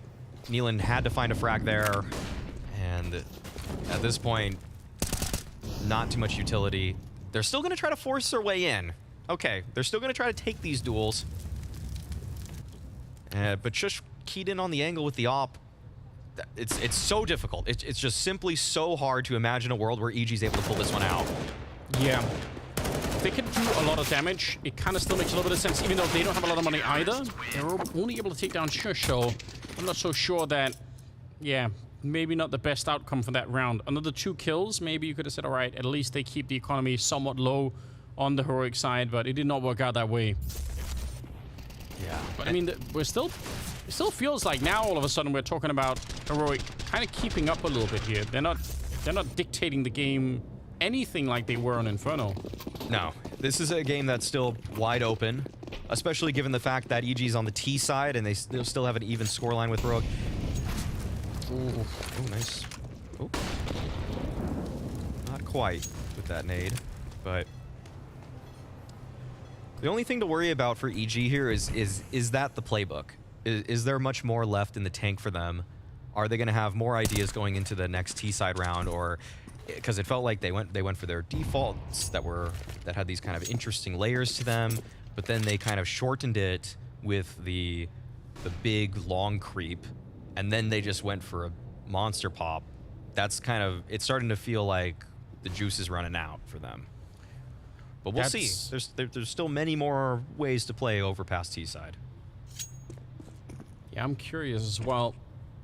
A lot of stuff that we haven't seen, you know, coming. It kind of comes and goes, I guess, in waves, part of the evolving meta. But I mean, some of those boosts that can happen outside of the B-bomb side, really for both sides. But obviously, if you're EG at this point in time, maybe that's a way to try and sneak in a kill somewhere. That's obviously not the whole round, but it's a nice gimmick sometimes to pick up a round, or at least pick up the early part of one. This one though with pistols, so not really that exciting necessarily. Should be something that Heroic could manage. 30 seconds. A bomb plant would be really cool for EG though to work with. They might be able to find it. This kind of setup that Heroic are running is more to just prevent the whole pit take, as opposed to stopping the bomb plant itself. So I think EG they have a good shot at getting onto the site, but he's still lying in wait. He's right here, and everybody's arrived. The rotations are in, and there will be no such bomb plant. And now Heroic, they've got the lead once again. Very slim lead, and not with the kind of confidence that we saw earlier. Not even a little bit. Still makes you wonder. I'm so curious. If Heroic pull through on this one and they manage to survive the EG scare, very interested to see what they'll have to say about, you know, that this must be something that they were not expecting either. And that's a lesson it's hard to adjust to, you know, first game of the season. And you're like, oh, wait, with this team that we kind of thought we could probably walk all over, that's not the case at all.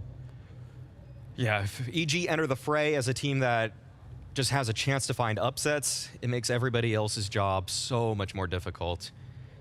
It's really great if you're a team like Heroic and you can just ride a team off. You just know that any given day you're always going to beat them. But still a lot of CS to be played. And EG, even though we're giving them a lot of credit in this one, they won that map on Ancient. The rounds that they won on this one, they were close. They involved a lot of individual play that really bailed them out of some sticky situations. So, yeah, after the pistol, the first 3 rounds after that were really questionable on all sides. Yeah. And they're slowing it down a bit more once again. Wanting to take control of the playground or the birthday party, and I'm sure eventually they'll try and clear out the restrooms as much as they can. With only 2 people in B, might also be hard for Heroic to get information on that side of the map. Seems like it's going to be... They're going to stand their ground here with the restrooms. They're really dug in. Yeah, there's a lot of players here from Heroic, and this is an unusual setup. You do not usually catch 3 people in the bathroom, so this is going to be interesting. Automatic, though. Beautiful spray transfer to find 2. That's a way to open things up. And Wiz, he wants to close this one out. He actually wants to find that next player, but he thinks better of it. Slows himself down, recognizes the man advantage, and now Heroic, they are on the back foot. They only have 3 players, but 2 of them are towards B, and this might be the object of attention for EG. Yeah, at least they're in the right position, but they still need to hit those early shots. 28 seconds. Cadian finds a free one as Breeze has got a grenade in hand. Shush quickly goes down right afterwards, and it's just too much to handle, even from beyond the grave. Cadian reaching out with that grenade and taking down Wiz. I don't think it's going to make a big difference here. Yabby, 1 versus 2. He's shown up, sure, but he doesn't have a kit currently picked up, and they're going to know exactly where he's coming from. Out in the open, he gets 1, and that's so scary. Hex is able to pick it up, though. And it's 1 more round for EG. I love the quick thinking there from Hex. Just go for the trade. Don't try to play the 1v1 after that.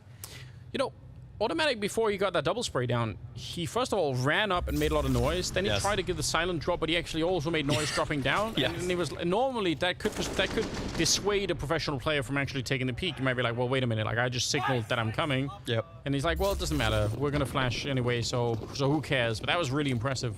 Yeah, he maybe messed up the movement, but his aim was on point, so... That's all that matters. Yeah. One of his hands was working. And that's all you need. Okay, quick play towards water for the side of EG. They've got some early space, and Heroic, once again, they wanted to actually stack towards the A side, which leaves it a weak side towards B. This is very concerning. If there is 1 pick here off of this boost from Hex, and it is all going to unravel for Heroic. He's biding his time, waiting, and after that smoke, just falls off. You hate to see it. That's one of those tricks that we were talking about a couple of rounds ago that can maybe net you a kill. And it looked like maybe it would have worked. It looked like Shush was looking the other way. We're going to get it anyway. This time with a combination of Molotovs and the AWP peeking in from the L-bend. Tessus is on a mission to try and recover this round. And that's actually the bomb on the other side. Breeze, though, he's looking the right way. If he would have changed this crosshair to try and look for that ladder instead, that might have been the instant turnaround. But now, 5 versus 3, they're in a great position. This is so terrifying for Heroic. You don't want to give anything up, given that you have no more money. But to let this 7th round slide like this, to give EG 7 on the T side of Overpass, man, it's just a tough pill to swallow. But there's nothing you can do about it if you're Heroic. You gotta bide your time, you gotta find some in on the next round. But these defaults are working for EG. They are finding kills. Wiz getting posted up. Breeze being thorough with his backtracking. I'm shocked to say it, but EG is playing some good Counter-Strike. Yeah, they really are. At the start of this, it was Breeze and Hex that were playing really well, but now we've got some more people joining them, starting to step it up a little bit. So it's not just being driven home here by a couple of people, because that's also obviously important. You can't just have two superstars that are going to be playing well. You need the rest of the lineup to join in if you're going to take down a team like Heroic. Yes. Which currently they're doing a pretty fine job of. Yeah, timeout being taken. This is one that Heroic really have to mull over. They gotta question if the style that they're playing is effective, and I would say, simply put, the answer is no, but how to rectify that. They've had these aggressive 3-man A setups. One of them was dispatched by an automatic 2-piece, flashing into the front of bathrooms. The second one was EG just guessing right and going to the other bomb site, more or less. So, Heroic, you could exert some B pressure, but there's such limited weaponry in this round.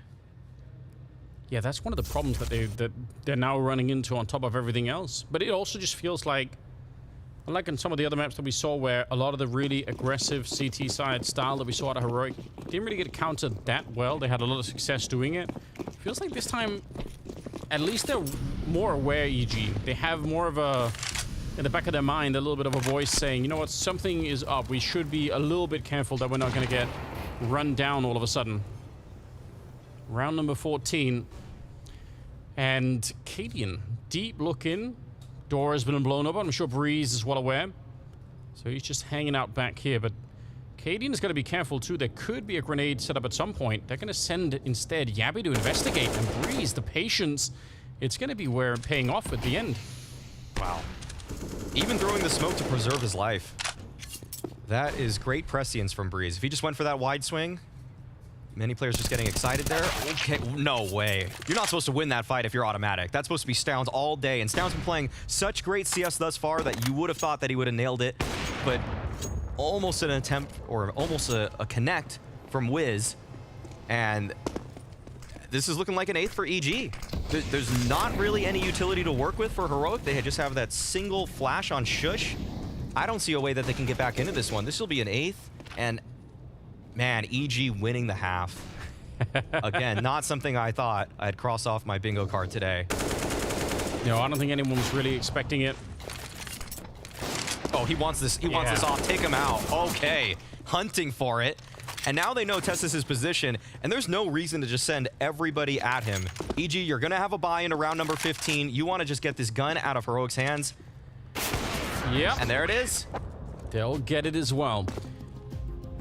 Oh, all the pressure now on the Danish side. This is definitely really, really interesting. Breeze just waiting for, just knowing what's on the other side from the door being blown open. But like you said, that fight should never have happened. And they take it all. 8 on the side of EG. I can't believe it. What a way to get 2023 started. It's unexpected. I think Jacob managed to say something like lightning doesn't strike twice. Yeah. Well, we're close. Which is unequivocally false. There have been people that have been struck by lightning more than once. Pretty sure if you watch in slow motion, it always strikes more than once anyway. So, but, you know, I was trying not to be a nerd and but actually, let Jacob. Yeah, exactly. Yeah, let Jacob be. Okay, that's another gut punch to Heroic. Why not? Hext taking down Shush, who's been such a solid anchor on that B-bomb site. And you know what? Heroic have no moral high ground to complain about those kind of kills because they were doing it all day on Inferno. Yeah. So it's just come back to haunt them now. What a way to get started. Shush out of the round. Last of the half. And a chance for EG now to get 9 on the board, which even 8 is way more impressive than I thought. 9 would be leaving Heroic in a very poor position. Oh, and that is what? Oh, and the follow-up. They do the classic double spray through the smoke. Just when one AK isn't enough. Okay, well, there's one in return, but Yabby just posted behind the truck, and there are a lot of T's coming at him. 30 seconds as well. They're not really slowing it down. Neil in advanced position. Hexter's going to get one more. A couple of good kills for Yabby. Well done on the defense, but unfortunately they had a man disadvantage already, so even the double kill's not really going to help them that much. It's down now in a 1 versus 2. And they've got a quick bomb plant. No kit, no smoke, no nothing to work with. Not even any information. That's already decayed since anyone saw anyone else on that CT side. Oh, and they whiz ready for it. 9-6 at the end of the half. What a day for EG. The second half is coming up. We'll see if they can finish what they started.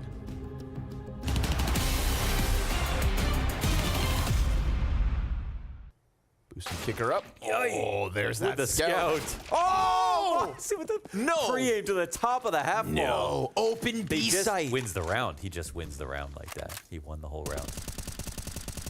That is unreal. How does he do things like that? That's crazy. The boy is special. Outsiders did nothing wrong.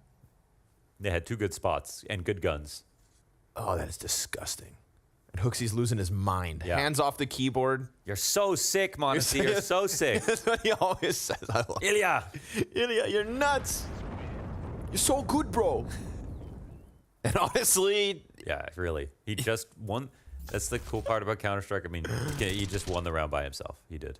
Watch this. Oh, man. Now, James kind of posted and then... Wow. Oh! It's insane. I can't get over it. Show me how. Liquid are teed up nicely. The Flames and Dexter. This bomb down is scary. Flames is taking real estate, but ends up getting punished. Liquid hold. They win these fights. Just Dexter left to get past, but he's an iron wall at the back of the site. Moving around. Kill number 3. Oh! Dexter! Make some noise for him. That is incredible. Look how hyped up he is. I don't even think he believes it. Look at the way he isolates these fights. Oh, Liquid, that one hurts, and that's all your money as well. Unreal. Dexter just lets loose. He wants an angle and a timing, and has at least gotten the first. Molly ahead of him, sees the gun, executes Twist first and foremost, tries to wrap it back around the hut, but the Heaven support, that could be the bigger difference maker. Rock's dead. Hunter continues to thrive until Brokey puts him down, and it's time for the ice-cold JKS to try and come through. This isn't Ramp, this isn't his wheelhouse, but it's still a chance to shine. And Brokey doesn't know where he's at. A peek out with the 8-4, sees him up in Heaven, and he nails it! He nails it!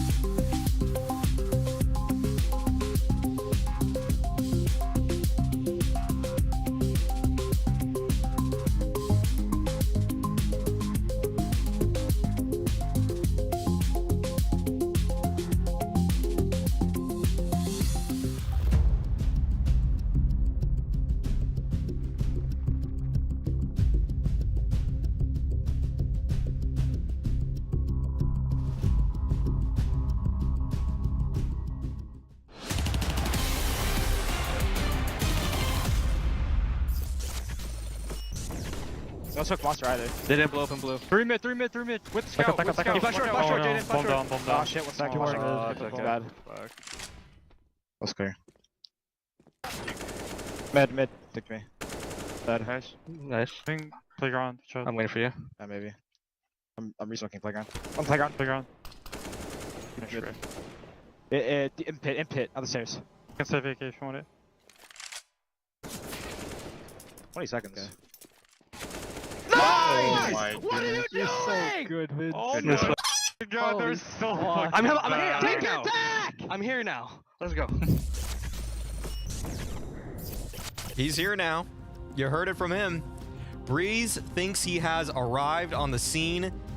He's brutalizing Heroic, as is EG, in a way that nobody saw coming. EG are ahead, Anders. They are ahead. What a great moment. 9-6 is the scoreline. Second half is coming up. It's a third map. I don't think many people were expecting this, but it's happening anyway. I don't think EG care at this point. They're on the CT side. If they can win this pistol, they've set themselves up very, very nicely. And Heroic, they must be shook at this point.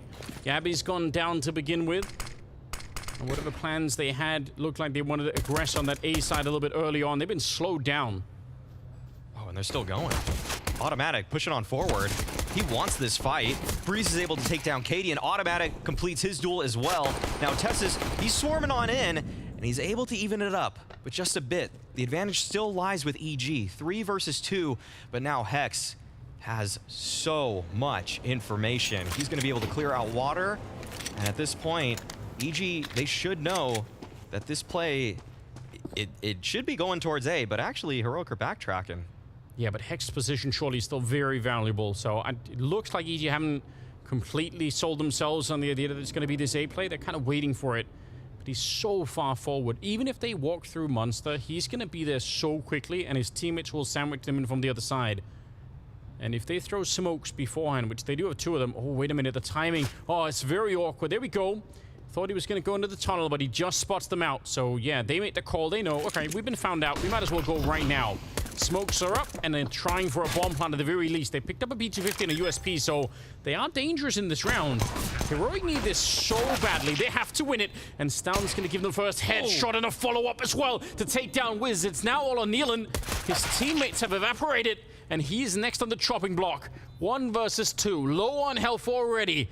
Heroic, just when it matters the most, that's when they step up to the plate, and they needed this round so badly. Nealon, he can't win this fight. Tessus will take him down, and that is a nice recovery. That was wonderful from Heroic to bring it back there. Excellent shots from Tessus and Stoun, and it was much needed.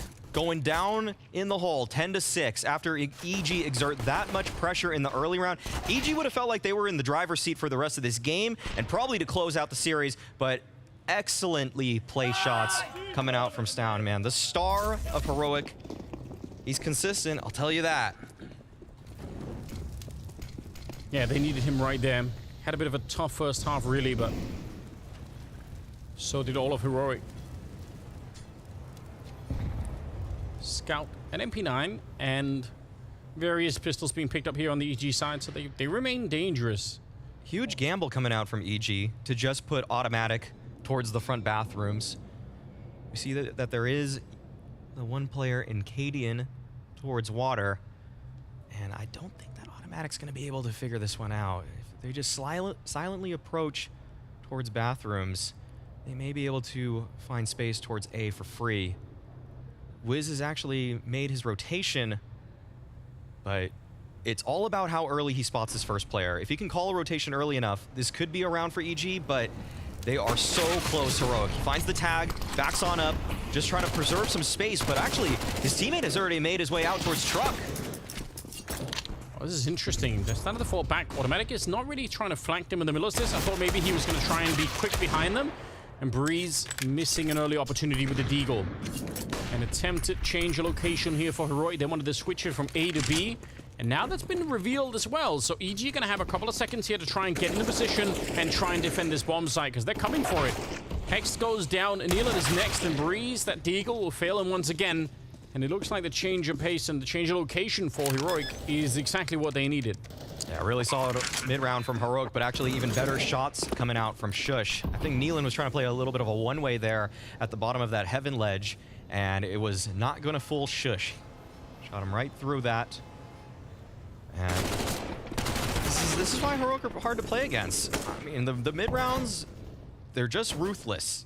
You never really know when Cadian's going to call it. Doesn't matter how much time's left on the clock. If there is enough time, he can go for it.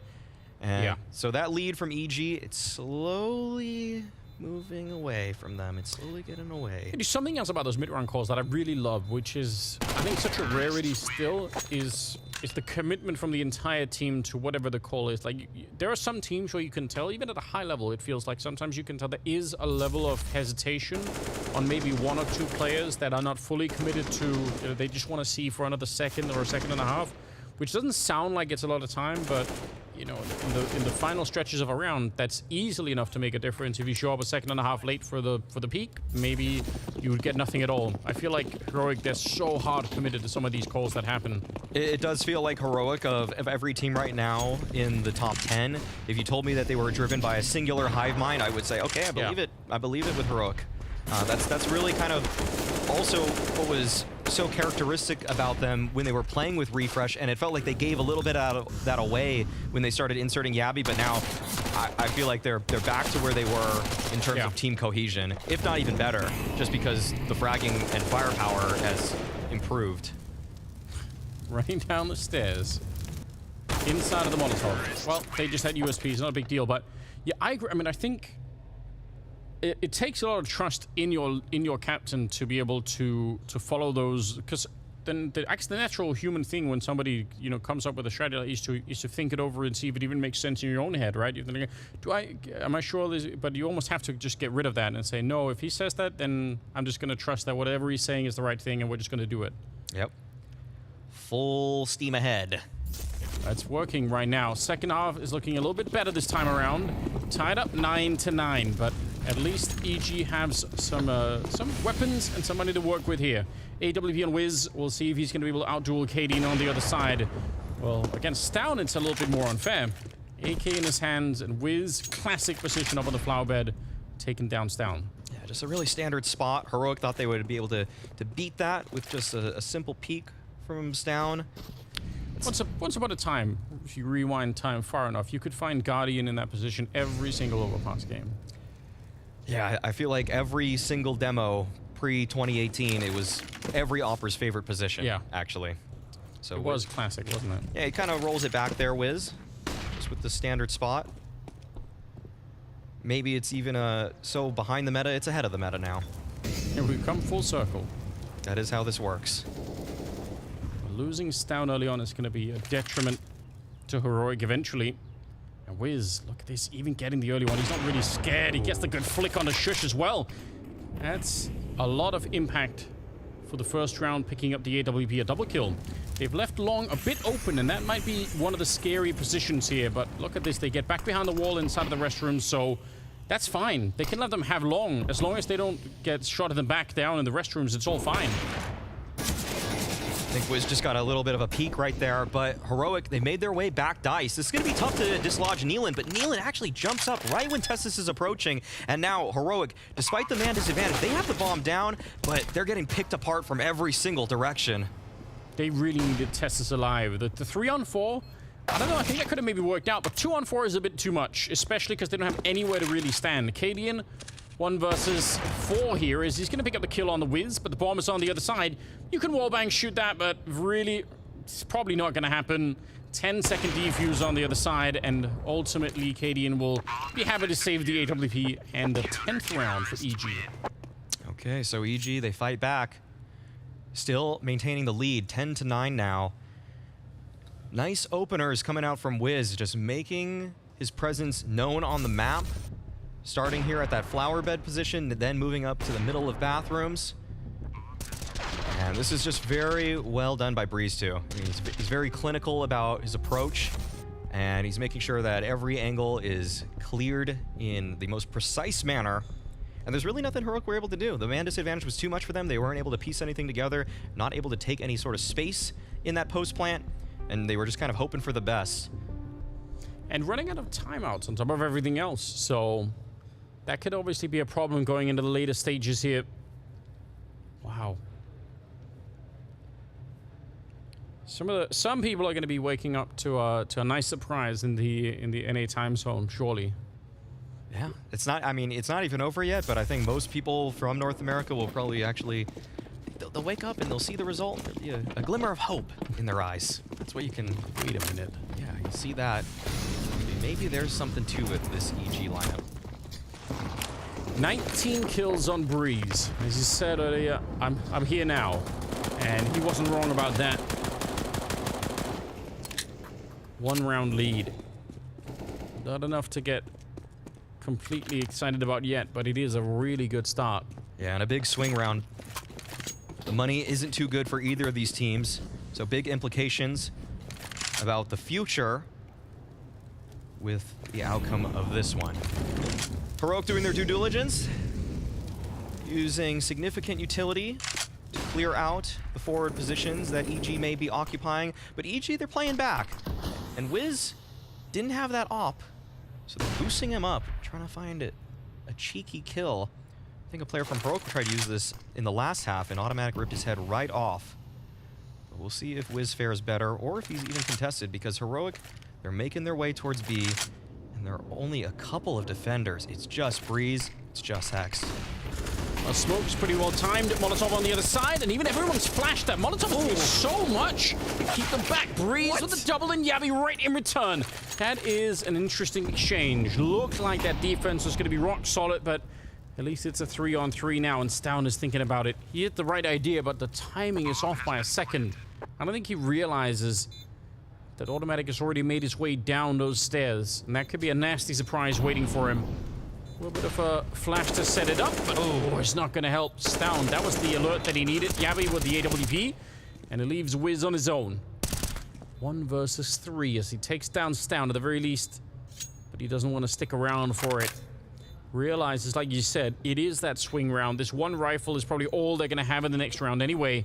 Cadian is running up close. Wiz is low on health, but it doesn't matter. That's a good pick-off, making it as expensive as possible and tying up the scoreline 10-10. Yeah, this is where the game gets really sweaty, where every single kill matters, all the econ matters. 10-10, as you said, and Heroic, I mean, they really had to fight back in that one. Breeze was able to get the 2 openers on the site defense, but it just all unraveled. I'm not sure how Hex actually perished towards the monster tunnel, and we can see it right there, but that is an insane spray to hold for Yabby. Wow.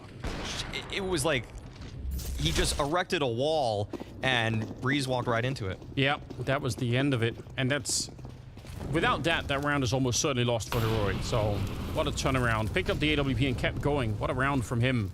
21st round is here. They got some pistols. They got the submachine gun as well, but that was the M4 out on long, and Wiz each walks right into the shot. Stown, who's again not been having the most spectacular highlight game we've seen yet, but that kind of shot will remind you. Okay. Automatic might be able to catch one off here. Yeah, that's... Oh, no. Couldn't quite finish the kill onto Tessus. And Tessus was actually juggling some guns, so now he only has a Glock. This is so awkward for Tessus, and there's no one to help him. So now Automatic should be able to recover that, or... Yes, he was able to get the A1S. It's out there somewhere. Yeah, that was a little bit weird. And when juggling goes wrong... Hopefully normally not in that fashion, but still. Next, there's that MP9. Only the 1 target, so he's going to get that kill, make his escape, and pick up the AK instead. Nealandor fell victim to Cadian's AWP. So with a bomb plant behind him and a 3-on-2, question still is for EG, is it worth losing the rifles? Not sure. I think Hex might have been trying to escape, but just couldn't. Yeah, doesn't seem like he has much say in the matter. So Heroic will find the lead. And despite the fact that Automatic was able to get that kill, there wasn't really much more for EG in that one. We'll be seeing a buy coming out from EG. But I think Heroic they've really shaped up in this game. It does feel like they're starting to play off of each other much better. It feels like their efforts are much more concerted. The first half, they were a little bit more scattered, where it didn't feel like they always had the most solid, crystallized game plan round to round, which is very unlike Heroic. But now you're starting to see, once it switches to the T side and they're forced to piece things together as a unit, they are doing so, and doing so with poise. Yeah, 1 step at a time here for the Danes. They would, I feel like, especially this, because this 3rd map is still really close. Even if they win it Heroic, it can't really be counted as a great victory. It can be counted more as a huge relief. You're like, oh god, that almost started us off on a really bad foot. Yeah. Cadian and the rest of Heroic, they won't hear the end of it if they're the team to give EG a victory. They're going to be getting clowned no matter what. Yeah. They might still already get clowned a little bit. What a way to get started on the day. This is only the first best of 3. We've got Vitality and Astralis that are coming up a little bit later. Oh yeah, Tier 1 CS is back. That's going to be so exciting. I can't, for a whole number of reasons, obviously, especially with Astralis playing. It's going to be real interesting to see how that plays out. Yeah. Can't wait to see Device back in the server. But versus Zywoo, that's going to be a huge test. And some of his old teammates. Yeah. Very interesting stuff. 55 seconds here. Yeah, we got Zywiz in this game. he's gonna have to play a lot more before we can start, but I like it. It's a good name for it. I appreciate it. Yeah. We'll see. We'll see if he earns that moniker by the end of this one. See Hex playing the defensive setup. We'll have the smoke to block off left side there. That'll land right between the barrels and the pillar. Deploys a little bit late, but actually that's just perfect timing. Yabi, he gets gray screen, and Hex is able to collect because of it. But Heroic, they've already made their approach. They are on the bomb site right now, but they don't feel comfortable planting, interestingly enough, and they might not even get this bomb down. Nealon tags Testis right through the smoke, and now Heroic, they don't have much to work with. Yeah, wow. Finally a chance here, but maybe not. Final chance of the bomb plant. They've really taken them a long time. Sure, they get the bomb plant, but they lost everyone in the meantime. What a flick from Cadian! He wants to come back, but Breeze has arrived, and that's a great clutch and a great victory for EG. Oh, so close. I thought Cadian had it in him right there. The first 2 were precise, they were sharp, they were quick, but he didn't have it on the third. Just barely misses that one, and EG able to withstand that late push from Heroic. You saw him coming alive in that moment. Yeah. They were on the bomb site for such a long time with no plant. Yeah, this is obviously sick. That is so close. Wow. If we even get time later, I'd want to see that one slow down even more. I feel like that was through the armpit. Yeah, it could have been. Cadian taking off his headset, he was feeling it. He knew he should have had that one. 11-11, we're all tied up again. Look at this buy from Heroic. Oh, it's got to be a fast play. Okay, one for one, making one of the premium rifles work out for the T side. Yeah, that's acceptable. It was essential. Timing betraying Breeze, maybe just a little bit, but he can still make it work. Gonna be catching some good damage on the Mac 10 inside of the bomb site though. Hex gets blown up. That looked like no head armor. And the Mac 10 able to do a lot of damage behind it.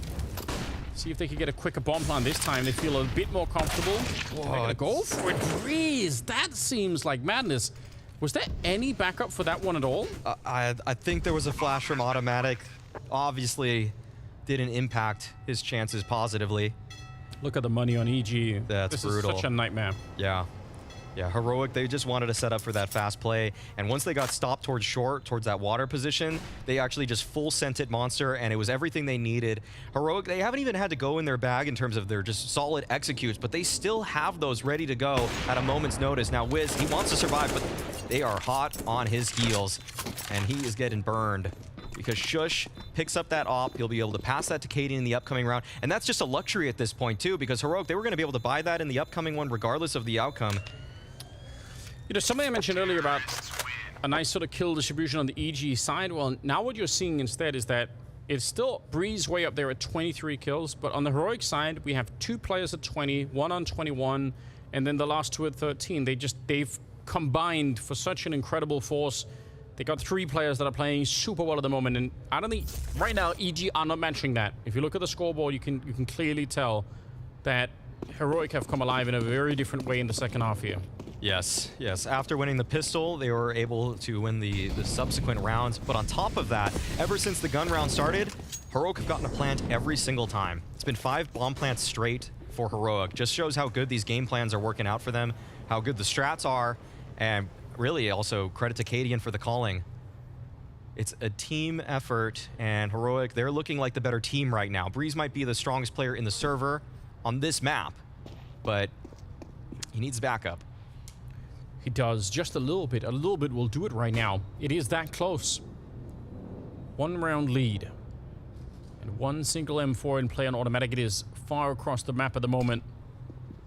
They needed to get into position here for it to even be relevant. I think he's starting to make the run for it, but it just might be too late. By the time he shows up, there's going to be smokes and molotovs and everything else, and they're really checking it. Oh, well, that'll do it. Wall bang to take down Should. If Heroic lose this round behind that, it's going to be real interesting. Yeah, I found the dink right there, actually. That could have gotten really scary. Okay, they're going to mad dash for that gun, and they're going to look for another kill. Stown's still on the bomb site. That is a perfect flash to actually get EG some space, but they might have overlooked Stown. They don't know that he's here right now, and he's hitting a beautiful transfer. 3 kills for Stown, and Breeze, he just wants to escape with a weapon after all of this. Not gonna happen. Well done from Stown. He was like a landmine there, triggered, and he just blew everybody up on that site. Yeah, a lot of patience and waiting for it, and kind of difficult to do. He must have thought at some point, hearing the footsteps behind him, that maybe if they swing to peek him, then it could all be over. But yeah, good patience, and he's rewarded for it. And Heroic are now extending their lead just a tiny bit. EG, they felt this whole time like they were almost at the finish line, and now Heroic are starting to gain on them. Second timeout used from EG. Yeah, 9 rounds in the first half for EG. They were smiling in the first half. They felt good, and they should have. But this half has been nothing but. It is not looking good for them. They've barely been surviving the rounds that they've won in this half, and they really need somebody else to come alive. Wiz was able to deliver him around with some early kills with that op. You'd love to see him get activated here. He's been the talk of the day for this EG lineup in terms of what they've done in the offseason. They cut Cirque, they benched him, they brought in Wiz, and you want to see this guy have some immediate impact. Turn some people into believers. That's what EG came here to do today. They still have an opportunity to do it, and they might have already turned a couple of heads, but to really take down the #1 team, that would be mega. Yeah, to quell any conversation about whether or not it's just like an off day or anything like that. If they can actually win it, it'd be different. Hexter's there to take on over. Wiz with a good shot to begin with, and somehow he still lives. Gonna put up another smoke to try and keep himself alive.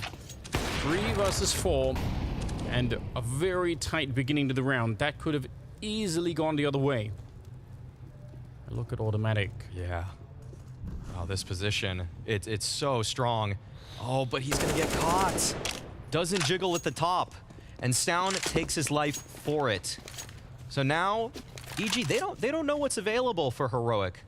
It feels like the entire map is shrouded in darkness. The fog of war has taken over, and now Heroic, they're slowly creeping in. But it might be a 2-staged hit. There might be a little bit of a fake here with Heroic. They still have this player towards Monster. I think they might be going for a double fake. I think Testis is going to lurk out, then Stown, and then Cadian's just going to decide after. Yeah. Oh, this is so scary. Testis still finds the headshot. Neelam was holding the angle down there. And like you said, yeah. First Testis, then Stown, and then Cadian is going to make up his mind afterwards. Oh. What a shot from Wiz. Right through the wall to take down Stown, but they're still going to get faked here. Bomb is going to be planted, and Cadian, he's had some clutches on this map in the past, so we'll see if he do it again. Instant bomb plant, and now a little bit of an escape. They don't have a smoke, they don't have a Molotov or anything, so they can't really easily get rid of him. They have to straight up fight him to try and bring this round on their side. And when he's going to peek it early, Wiz to the wall again. Back-to-back wall bangs, triple in the round, and EG will secure another round. I gotta see that shot from Wiz's perspective. I don't know what he was able to see, like an elbow? Feels like it can't have been much. Yeah, no, he just wall banged him right there. That was such an interesting call from Cadian. He gave himself the opportunity to win the 1v2. And this was just a nail biter of a round. Just so many kills going back and forth. Wow, Wiz. Okay, he killed 2 people in this round and he barely saw a pixel of either. That is some sharp shooting from the rookie coming out from Evil Geniuses. I'm gonna say it, I had my doubts about this guy. He didn't blow me away all the time with what I was seeing in the ESL Challenger League, but what he's doing against Heroic right now, at least on this map, it's been impressive. Yeah. Especially given the stakes. And, you know, especially lacking the experience, right? This is on land, playing, and you can see them right on the other side. It's a very, very different kind of tension when you're playing at this level. Seems to be adapting super well right now. 12 to 13, but the fact is, you still can't let anything go here. You have to keep that level of focus. Wiz has to have another couple of rounds like that. Probably Automatic has to have a couple of rounds where you know, he's a little bit more careful with the ladder or whatever else is coming up. They need a couple more like this, and maybe EG could find their way home. Automatic, there's a good start to take down Shush. 4 on 5 advantage secured, and a little bit aggressive, but fair enough. Yeah, holds on to the position.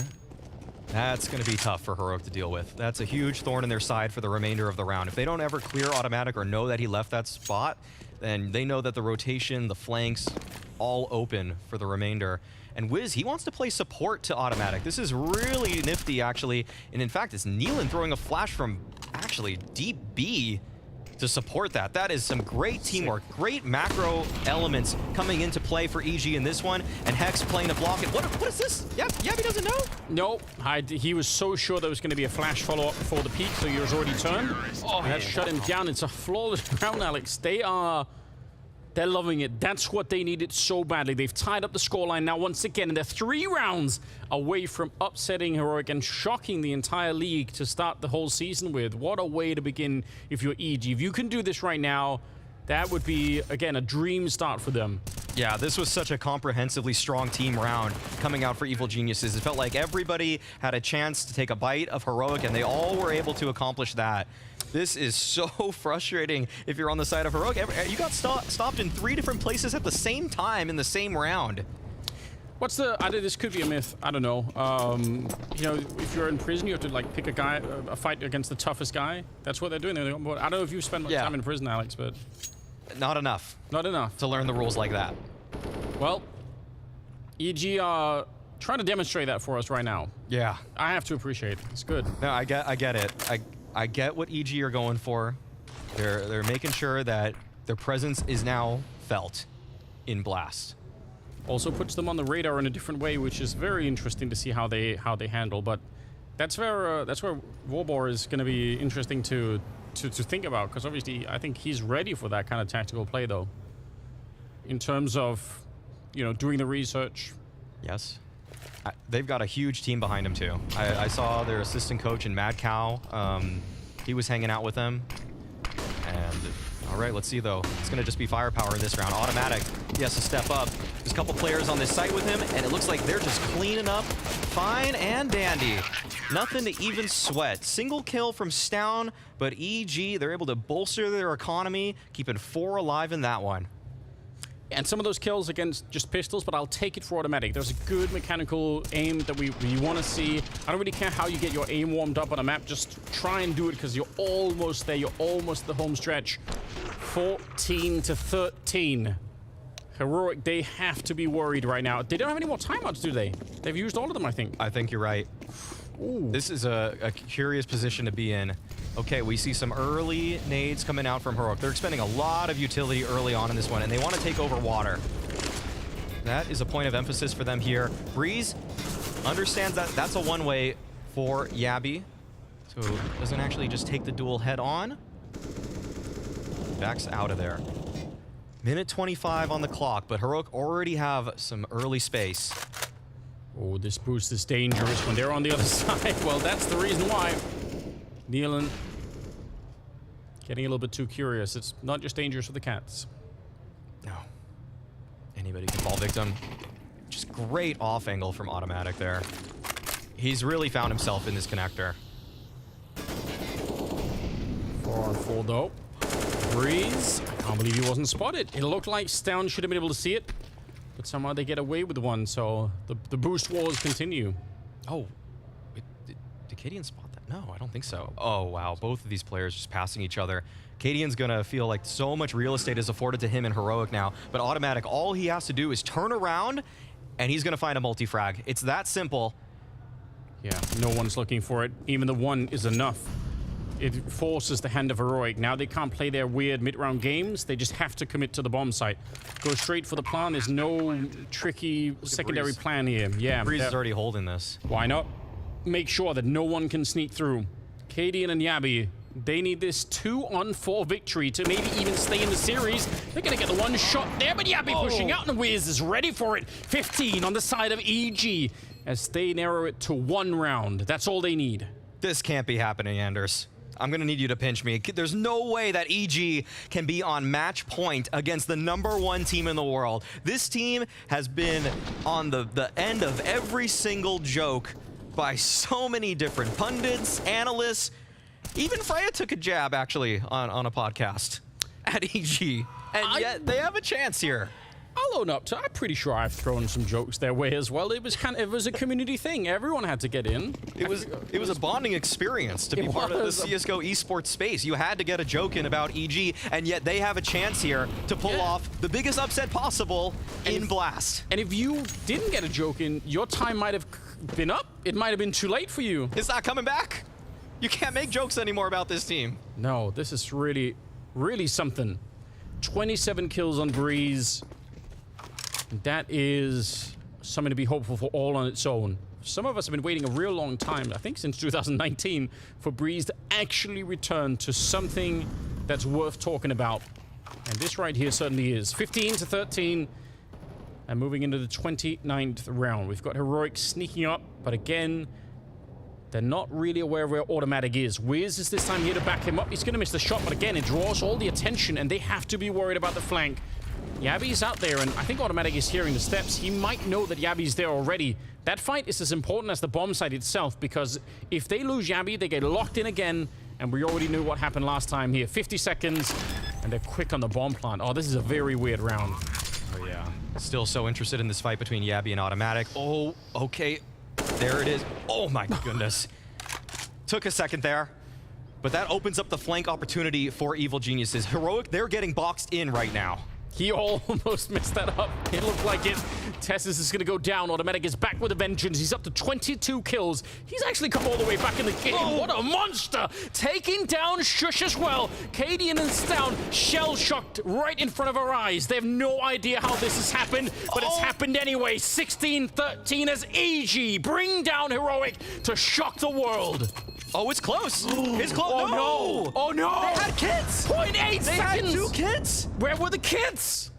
Oh, could they have made it? They definitely could have made it. They were definitely close enough. They could have taken over that defuse right there. You don't want to see it end like that for EG. Did they just NA themselves? That would be the most NA way possible. They want it back. Oh my goodness. And they lost guns for that too. The bomb blew up. They lost some weaponry. This is such a dire position now for EG mentally. This is where they have to stay strong in terms of that mentality, because Heroic, they still got a round to play. We're not done yet. We're so in the dark because I'm 100% sure they had enough time as well. They did. With the kits and everything else, we need an investigator to go and find out. Automatic, I don't know. He's possessed at this point in time. Yeah. He's almost caught up to Breeze. He was at 9 kills or something not that long ago. He was really not doing well. And now he's at 25. So maybe it's all good anyway. I think this just has to be a B hit. I think Heroic have already chosen their fate. They only have 2 sets of utility left. They only have 2 smokes. I wish we could call a timeout, Maui, just to figure out what on earth happened in the last round. Yeah, it's going to be one of those great mysteries. Little proactive play from EG, and now Heroic, they're making their approach. There we go. It's down on the opening. It's a good flash to set it up and a solid spray, but Wiz up on the high ground. He could have been dead right there, but a good follow-up. Breeze will take one. It's all on Cadian now. Molotov is good. He's still got 40 seconds left. And this is where Cadian does some of his best work. Yes. So surely EG will remember. Surely someone's reminding them, don't assume this is over yet. 1 versus 2 now. Yeah, someone's going to have to get back to A. Unless they just want to play the 2 versus 1. I think Automatic might be pretty close to the bomb site, though. And Cadian, he's making his way up long. He will have the time to plant, but he doesn't have a lot of time to find a new position because Automatic, he is close. Yeah, he's got him boxed in, and that's real important. Walking in slowly, Cadian nearly getting shut down on the escape. He has no idea, and this time we're not lying. It's EG bringing down Heroic. It took a round extra, but they've done it. Tier 1 Counter-Strike is back in full swing as Evil Geniuses are able to take down not only the #1 seeded team here at Blast, but the #1 ranked team in the world in Heroic. Unthinkable, Anders. I really can't believe it. I'm so shocked at how this happened, but well-prepared team. You could tell they look really, really good. And, you know, Inferno was a rough deal, but the next 2 maps, they look absolutely locked in. So what an impressive performance. That's good. A lot of people are going to wake up to EG all of a sudden. I was not expecting it, fully admit it, but I'm happy to be wrong. Yeah, this is a great day for Evil Geniuses. Yes. For North America as a whole. And we have something to believe in now. I like it. A little bit emotional, but you know, it's justified. Yeah, everyone's going to be hoping that this will be the year where they can really turn it around. So impressive stuff. We got James ready with Hexter down on the stage. Hex, that was one hell of a game, and I think we should start with that round where you should have won but didn't win. Bit of miscommunication, bit of overhype. Yeah, so I mean, I think because I died, I should have called who had kits, and I didn't. Got super excited, and then I was like, wait, we lost. Never mind, all good. You have a right to be excited, though. This is the biggest win that EG have had in a long time. What was starting to go well for you guys? Because after the first map, we kind of thought you were down and out. I think, to me, honestly, I think it's just the role change between Tim and I. I think this more suits him being in the pack more, and then it allows me just to be more solo and just kind of work on me. And then Jarek just being more passive opper, it really allows us to work picks with the rifles and then make the rifles move instead of just the op. So. And what would you say about Wiz and his first foray into the Tier 1 scene, into this game? Because first game we were starting to show some nerves, but it didn't look like very comfortable after that. Yeah, I mean, he did a pretty good job for his debut. I mean, nothing really much more you can ask. I mean, we won, so. But yeah, I'd say it's a pretty solid game. I think the first game was just nerves, though. And then we had to, you know, feel each other out, and then everything was all good after that. And you were certainly bringing some of this NA hype, because I was hearing your voice all the way from the other side of the room here. You shouting down the opposition, you find that confidence now, mate? Yeah, I mean, I do that just to hype up the team, really. I don't really mean any disrespect by it from the other teams, so if they do, you know, take that to heart, I mean, I'm sorry. Not really my fault, but that's the best I can do. But yeah, I think it's fun for me. It really gets me hype, gets the team hype, and really gets the energy and flowing. And it was already said by Vorborg in the interview that, like, this will be the best season EG have shown. Well, just with this result, you've done it, but we got more to see from you guys? Yeah, I mean, I hope so. I hope so too. Keep it going, man. Thank you very much. We are only 1 game into the new Tier 1 season, and already the upset alarm bells are sounding. I am absolutely flabbergasted. Great to get some words from Hex to exactly how that madness was ensuing inside the server, because literally nobody predicted EG to be taking this one home. Jacob, we were talking about it. It's been a minute since we've seen EG winning a best of 3, but against a European team, no less, against the best team in the world, absolutely staggering. Fully deserved as well. They played good Counter-Strike. It's not one of those games where you feel like Heroic. Obviously, they didn't play their best game, but EG, they showed more progress, they showed more team play, they showed more individual brilliance than we've seen from this EG lineup in a very long time. I called them out, Automatic and Breeze, after the first map. We wanted to see the stars do well. They did. Overall, there was a lot of positives to take away from EG, and as said, that is the first time in years, dare I argue, that we've seen EG actually deliver Counter-Strike at a high level. Well done and fully deserved win. You talk about the 2 stars, and truly when both Automatic and Breeze came alive, this is when things changed for EG. We have to commend Automatic. Map 2 and 3, absolutely brilliant. Breeze waited a little bit longer, but then an overpass, you could feel he entered that flow state when suddenly he became so dangerous in his power of entry on bomb sites. He always had the right crosser placement. But I don't want to be a Debbie Downer here, but I feel like this game speaks more about Heroic's downfall than it does EG's brilliance. Sure, that's a good best of 3 from EG. I think our expectations are automatically pushed further for that lineup, but what does it say about Heroic? We said about how they had to defend their position, defend their status here at Blast in Copenhagen. This is the worst way to start a campaign. And I think it's particularly painful when we're coming off a map 1 win that looked so dominant for the Danes as well. And we were singing their praises. We were singing the praises, you know, about Cadian, saying he was arguably a bit more harsh on the team coming into the boot camp, coming into this new season. The fact that the switch just flipped coming into maps 2 and 3, no one saw that coming. Listen, there's no hiding for Heroic. There was an abysmal performance coming out of them, and I'm sure if you ask all the players right now, they are super, super disappointed in their own performance. So yeah, it's not good enough if you're ranked #1 in the world and you lose to EG, who's been a joke of the scene scene for the vast majority of 2 years. That being said, though, it's just one game. It's the first game out of the season, so I don't want to give them any excuses, so to speak, but I wouldn't be worried too far, on behalf of Heroic just yet. It's the first game of the season. It's after a long boot camp. You got to play off the rust, and sure, it wasn't well, but I wouldn't be surprised if Heroic is still going to have a good tournament. You're right. They have the space. They have the opportunity to kind of rectify the situation. I think they got a little bit shell-shocked about map number 2. They were as surprised as we were losing that map, and then they got a little fragile on some of these late-round situations and overpass. No excuse. That's not acceptable, but they have the way and the opportunity to kind of correct their course. Well, certainly an upset to be starting off the journey here at the Blast Premier Spring Groups, but arguably the flagship match of the night coming up next. Plenty more Counter-Strike is going to be ensuing, and one man's name is going to be on everybody's lips. Device is returning, and it's coming up after this.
Stop the clocks, everybody, because the return of Device is nigh. And to make it an even more poetic twist against his former teammates, we have the entire championship era Astralis inside the server at once, which for my nostalgic brain breeds pure excitement. And the cherry on top of this one, Jacob, the fact that we get to see Device returning to LAN for the first time in over 400 days. This is going to be an incredible game. I'm not gonna lie, I've been waiting for this game for a very long time. Ever since I saw Astralis officially being announced in Astralis, I knew we potentially had to wait a little bit before we got to see him on LAN. They wanted to ease him into things. They didn't want to throw him for the wolves straight away, but now he's had time to come back. Now he's had time to mentally prepare for the task. And as you said, going up against ex-teammates in Vitality, who equally have been struggling just like Astralis. This game is already, for me, the game of the season, obviously, but still, this is one of those games that you're looking forward to days ahead, I would even argue. Yeah, you have to take a minute to consider that we have Device back on the server. And I mean, I know Counter-Strike is probably grabbing grabbing some new fans of the last few months and years, you might not be familiar with Device, but he is Mr. Consistency, the most successful player we've had in Counter-Strike, 8 times nominated in the top 20 of HLTV. He was the best. That was prior to Simple and Zywo obviously overtaking that role individually speaking, but looked at as the perfect mix. He was that piece of the puzzle, that cog in the watch that was Astralis at the time when they were winning in 2018-19. I know it's history. I know I'm babbling.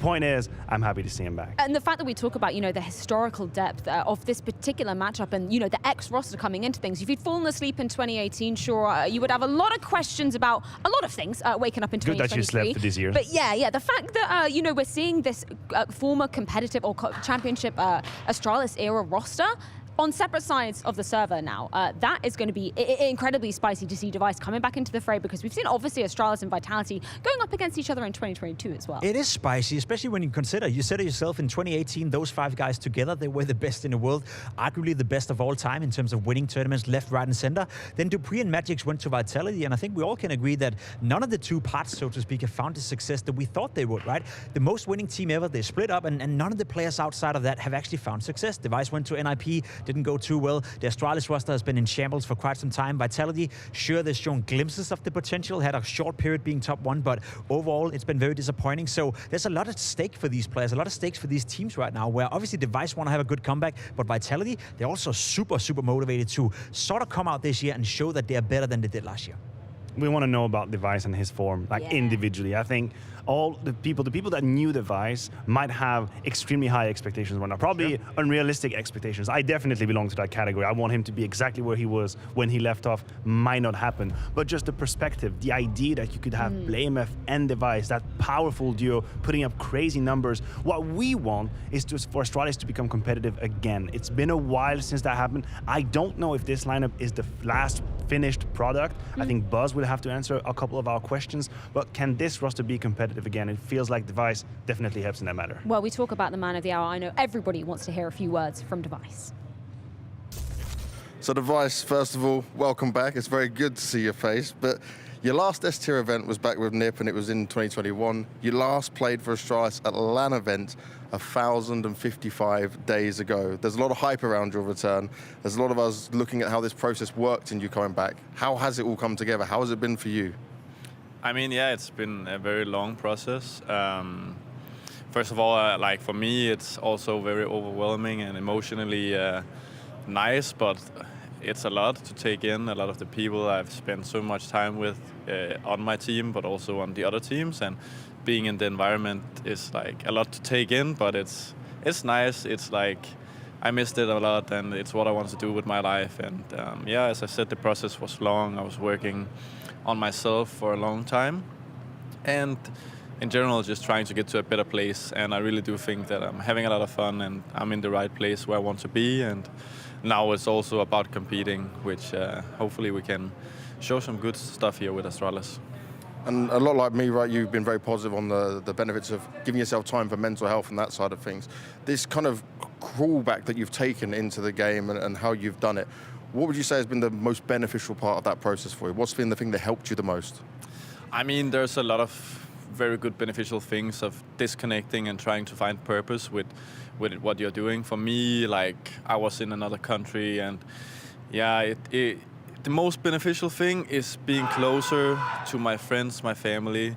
But looking at it career-wise, I would say finding the love for CS again. And then also in the team we have now, learning every day is something completely new for me. I haven't tried in a long, long time. So it's brought me a lot of love for the game, and like it just feels very right to be here. Very right to be here, and it's very right for me to see you here. It's been a long time since we've done this, mate. And I read a Danish interview that you did here, and you said that you feel like you are in your best individual form ever right now. That's a huge statement to make. So why do you feel that good coming back to CS? Is it because of this love for the game again? Primarily, the love for the game pushes us, everyone here that are professional, to play more. And like, it takes 10 to 12 hours a day now to be one of the best in the world, I would say. And I know that for me, when I say that, it's also relative to where the skill level is at now. I do think we have the highest skill ceiling individually we've ever had. So me saying that doesn't necessarily mean I expect myself to be one of like the top 3 players in the world, but it's more or less saying that I haven't felt as sharp as I am right now, but everyone else is also really good, right? So that's more what I meant. But yeah, I do feel great, and I think I have all that it takes plus the passion. So yeah, it's just for me right now here at the first event, I'm just trying to take all the good emotions and like just trying to put a smile on my face. And yeah, it's as I said, it's emotional in a really good way for me to be here. It's lovely to hear. Now, you also let me into a bit of a secret on this time you spent with Buzz, not just on Astralis, but he's been your Face-It partner over and over again. So talk to me about this player. What is it that you've been enjoying about having him, and how he got to Astralis, and what do you think he's going to bring to this team? I would say that we're pretty good friends. He was one of the first guys I started playing with when I slowly started playing CS again, in the a Danish Face-It stack, and he grew a lot over the last 9 months, and I'm really proud of having him in the team now. And I do think he has an extraordinary talent, and we just need to give him the right pace to settle into things, and I think he'll be good. I think he'll surprise a lot of people, and obviously I was not the one that suggested or brought him in, but I really do appreciate that he's on the team, and yeah, I'm sure you will see a lot of good things from him. Now, obviously, this Astralis is a very different Astralis to the one you left, right? And the game has changed a lot since then. Has your game style had to change from then? Are we going to expect a different style of AWP coming out for you? Yeah, I mean, the meta is completely different, so you have to AWP differently. So for sure, just adapting to what other players are doing, and it also varies a little bit on maps, I would say. But in general, I do think CSGO roles have changed. There's not the entry fragger and the support player. I do think all of the free riflers that aren't IGLing kind of can do everything, and the AWPer is maybe a little bit more supportive in some roles, but also still set up in a way you have to hit your shots and that, right? So yeah, I mean, I've been looking at all the players that I look up to and I find very good, so all of the good AWPers, and hopefully I can have my own also effect, but right now I'm just taking it as it comes, and I'll learn from my mistakes. Now that is a bold statement from Device. Right now, he feels like he is in his best individual form ever. So, Jacob, from what you've seen in the online tournaments he's been participating in, is that true? I would argue that he's been playing very well. We have the stats coming up on the screen one more time, averaging a rating of 1.3. I know in 15 online maps, it may not say that much about his LAN ability, but we know Device. He's a player that doesn't really get affected by the pressure on LAN, a player that has tried so much and is super experienced. So yes, I'll actually buy into it. He's playing an awful lot of Face-It as well. I see him grinding a lot. So, and in terms of an individual perspective right now, I think Device is in a great shape. Also, he had it after that comment. He said, I might be in my best form, but the skill ceiling of everybody else is much higher. And I think this is what struck me really in that interview, is how lucid he was. His situation, what he needs to do to come back, Buzz's situation, how much time they need to give him. He seems to be very much down to earth and understanding what he has to do next, and that in itself is a very great sign. Well, let's take a deeper dive in some of those online moments we've seen from Device recently, as Danny has a particular moment to break down for us. Device is one of those players whose attention to detail is just exceptional, and I have a couple rounds here to kind of break that down. So a moment here where we're going to see Device is going to go for the simple outside pick. He starts first with this outside smoke, and typically when you throw this smoke, a lot of oppers, they actually like to kind of path towards this side and take the pick from this angle. But instead, what you'll see from the Device is that he's actually going to pick from the left side here, and by picking from the left side here, what he's aiming to do is to try to get an angle on this crack. And what makes this pick work is that Blame F, he throws this Molotov here towards the entrance of the outside area. That Molotov basically blocks it so that Cheese, they can't actually get past this point even if they have the best spawn. Now the big thing here is that this Molotov actually allows Device to kind of take this angle through this crack here, and you'll see that for the T that's coming through, he gets basically pixel shotted, and what allows him to basically do this is that he has this smoke up right here, so that even if he misses, the T, they can't trade because the smokes are there, but he also has Blame F up here on top of the blue silo, who's basically spotting the top of silo here and covering Device if he needs to leave. Now the next thing about Device is also just his ability to kind of visualize fights. What you'll see here is when he's coming back here towards ramp, he has Zipnix right here into the corner here, and he has all these Ts that are barreling down towards ramp. Device does a good thing here of making sure he takes first contact here, gets that first kill, and then he lets Zipnix get the next one. But the important thing here is actually right at this moment, after Zipnix gets that kill, he waits. He waits, he waits, he waits, he doesn't re-peek, and then he goes to the repeat. And that is simply very annoying to deal with, because if you look at this from Regality's point of view, when he comes in, he knows that device is right there, holding the angle. He's holding, he's waiting, and as soon as he notices that he's not gonna repeat, then that's when he repeats. And that's really what Device is so good at. He's able to visualize all these fights, and his attention to detail is exceptional. So that's what I'm looking forward to right here.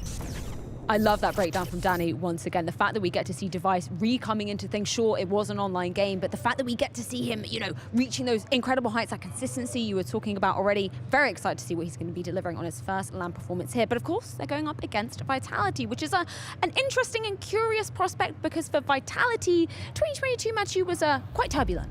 Yeah, listen, I think it's hard to be fair when it comes to judging and evaluating Vitality as a whole. If you look at 2022, they ended up being ranked 10th team in the world by HLTV. And in itself, this is not a horrible ranking, but the matter of the fact is, the year prior, they were ranked 3rd, and they made huge, profound changes in order to make that last step. And what they ended up doing is missing a step on that staircase and falling back down a few steps. And that is the issue, and I think this is what people react to. We react to that negative difference, to that downfall that Vitality went through, and we are expecting more. We are willing to see more from Vitality, and top 10 is definitely not enough for the aspirations of that project. I fully agree. Allow me to be a little bit more harsh maybe in the way of saying it, right? It's a disaster for Vitality. And I see this first 5 months of this season as the last change. They were one of the teams that you could argue perhaps should look into a roster change. They didn't, and I respect that. I respect them sticking together, trying to solve the issues they may or may not have. The problem is it's been communication, it's been individual level, it's been a lot of different stuff not working out for Vitality. But hear me out right here. A team, as you said, that was the 3rd best team in the world in 21, now being the 10th best in 2020, or 2022, if they're not coming back to a level where they are at least a top 5 team with the budget behind these players, with the salaries, with the staff, Vitality, that would be a disaster. So if they don't play well at the Major in Paris, if they don't even qualify for the Major in Paris, that would be it for this roster. Then roster changes will have to happen. Well, let's check in with one of Device's former teammates. It's Dupree with Banks. So Dupree, you're back for the season, and I saw that you guys had a couple of days with no PC. So how did that type of a boot camp go, this team bonding, team building, and what did you learn from it? It's a type of bootcamp that we've, at least with Sonic, we've had for multiple years, also back in the Astralis time, where it's the main focus is kind of building the belief in the team and building, like, having an open talk about what issues we have and being open with each other, because I think that it's one of the key features for you to have a success as a team. So it was some time that we spent on working on the communication. We worked on being open towards each other, and in general just having fun and being as prepared for the season mentally as we could. That's very important, especially coming for a very action-packed season and an all-important major coming up as well. But I want to touch on your individual level and form that we saw drop off a little bit towards the end of last year. And I want to see, is there anything in particular that you were doing over the break or coming into the season to make sure you're at your best? I think Counter-Strike is a very mental game, and yeah, I mean, I think it's kind of hard for me to pinpoint what exactly didn't work out for me, or whenever it worked out for me, what went right for me. I think it's been hard for me to find the balance within the game and trying to find my groove as the new kind of role that I'm playing. I'm kind of playing a little bit of mix of entry fragging, but also playing anchoring on the CT, so I kind of have the two oppositions going on, and I think it can be a little bit hard for me to find it sometimes, but it's also been something maybe the team has asked me to, they've asked me to play in a different way because it maybe didn't fit with the rest of the guys and stuff like that. So most of the things that I can blame on things, if I could say like that, is mostly my own individual level and the fact that maybe I haven't found the right mental balance how I want to approach the game. So it's gonna be interesting to see how this new season is gonna go and pan out for me. And there was quite a bit of change, right, when we get into the second part of the year when Spinks came in, you guys figuring out the roles and where you guys want to sit. Now, though, it's all set, right, you're confident nothing else is changing, and it's just about giving it the more time and learning about it? I think the most important thing for us is that we have to believe, and we also keep working on the communication, because I mean, communication is really key in Counter-Strike, and I mean, as an international team, I think communication will never be your most successful thing. I think you need to be really good as individuals, and that is maybe a point where we've been lacking a little bit. Maybe, I mean, we've had Sabu, you know, he's been putting up as he always do, but the rest of us, we haven't really been there for him, and it's been, and that being a factor that the communication may be a little bit off could mean something to at least the Danes, because we're used to having a really clear communication. So I think for us, it's just really important that we keep believing, but also we keep working on the communication. And especially, I think one thing we noticed towards the end of last season is in the more chaotic moments, that's when your communication went. Is that one of the bits you guys were able to kind of look at and focus in on when it gets chaotic? Because you've got so many experienced players on the team, but obviously the language thing is a huge difference for all of you. Yeah, it's when things get hectic, you know, you miss out. One thing is that you miss maybe saying a key important thing, but it's also just about listening. If you miss out like key information, then you will make it a weird decision, or you get forced into a position where you need to make a decision that maybe is not the right one. So it has definitely. There's like two approaches to the whole communication thing, and I think we lack both. But that is, I mean, that's what we've recognized it as an issue, and I think that is a really important step. I mean, we've known it for the whole last season as well, but I think we've started putting a little bit more effort into it now, and also having a little bit better agreements going on in the team. And I hope that. I mean, it's still really new in the season, so we don't really know if it's going to pay off yet. But I mean, it's at least something that we're going to work on for the future. So I hope that at least we'll just show glimpses of what we've done. It's a positive sounding idea when it comes to it. Let's see if it does come into the server. And just lastly, right, this is the first time since the 13th of April 2021 where we see all of that golden Astralis lineup on the same server. For us, we're really hyped. This is special for us. Does it have any special meaning for you? Does it give you some extra, I want to take them down? I mean, of course, I always want to beat my ex-girlfriend, if you could put it like that. But I mean, I've played against Astralis multiple times in the last season. Now it's a little bit more special that Device is there, but for me, it was more special when I played Astralis for the first time, which I also think was this event like maybe 1 year ago. So for me, it's not that much special in that sense, but just a tiny bit more. But it's a game like any other game, and I try to not focus much on the opponent. I'm just gonna, try and do my best. Communication, clearly a key theme for Vitality coming into this year, which begs the question for me, Maniac, can Vitality and the teammates still get away with saying that? I've had enough. I've had enough of this communication thing. I swear to God, I've had enough. I'm just going to put it out there. Obviously, I acknowledge that going from your mother tongue to an international language is going to be complicated, and it's going to take you a while to be precise and have the right vocabulary and have the right speed. I understand that. But I do want to say that the issues that we have seen from Vitality, I guarantee you can happen in your mother tongue. Screaming in the clutch, I can do that in French. You can do it in Danish.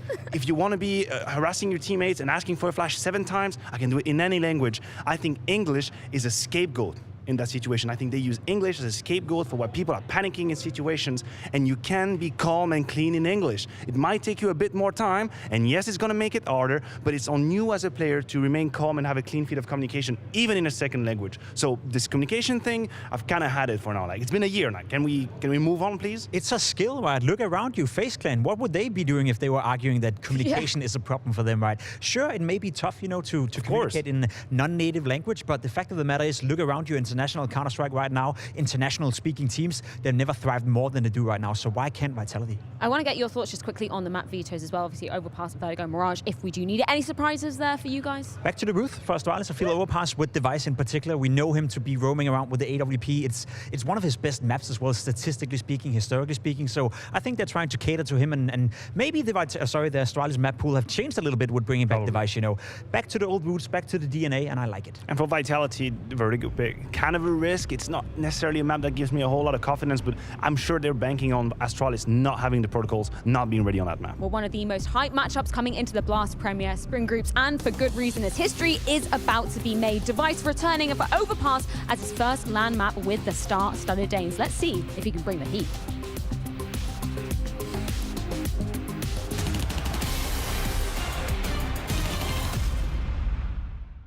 Up. Nice. Come on, jungle. Come on, shadow. Jungle. Right, your A player. I'm planning. Make planning. Holding. Plant 15. Holding. Yeah, he faked it. I'll see him coming. I think I'm pushing now. I'll see him. The guy can't come. Wait, planted like default. Default. Fire. Close to me, dead. Fire. Wait. I'm reloading. I'm ready, guys. I'm pushing. Half HP.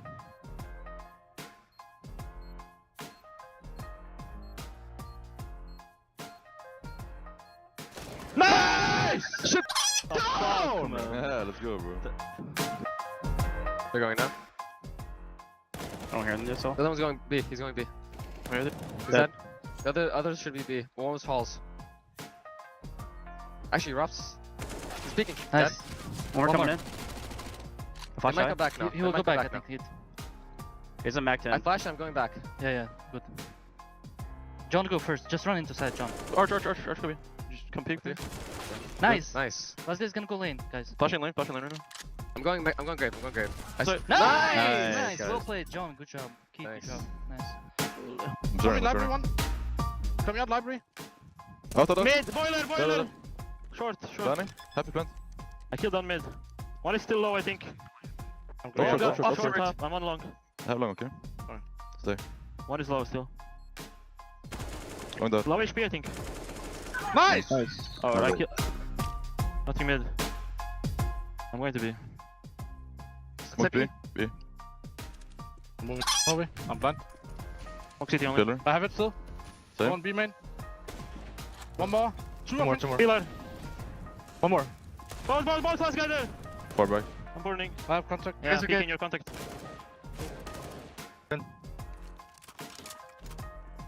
Nice! Nice shots, boys. Yeah, deny. Flash. Flashing A. Straight, go for it. That boom. Dropping over. Temple one. Come. Only one A. They smoke me. Towards me. Going through. Towards Arch. Running. He's peeking me.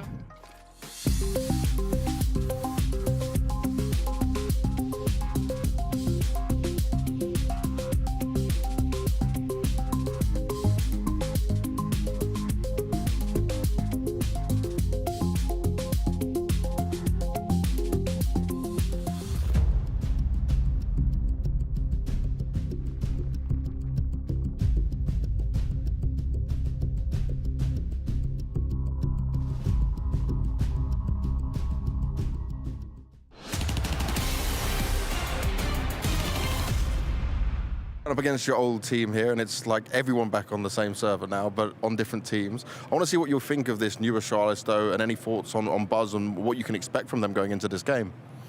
I mean, yeah, I noticed Boss a couple of months ago, but I don't know too much about him. I think it's a really good master move they did. Obviously, Device needs no introduction. It's it's definitely a big plus in their book getting him. So, I mean, I think Astralis are heading towards better times. It was a tough last year for them, similar to us, but maybe even a bit more tough. But for me, I think they have a good team. They got a great group of staff as well. So off the server, on the server, I think they have improved tremendously compared to last year. The Vitality's going to win today? Hopefully. I mean, I know Astralis has birthday, and I wish them nothing but the best, but hopefully we can take them on today. Surf's up, everybody. It's time to jump into the next best of 3 of the evening, and believe your eyes, okay? It's the Scrawny and Maui Snake show. Laundry's got bigger and better things to do, apparently, so thank you for joining me tonight for this, what's going to be epic best of 3. Yeah, too big for his britches, some may say. That's what I'm thinking. Yeah, but thanks for using my intro, actually. What is our name? What's our combo name? I haven't thought of that You're far. Scronders, Scrondog Mohon Millionaire. Listen, this is a trial. Okay, we'll work on it later. Names. We'll see if it works first, okay? We gotta move this one forward. Yes. But my New Year's resolution actually was to hang out with cooler people, and I think I'm off to a great start. Yeah, there's one in the server too. Device. Oof. Mr. Cool. Can you believe it? I can't believe it. He's back. You're not a caster, okay? Oh, what? You're not officially. But you got to step in for the boys are back in town moment of all 5 of the legendary Astralis players returning to action head-to-head at the same time in a studio on LAN in Copenhagen. Yes. Maui Snake, what a treat. Wow. Yes, the gatekeeping made it even better on your end. Yes, so we have got it. Let's get it on. The legendary players of Astralis are here in the server, but across the server from each other. They're sitting in the same room even.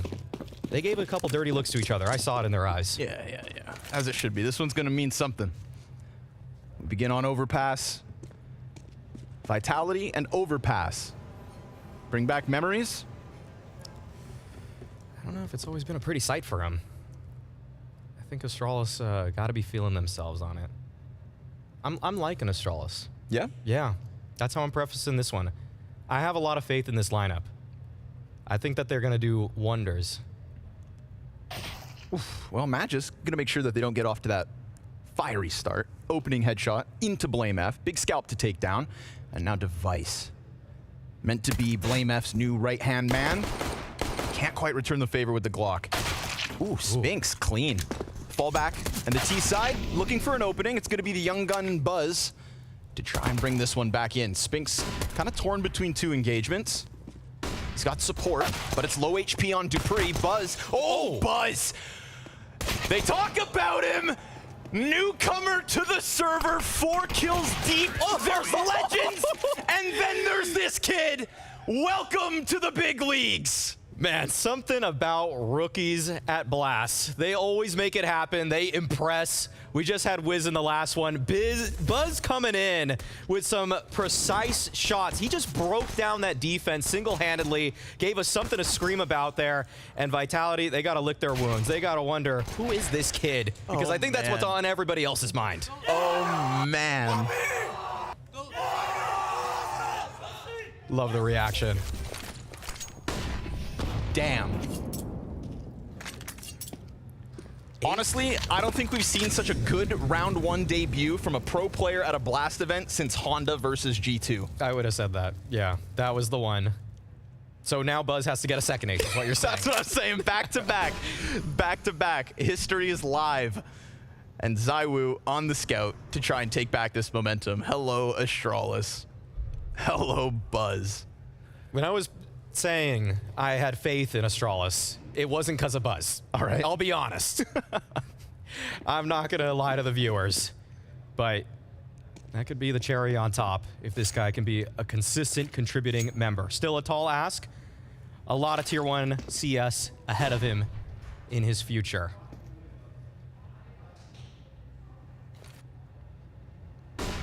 Civic's headhunting, and the CTs just sit back by the water.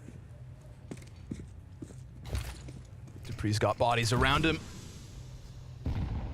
Man, this is gonna be a meticulous game of CS. Glaive opens up. Magisk remove. That's the bomb to double back as well, because we've got BlameF sizing up this A site. It's the appropriate call with Vitality early stack B. Xyp9x kind of sensed it. Now, of course, back and forth bomb heading into the B site in the end after they've taken away that stack. So Astralis, patience seemingly pays off. Quick little trade frag, Xyp9x cleans up, and ZywOo's gonna catch one backing off towards short. But now it's that lurk from BlameF. It's what he does best. Yeah, he's here to catch this fallback from the remaining Vitality players. Would be nice to take away any upgraded weaponry for the side of Vitality. Make sure that there's no perceivable threat going into the upcoming round. And ZywOo is playing with them, but unable to find anything. Down he goes. Another one in the bag for Astralis. Pretty clean at that. Yeah. I love the way that they're already playing, showing how just tempered their aggression is, how they're ready to just take one life, and then they don't overcommit. You wouldn't expect anything more or anything less from Astralis, a team that is known for just how cautious and how deliberate they can be with their approach. So we come into this game, Maui, you tell me that, you're looking forward to the Astralis project. You believe in this one. Now that they've gotten past the conversion, tell me why. I'll give you one example, one case study in FaZe in what they were able to do once they felt reinvigorated. When they found ROPS at the beginning of last year, we saw Kerrigan start to call better. We saw Rain start to play arguably the best CS of his career. And you can see how when there's a new player that gives everybody hope that they can believe in their championship contention chances, that everybody starts to play a little bit harder. And I think that's been the case. We've been seeing a dormant, lying in wait Xyp9x and Glaive, who have not been playing to the best of their abilities. And now they have something to believe in again. They have Device, and I think that with them, they think that once again, they can climb to the top of the mountain. All the way to the peak. Crazy to think that before this game, Device says that he's at his best individual performance. Unbelievable. I mean, that's just a wild thing to say in general, but I do think that, sometimes when it comes to players who take these extended breaks and then return, it's with lesser playtime. Oh, but I thought this was the safe one, Yeah. I set it all up, and you made valid points, but nobody makes points like ZywOo. 3 kills. Now, luckily, Xyp9x has gotten over to this B site, so we are still talking about an Astralis that looked great, but Apex versus 6 HP on BlameF to stop that bomb doesn't get the chance. Will chase. Now, he may not be able to stop that bomb because he's making sound, but that's going to cause the distraction for Xyp9x to have to turn back to ensure that this kill goes down clean. Can ZywOo give us the second ace of this series 3 rounds in? It's tough without armor. It's tough without health. And that spam damage that comes through smoke could be enough to turn him elsewhere. He'll take a second glance in from heaven. And by the time he does so, BlameF's tucked in deep on short, now on an AK. Zip down beneath him. And ZywOo no kit, so just looking for the exits. It's definitely impact, it's definitely damage, and Astralis, it'll keep them on their toes and probably push them back into that slower pace we saw in round 1 and 2. Yeah, this ended up much closer than either of us expected. We see all of the blue and red X's towards the bathrooms. That was the main point of contention.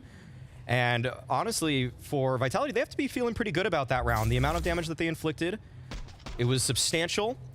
And yet, Astralis, they were able to piece it together. I think Apex, though, gave up the chase with that run. I think he thought he could get away with it, that the sound cue wouldn't be heard. Not the case. And for that, Xyp9x was able to collect a freebie. First real round, though. Let's get it on. Well, you know, Device talking about his individual form, as I was alluding to, playing a lot of CS outside of officials prior to getting back in with Astralis. His playtime's been through the roof. And now he gets a chance to take down ZywOo 2023. Yeah, this is the battle we all wanted to see if... It's kind of the battle we've been robbed of some time, you know? Oh, yeah. We've been talking about the ZywOo Device show, or excuse me, the ZywOo Simple show. Yeah. That's been the head-to-head, who's number 1, who's number 2, but y'all forgot about number 3. Okay. Buzz for Sphinx. Down he goes. Yeah, that's a nice victory for Vitality. Give them a little bit of momentum here. Obviously, they're in the hole still, 3-0 down. But Device, he knows that this player wants to actually escape. You think he would want to box him in. And I think he's still keeping that in mind. Wary of his counterpart. Safe bet that op is floating somewhere around A, and ZywOo tucks it back in the bomb site. Ooh, Glaive, clean. Couple shots straight to Sphinx.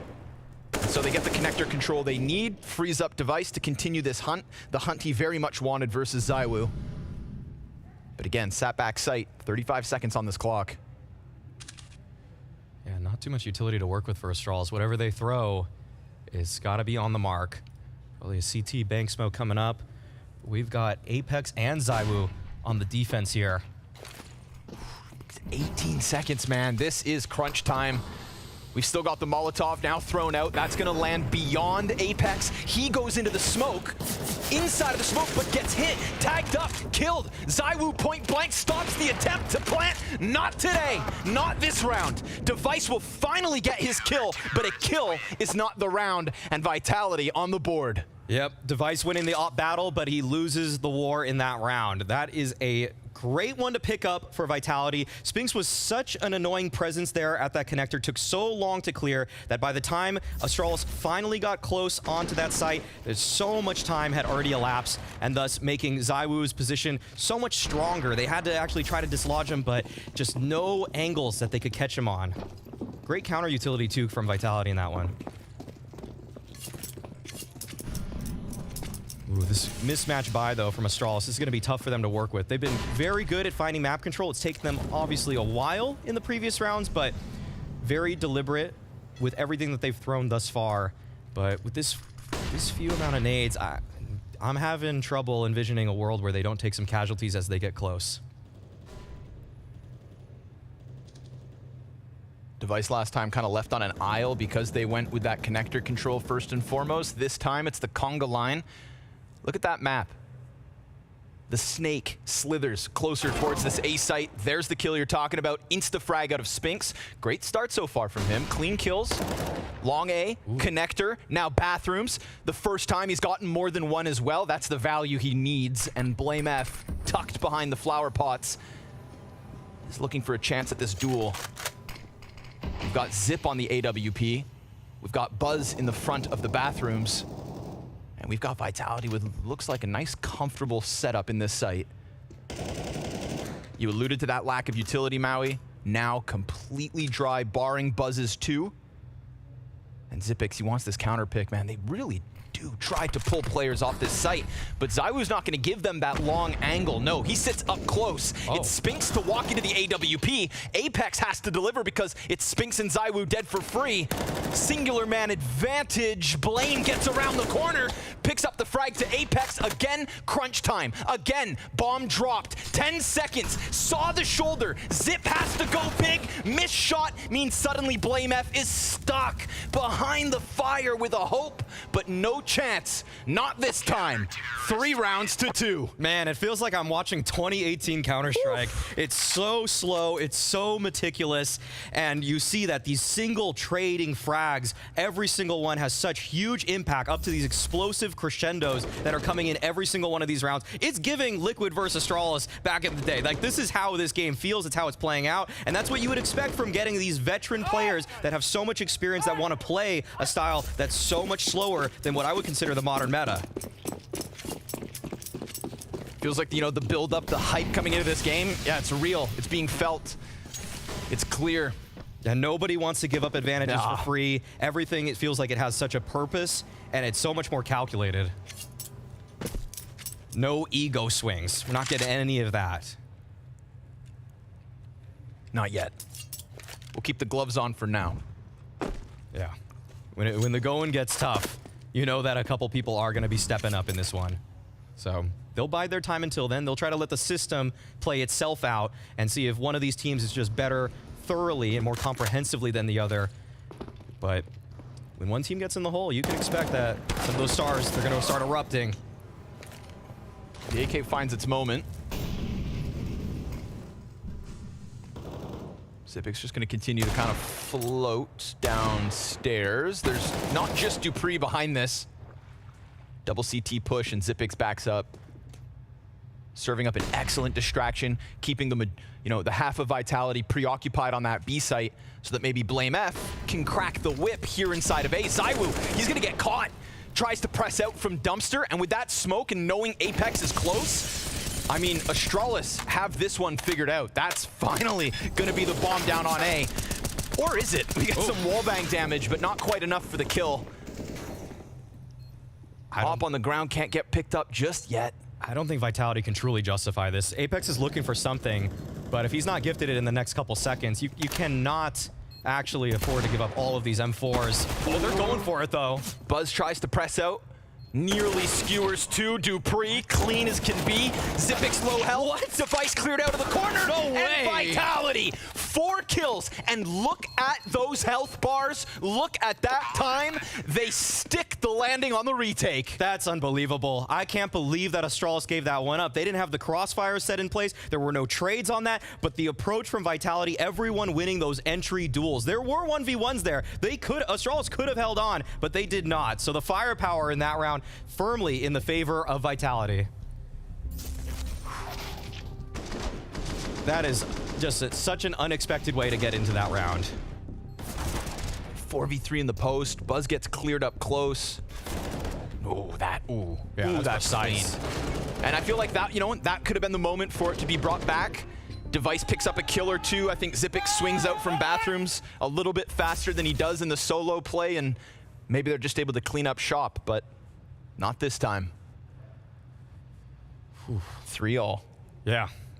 This one's tense. It's just 6 rounds deep, and you already feel that every single frag, every single player, they're trying to make a statement. They're trying to show that they're going to be on the right side of history when all is said and done, that they made the right move, either staying or leaving Astralis or returning to Astralis. Everybody's got something to fight for in this one.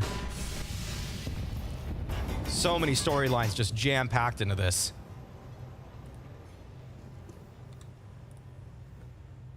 All right, we get a similar buy. BlameF on the solo AK. Pistols behind it. First one dead for free. Does open up Monster quite nicely. And given the chance, BlameF shoves back 2. Spinks trying to slide out from short, though. That'll catch Device as he attempts to pick up that gun. And the bomb's in tow. BlameF is doing everything on his own. 3 kills deep so far. No Spinks pinned into this corner.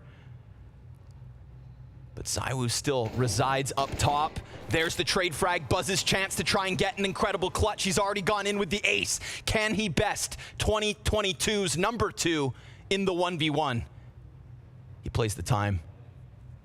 Looking stoic. Has the pillar for cover. And as long as he's behind it, ZywOo can do nothing about him. And he challenges, he peeks, he sees it, he goes to the other side. Oh, and ZywOo's gonna put him down. A chance at the one-tap headshot, but no delivery from Buzz. Yeah, he got that bullet off, but not in the face. ZywOo holding the line, ever so patient. I love the poise that Buzz showed in that moment, not instantly rushing to the bomb site, weighing his options out, but this was a one-man show for Astralis trying to get into this one. BlameF was finding every single frag and just willing his way into this bomb site. Needed anybody else to come up with something, and just was not the case. More of a team effort there for Vitality, whereas Astralis, they just had the one. Someone else is going to have to come up to help BlameF. He's already on double-digit frags. But the structures look good for Astralis. They've actually found some deep positioning towards bomb sites. Just need to make sure that they're able to close things out. Can't let Vitality back in so easily as we've seen in the couple rounds prior. Oh, dupreeh trying to play some games around the smoke. And he doesn't spot Device. Gives up his teammate. That's gotta hurt. And he doesn't even find the return. Oh my god, Device just disappears in a puff of smoke. Learned that from the ninjas. I was gonna say. Took the words right out of my mouth. And now just leans back. So clean 5 versus 4 out of Astralis. Not the first, nor the second, nor the third round. They've got themselves a bit of an opening. And Buzz, substantial damage. Device, clean little headshot. This poor dupreeh. The safety net for Apex that didn't provide, and then also goes down to the same killer.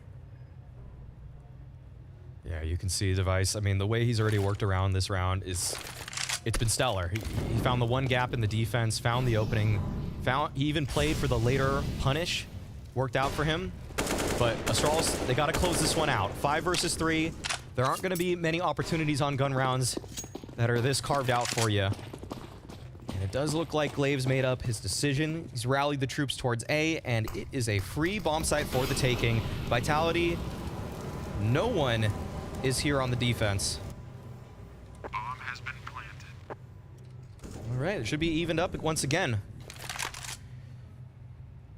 Tough to break this one down without just looking at Device's POV. He's just worked the map by his lonesome, found his entry through the smoke, and really Vitality weren't even running a bad setup. It just had that singular gap. Maybe dupreeh could have played around the smoke a little bit quicker, could have tried to see that little push as it was the one weakness, but that's about it.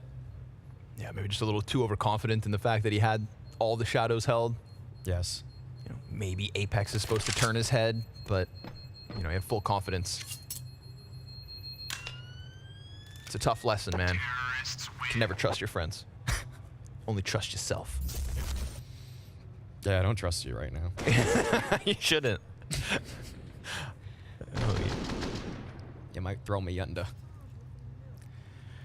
Yeah, you can see the frustration right there. I mean, it's hard to even blame Apex there because he's running a very specific setup, and it's just not it didn't pan out for him. People have been playing around that smoke in a variety of ways lately. Looking at the bottom of it, it seems like the sprite actually kind of moves based off of the angle that you're looking at. Just one of the ways that CSGO is actually looking even more like 1.6. Smokes are finding new ways to have holes in them, as we are learning. Oh, for a moment. Yeah. I was ready. The Device jump peek didn't come out, and it actually saved his life. Just seems like the margins in this game are so slim. Yeah, so far, yep. Everybody's so keyed in onto the opponent's tendencies, and it's just it's a game of rock, paper, scissors around every corner, it feels like. Whether you're going for the wide swing, the close one, the jump spot, using the flash, everything it's so well designed. And look at this. This is a cheeky one. You don't see this every day. And there's maybe a reason for that, but we'll get to it if it comes back to bite them. I think killing Device for free gonna feel good, but it does open a door for BlameF to close that distance. And Spinks is just kind of floating here while the smoke's up, I believe. Yeah, BlameF has lodged himself quite deep into this. Does it work? No! No, it doesn't. The initial damage is there. Glaive on 11. BlameF slides out from the corner. And so on both sides of the map, we've got an Astralis with openings. But the close, the 25 seconds, the clock, that's been so problematic. And ZywOo yet again in the pocket. Oh, point blank. Buzz sat down. And now we've got Zipix still behind the truck, but ZywOo tears up too. And with 12 seconds, Zip's gonna get the digits in. Apex on the sprint, back up behind them already. And if he plays this timing quick enough, it could very well catch Astralis off guard. We've already seen his flank be heard once, cost him. This time, quiet on the approach. Silent but deadly. And Glaive turns his attention back, thinks about Bank for a moment. It's a health advantage here for Apex. He's honing in on Truck, closes that gap, but won't close the clutch. All right, Zipnix nails the clutch. This is what we wanted to see. Everyone playing at the height of their abilities here. Apex actually almost putting that one together, one bullet away from it, but this was a beautiful entry from Glaive. And yeah, that angle that Magisk was using right there has a few vulnerabilities. One, just a difficult shot to hit sometimes, and others, I mean, we won't have to talk about that one just yet. I mean, the flashes, I mean, everything was just so precise in that round once again. I mean, this game has actually been played at a very high level already. I'm actually having, for an opening game, after the player break, you usually just don't get this level. Isn't casting fun? Yes, yes. Yeah. You don't have to wait to speak. It's just, yeah, man. Part of the show. Glaive, feast, my friend. Finally, right? It feels like after all of these intricate rounds, all of these passive setups, you know, turning every corner with caution, this was meant to go down easy. This was meant to be the freebie. And instead, we've got 2 AKs in the hands of Vitality. The fact that Buzz has to go back and grab bomb creates this solo mission for BlameF, but this is his chance. This is meant to be. Oh, and Apex still catches him on that fallback, so no sigh of relief just yet. Just more stress for Astralis, as if they need any more. Double mollies come out of Device. He's gonna have to clear close. Spinks down at that B site. In the meanwhile, nice clean headshot out of Device. I've got to say, Rifle's looking good. Yes. Yeah, Device is looking incredibly sharp with that. Haven't seen as much impact with the op from him just yet. Hopefully that'll come in the second half. But there's still a round being played. 2-on-2 situation. Device, he spotted Spinks out. This is an important duel. So much damage being dealt, but Magisk just turns away, and now Buzz in the 1 versus 1. Again, another chance. This time with the advantage, so he should be able to close it. No, doesn't. A run up from Spinks, clears out from Dumpster. The best chance yet for Astralis. And Spinks jumps on top of that bomb with ample time for the defuse. Yeah, just leaving his side open to that peak. Just truly expected Spinks to be going for it from Bank. Not the case. Spinks using all of the time to his advantage. And Vitality are able to steal one right there. They didn't even buy that much into that round. I am shocked that that went so well for them. Man, Buzz wants that one back. He knows that he made a mistake. As soon as that happens, he realizes he just left the whole side of his body exposed right there. And Spinks has been playing well in this game, I have to say.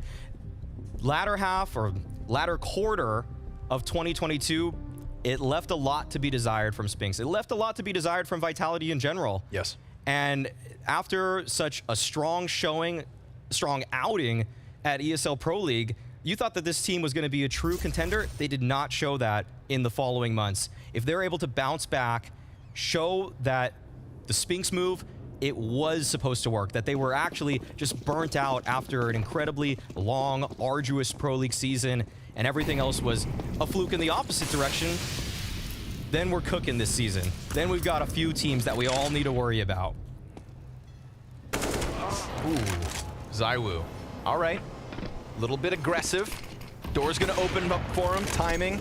Not quite there, but a chance to leave, sure enough. So depart. For some time, we kind of talked about, like, you know, Magisk going to be ZywOo's second piece, but was never supposed to be that. That's why Spinks got poached from ENCE. Yes. Why that roster had to reinvent itself and has also struggled to kind of find their form. Yeah, we can see the repercussions. It was actually just a complete ripple effect after Spinks left. We lost a team from the top 5 in ends. We thought we gained one in Vitality, but it's been a little bit tougher than first expected. So Vitality, they're looking pretty good here. They had a slow start in this half, but they're starting to piece things together, starting to play some really solid Counter-Strike, and I think that Astralis, they might want to switch up the tempo sooner than later. These slow default approaches that are so characteristically Astralis, they're starting to be read by Vitality. They're starting to understand the game that they're playing against, and it's starting to go into the favor of the CTs. Nice short, nice transfer, Glaive, double headshot, run it back. Because all of a sudden, Astralis have gotten themselves deep inside this B site, pouncing with very little notice for Vitality to try and get a third player in. And when that second kill is that clean, cut your losses. Get out of there. Not much more left to be said for Vitality. A team that everyone actually knows is the one that loves to save. That's why that round earlier where they were able to retake with no utility, so surprising. Usually Vitality is a team that's, if they play against a team like, say, Cloud9 or Outsiders, you're just going to see save after save after save. It's a complete battle for economy until that pinnacle, that crescendo, round 29, round 30, then everybody has to go for it all. And I think Astralis is going to actually play a pretty similar game going into their defense too. So just all about the numbers, all about making sure that you can take your advantage with you going into the upcoming round. If you don't have a great shot in this one, don't force the issue. Look for a fight another day. What do you think of Glaive's individual up and down, we'll say? Oof. You think that's somebody who kind of can like unlock, get to a new, I mean, if Device is saying he's hitting a career peak in individual performance, then tell me why Glaive can't. It's definitely possible for Glaive to bring it back, but I want to see it more in terms of his calling. I want to see a varied playbook. I want to see more going on. This is a pretty standard one talking about the playbook. 3-1-1. Nice push. But that is an excellent position from Spinks. Very much so enabled by the fact that ZywOo is playing distraction there at Party, making sure that all of the attention is given to the opposing sniper, and that's when Spinks does his best work. The trust in ZywOo to give cover over top. That's Spinks to the top of the leaderboard here for Vitality as well. Back-to-back 5 versus 4s. Didn't net Vitality a round win in the last one because of that B-site pounce. Of course, we've still got Zip floating around. We'll see what comes of that. Yeah, we'd love to see what Glaive has in store. They're sending Zipnix out on a bit of a solo mission. He wasn't able to find anything. There's still so much utility for Astralis, so they have a lot of options going into this one. And so they're trying to make sure that nobody from Vitality is playing a little too forward. Spinks, though, despite the man advantage, is pushing on forward, finds Glaive, actually, and he still wants this fight. No way. No chance to leave, locked in. Too many players close, and BlameF easily knocks him down. Well, I say easily. It is 6 health left over. But it is also a chance to escape. We've got the even 4v4 time again, playing against Astralis. Bomb still floating at the tail end of this rotation down through short, so they're committing with 13 seconds on that clock and 3 bodies inside of the bomb site. Dupree stops the first one. Zipix looking for the multi-kill, but it's not gonna happen. No, sir. Vitality stave off the attack as Astralis, again, this back and forth and doing it at the final moments. I'm shocked that Apex didn't rotate harder towards A, actually. As soon as Spinks died, Apex was kind of flirting with the idea. He was still playing back in the CT stairwell, and yet he never fully committed. And as soon as that smoke was unleashed by BlameF, Apex, he hightailed it towards the site, was able to find another angle to cover this defense, and it was paramount because Dupree would have been overwhelmed. So that is some interesting prescience coming out from the Vitality IGL, and I don't think there's any qualms with anybody saying right now that Glaive should be the better in-game leader here. Okay. He should be the one that's seeing farther into the future. Well, Spinks, round after round, kill after kill, continues to stop Astralis in the opening duels, and this time given a chance to leave. Falls it back. BlameF chases quickly. Spinks just as fast into the rotation, but he loses the duel again. Rinse and repeat. Difference being, we've got Apex So low, just there with Magisk, barely standing. But will they even need to deliver anything?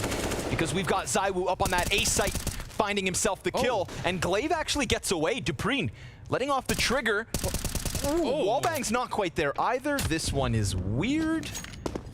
And there is still time for all sorts of things to happen. ZywOo swaps out to the M4. Glaive's gonna walk into his death, just unsuspecting. And now that's too much to ask of BlameF, who's gonna grab that op and save. Yeah, I can't see any world in which he goes for this. 45 seconds though, so he might actually have to look for something just to preserve his own life, which could in fact open the door for a play of his own, but yeah, he's definitely thinking save first in this sort of situation. A lot of moving pieces in this round for Astralis. They were trying to find an in towards long. They won a duel there. Then Device was trying to take the one-on-one duel up the short A side, loses the duel to ZywOo. Now Glaive's on his lurk. This was a very spread out default for Astralis, and yet they came out behind on nearly every fight. There's still one left to be had after time, unless BlameF connects. Oh my. Dupree's not looking down. All right, he's gonna hold, and he's gonna be able to keep that one forward for Device. So let's see the return of the star for Astralis and whether or not this can pay off, right? We've had individual buys in terms of BlameF having an AK and everyone else on pistols. Well, now it's Device with a chance to go for the glory here in round 14, right? Last couple rounds of the half, Astralis getting a quota on this T side, sure enough. But Vitality. Oh, Blame! Ooh. Yes, man! Stop beating everyone! Come on! Oh, calling out the baiting from BlameF. I love it from Apex. You know, Apex, he's never going to be the last one alive. No. So he can talk. Come, my friend, and die. I show you how it's done. But let's see whether or not that AWP saved can actually turn this one up on its head, because Astralis come in fully invested. Everything they've got, everything they can gather. Surrounding Device. You want to see Device try to carve out his own opportunity in this round. I want to see the individual skill. He's big enough for himself. Right. Where's the contact play or the immediate trade? Something to show that he is really feeling it, because we haven't seen this guy on LAN for over a year. Ooh, Shadow gives way to the peek up on the rafter. So Dupree primed for the first kill. And Fire, that's going to make things tough for Device, who was already struggling to get any kind of a target. Now he's going to have to do it on 46 health. Full HP for the players on Vitality, but there's the big green gun. And Device hunts another. Smoked off at the 30-second mark. Spink's still front bathroom, so there's no threat really for Vitality up on that A site. And now, of course, you could just consider, again, a save. Why not? You've been stuffed on this approach on the B site. The Molotov has turned you back. Your pistol players don't have much to offer, but on 15 seconds to the clock, they're gonna go in. Will this pay off? The AK shots from Apex off the mark. The USP only in with 1. 6 seconds, plant the bomb, and there's no chance. Now after time, or not, he'll get away. BlameF on 1 health, survives again. Not much of a consolation prize, though, just keeping that deagle into the final round of the half, where everybody else on your team was getting about $2,400. You're just sitting there with a deagle and armor. It doesn't even beat the money you would have got by dying. So, not the prettiest situation for Astralis here, and you could see Device struggling to get into that round. You saw that his teammates, the Pistols, they were in a flurry, a frenzy, trying to find something up short, and Device, he was really trying to bide his time into that one, just couldn't find any kind of in, and now he's relegated to the Scout in round number 15. Oh, he's actually going pretty quickly up long, though. This could open things up for him and Glaive. All right. Why not, right? Throw caution to the wind. Final round of the half. CT starting to sprint back, realizing the opening that was given over. Dupree's going to take a bunch of damage, but Buzz is dead. And as much as Buzz put his name in the lights in the opening round of this map, 5 kills as the pistol ace comes through, we've now got to look at that 8 and 12 half in the end. Xyp9x, well, An easy victim for a deep push from Dupree. So Pistols seemingly not doing much until Glaive starts to upend that storyline. And the remnants of Astralis at the 50-second mark have no reason to save this time. And look at how proactive Vitality are being. If it's not Spinks pushing on one side of the map, it's Magisk on the other. Spinks still holding the one possible rotation back to B. He had Magisk out Monster. He could have left and gone to A, but instead he held his ground, and now Magisk is activated. Yeah. This is going to be 9 on the board for Vitality, withstanding what was looking like a very strong start to the half for Astralis. And you know, Zipic said it, right? He said it specifically to blame. Come play CS. And Vitality certainly have. Active CT close 4 in a row after the 3-0 start out of the Astralis camp, but we'll see what they can offer us on their defense.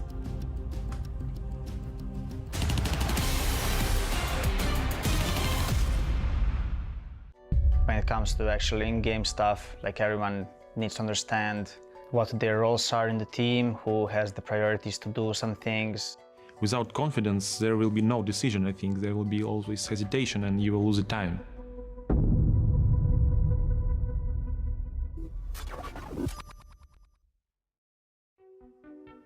I've been playing CSGO for around 6-7 years, and I had like 16k hours because I saw my brother playing. I was waiting for him like when he was going outside, you know, to walk with friends, and I was always waiting for this moment to come and play CS. I think professionally I'm playing Counter-Strike for 9 years and I have around 20,000 hours. I feel like everyone with good ethics can actually get to a pretty good level in CS. It's not that long ago that I talked to some friends I had in school that I haven't talked to for 10 years because you kind of have to, you know, dedicate yourself fully to it. And I would say I'm one of the best examples of a guy who doesn't have much talent, but just kind of love the game and work your way up. To become the very best in CSGO, you must have the same mindset as in any competitive sport. As fast as you understand how team play works in this game, then you will become much better player. Everyone needs to feel confident in what you are doing and in what the team is doing. Everyone needs to believe in it. Everyone has to be confident that no matter what, like that round might work out, you know. So I'm not just talking about contests like if you are feeling good individually by shooting people, but you just need to be confident in like doing what you're capable of. Я считаю, что, конечно, да, нужна командная, скажем так, химия, без нее никак. То есть один человек не может выиграть в эту игру, играет вся команда, и поэтому да. Well played in ladder base. Was it full buy? I think a star player is egoistic at the right times, and you need to be good at setting yourself up.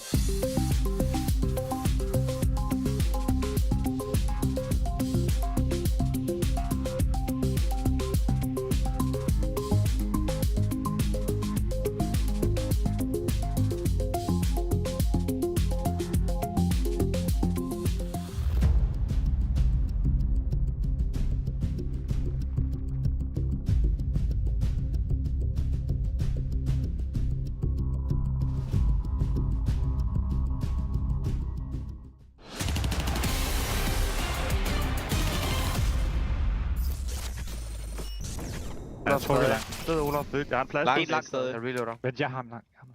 Jeg venter. Nej, holder mig. Flashpush. Også der væk. Flasher nu. Vent lidt. Han står Skæld. Kaos. Sidder med. Sygt, der har Kaos. Bank død. En truck.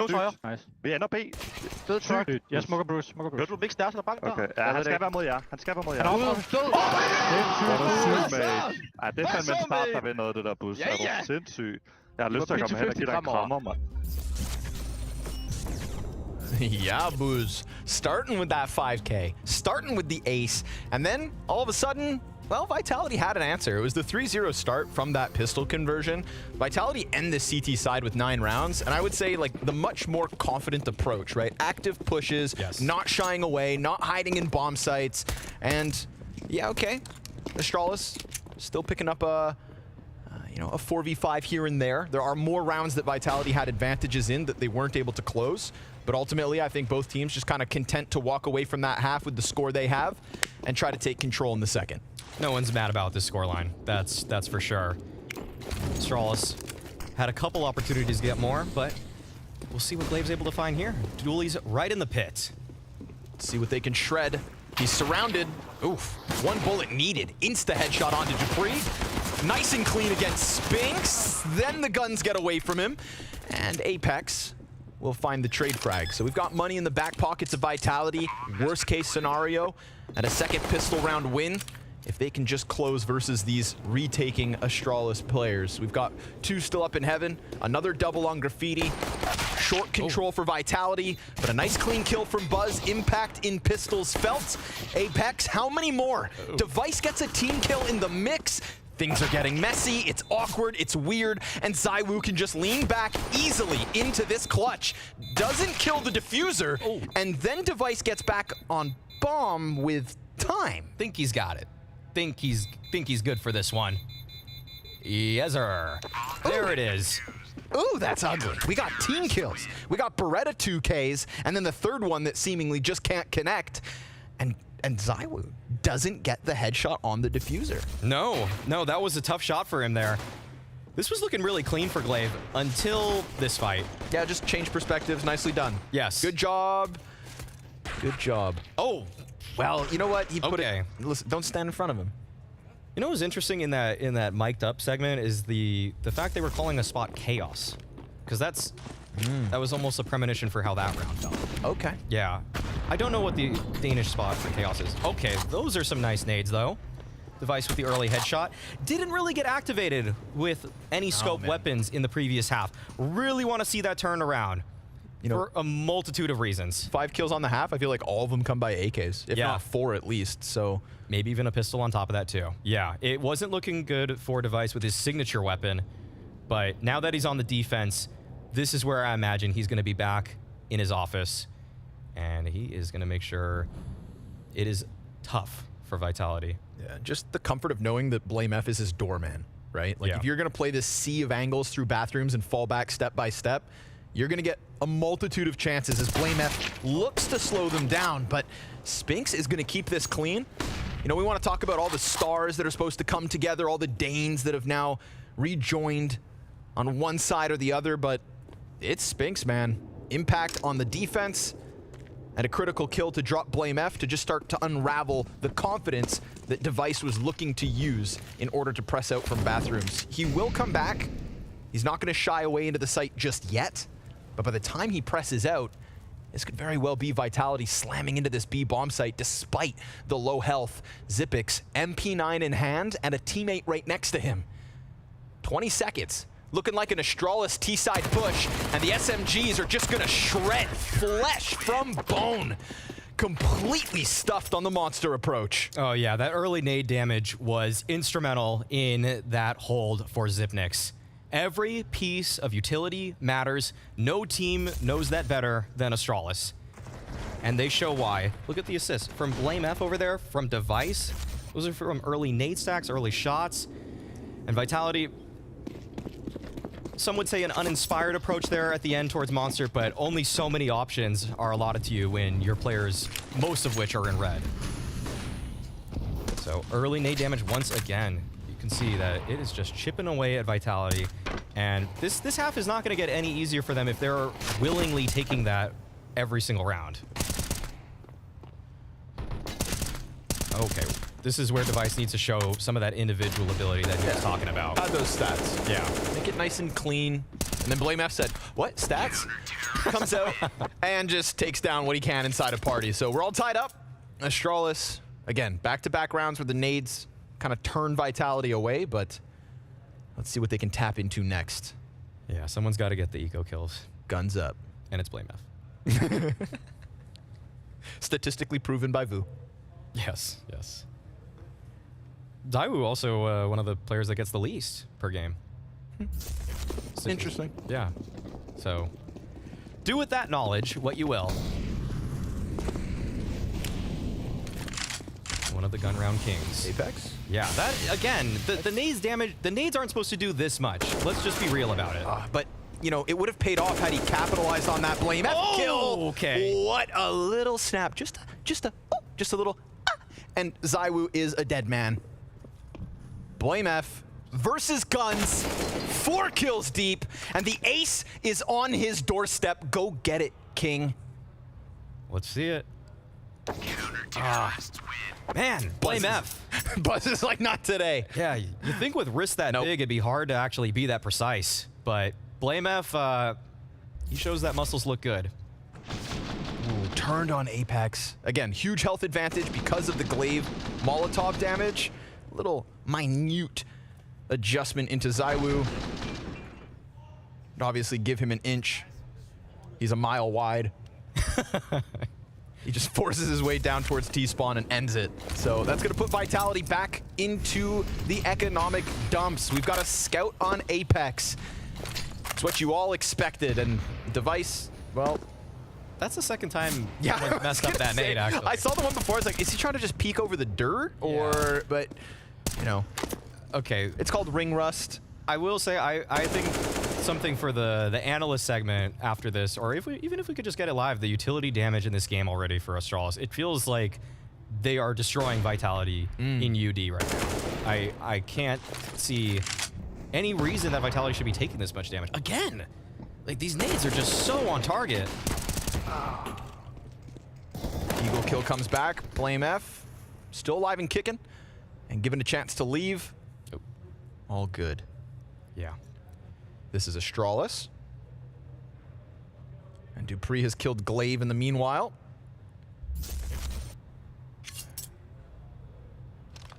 With 2 health and no bomb possession. Dare I say it. Queue up an 11th. Yeah. For the Danes. There's Danes on both sides of the server. For like the more Danes. But actually, I'm gonna be that guy. So I expect nothing less. Get used to it, kiddo. And nothing more. Okay. Ooh, and you're dead. So it's over. Yeah. And Astralis on fire as quick as can be. Man. 5 straight, Maui. Yeah, BlameF also 27 kills already in this game. I think he's playing Counter-Strike. I think that's exactly what he's playing. And Apex was trying to get under his skin. Didn't work out. Not today, Dan. Not today. Benjamin's on top. Astralis, they haven't looked back at that second half. They are undefeated here on the defense. Everybody coming into form for the D. And BlameF right now, I feel like he is completely empowered, but it's not going to work out. Dupree finally gets an opener for Vitality. They really want to convert this one. Device, man, he knows him like a brother. You love hiding there, don't you, Dupree? I remember.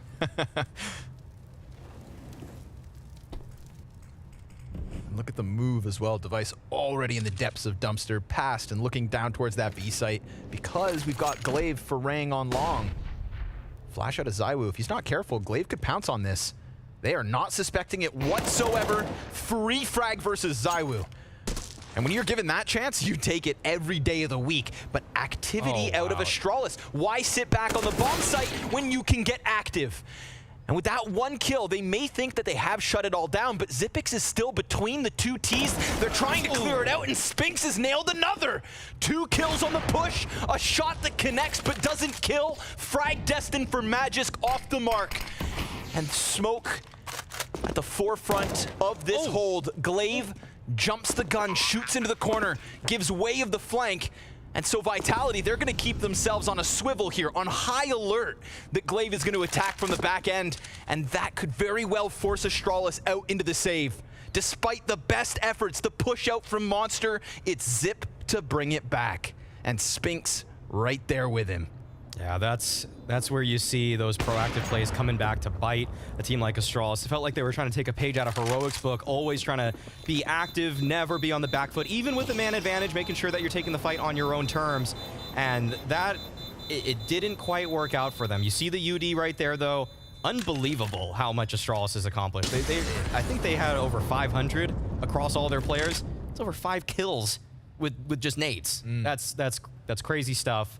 Expect nothing less of a team that is world renowned for their tactics.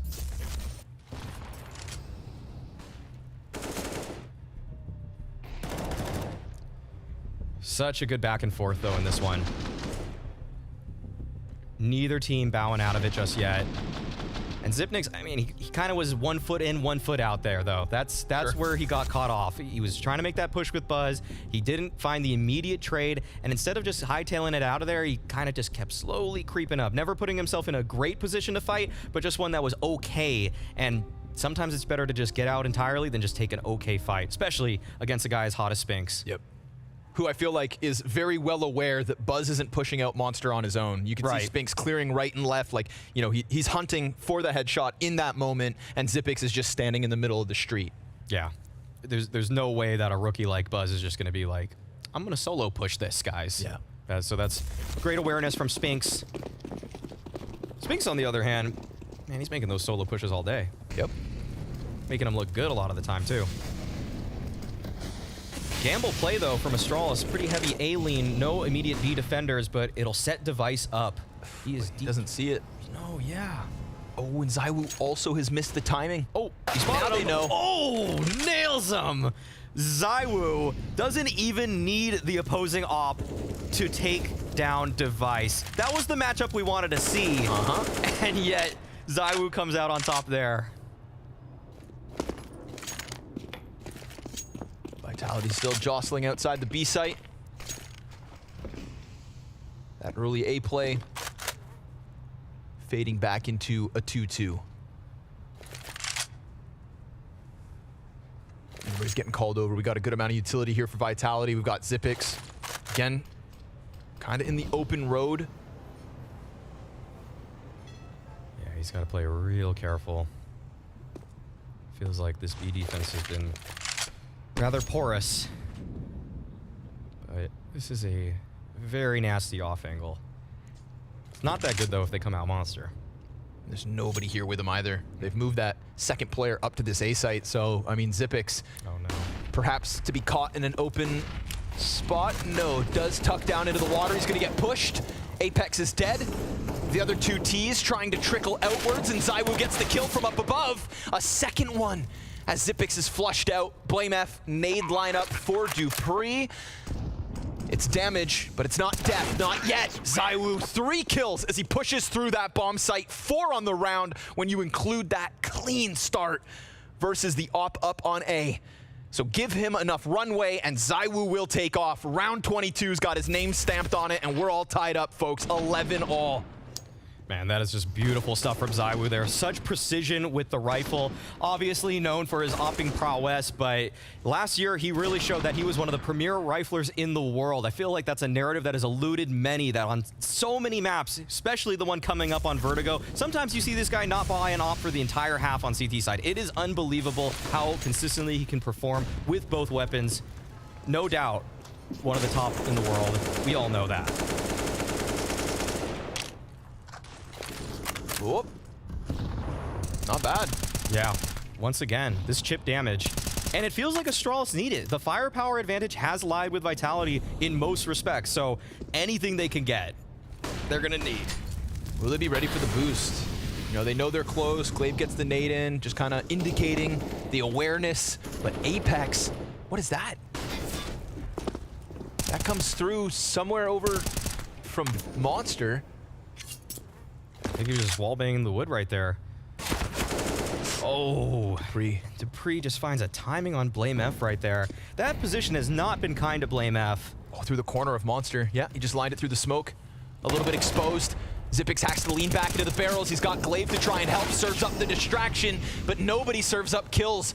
No one can seem to stop this. Another clean B hit and Vitality with the lead.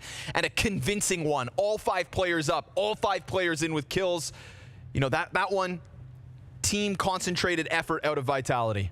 There was great utility from Vitality to upset some of those positions for the defending players of Astralis, but some of these are just one fights. Some of these are just Dupree peeking out, getting Blame F, And other than that, I think that there are some opportunities here from Astralis where you're seeing some of the cracks in individual form. Zipnix had an opportunity to get a kill at some of those monster players. Glaive as well. There are chances here, but they need to hit their shots, and they need to hit them faster. And sometimes that's what this game boils down to.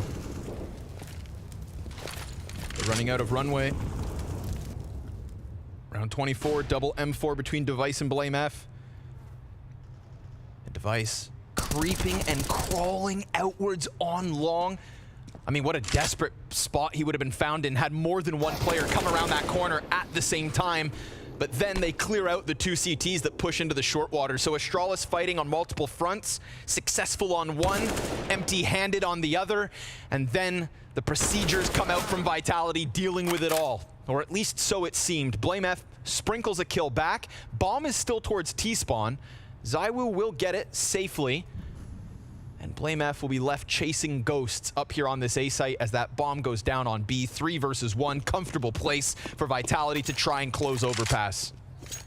This has got to be at least the third round that Vitality win just solely in their default. They're spread out, they're just prodding the map, and they're finding frags in multiple areas at the same time. This shows that Vitality are ahead when it comes to individual players. There's no way about it.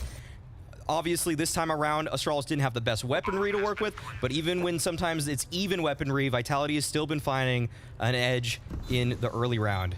That is something that Astralis really need to look hard at for the future if they're going to keep playing Overpass. Can't just be losing duels in multiple areas.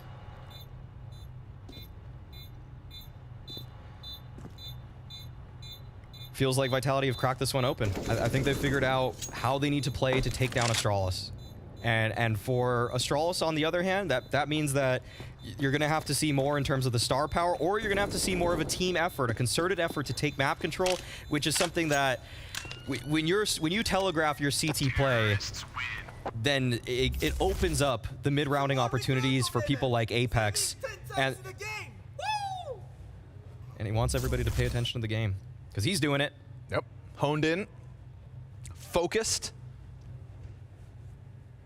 Frustrated when he died on that B site a few rounds ago, but then brought it back with a multi-kill the round right after. Zonic very quick to jump at him. Give him the props.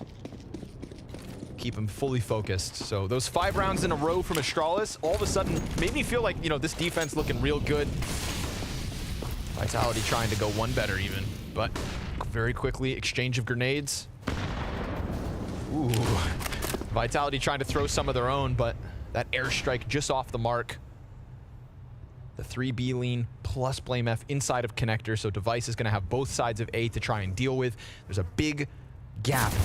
Ooh, in the knowledge of Astralis not knowing what's going on towards long, but with Device picking up that reaction to Dupree, we've got 5v4 queued up.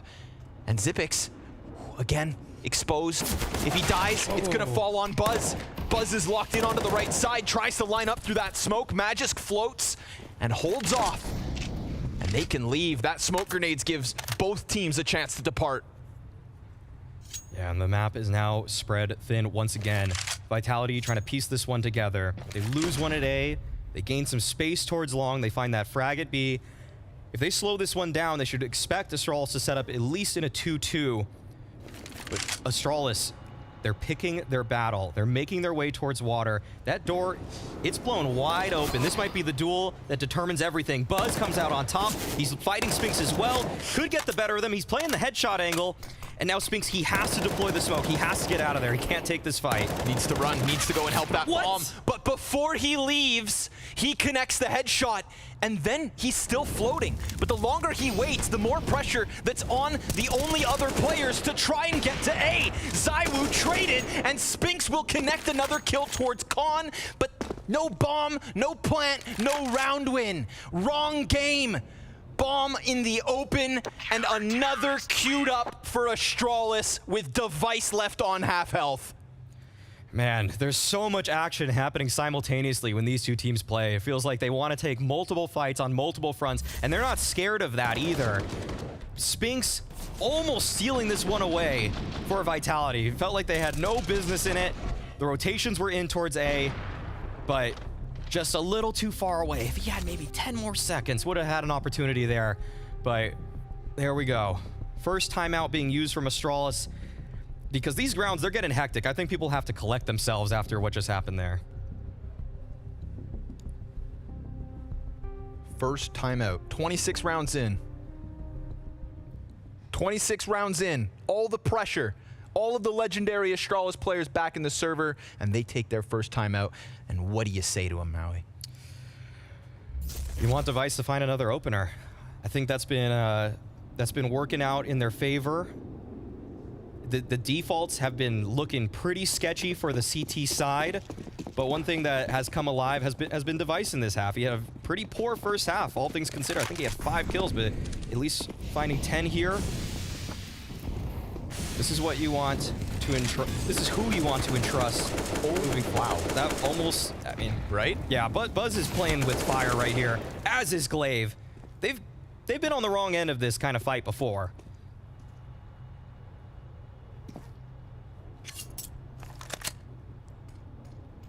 It's getting dicey. Gotta be cautious with that boost. Glaive on 26 health. They see the top player and more shots come through. By no stretch of the imagination, could you expect that to get snapped down for the 2K? Buzz at the front of this. We've got an entire pack of Vitality players on the cusp of this B site. And we've got Magisk ready to pounce out. He gets the first clean kill. Barrels goes down for free. It is ice cold from Vitality, ice cold from Dupree, and nobody delivers any type of defense here from Astralis. Nothing stopped on that B site. Queue up a 14th. They're barely being shot at as they get into that bomb site. There were some good flashes. Vitality threw some good nades to enable that sort of push, but Astralis were caught with their pants down there. Nobody ready to kill that player coming out short. They had Buzz responsible for 2 angles at the same time. This is not the well-polished defense that you would have expected from Astralis if they were going to pick this map. You want to see them putting together the crossfires, playing off first contacts in a way that's productive, but instead there's an entry T player that's finding isolated duels with no semblance of a trade. Vitality is clearly outplaying Astralis at this point. And now if they clear these last 2 players, Blame F and Device just wanted to hang on to guns, and there's still a chance for Blame. Ooh, last second. He's got it. M4 secured at the very least. But can you stave off Vitality's 15th with just that one rifle, or do Astralis come in with the gamble? We know they got the timeouts to talk about it. But this setup, this solo attempt, I mean, there was the player over towards Graffiti. Yes. But then I guess Glaive tucks back in. Maybe he was flashed as we watched Buzz get run down. That's very possible. Yeah, I think there were some good flashes coming out from that Vitality hit. I don't want to discredit them completely, but it does feel like there was no contingency for that. And what's done is done. Yeah. Yeah, it just needs to be better. The whole setup just needs to be a little bit stronger. Device trying to find the fadeaway. At least he's finding some information, and that might shore up the defense, as it does look like Astralis want A to be the strong side. They're gonna run up, try and get ahead of it. Vitality, no need to pounce just yet. Let Spinks do his thing, but with smoke fading, it's the perfect chance for Buzz to cross over. Wow, Apex hands off Mice. Just touching his hair. Total confidence in his information. And now Vitality, they're taking their time to just probe the map. They want to make sure that they're not running into the stack. This is exactly how you want to see them play this round.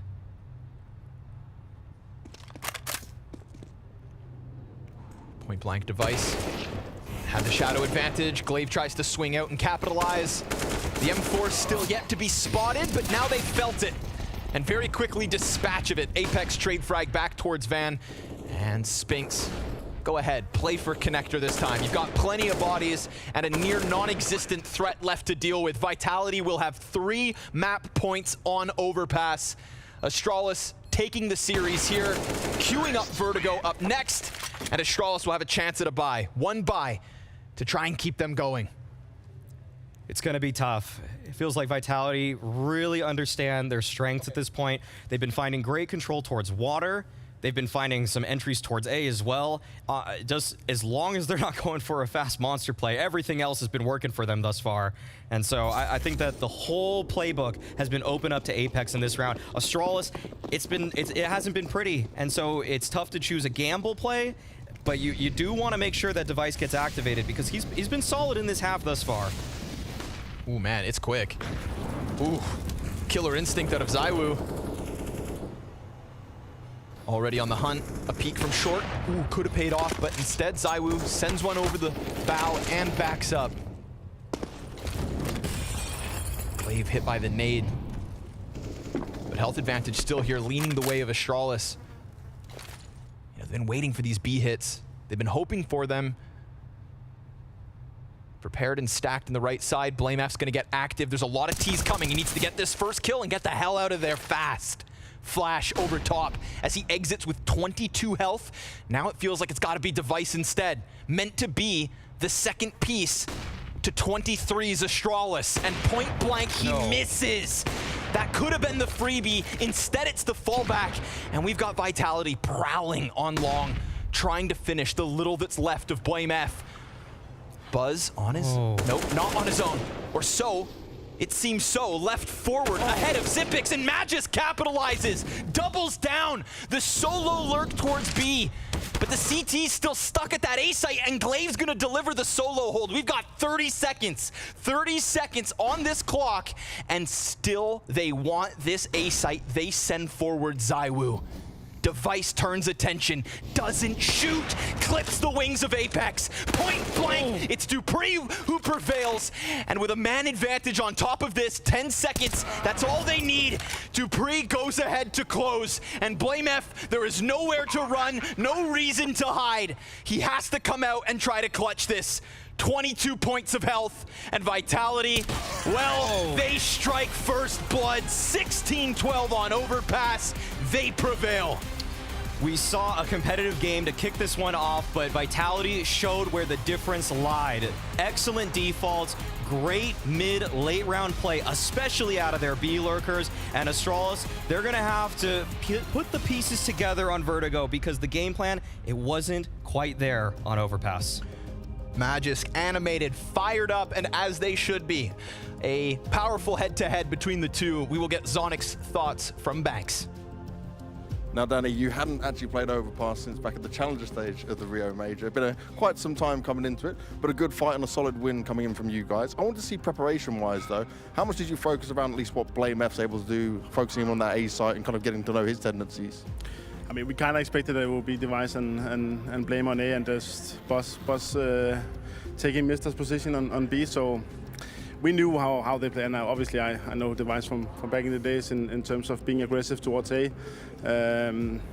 Caught us a little bit in the beginning. I mean, even though we had to talk about it in the game plan, I mean, we didn't really follow it. But then, yeah, I took attack and we decided to be a little bit more calm and play a little bit more slow, using a little bit more utilities to take control, and I think that helped. And also having Spinks activated towards B made them have to focus elsewhere. Yeah, your heavy hitters were coming in exactly the right form. This is the way you want to overpower teammates? Yeah. I mean, it's sometimes you just need people to step up individually to take control of the game. I mean, it can't always be like tactical because opponents also do something against you. So for us, it's nice to see some individual performance from the guys. Now Vertigo is coming up next, and it'd be your pick. But Astralis have not played this in a long time. Do you feel like they won't be ready with this new roster? I mean, I think, yeah, I don't know how much they played Anubis since they decided to ban it, but it was Vertigo that was their permaban before. So I think they obviously know that we like to play the map. So I think there was a reason why they decided to ban Anubis and leave Vertigo open. So we don't take anything lightly. I mean, even though we have a pretty strong Vertigo, I would say, we cannot underestimate Astralis at all time. Well, let's see how it goes. Danny, thank you very much. Thank you.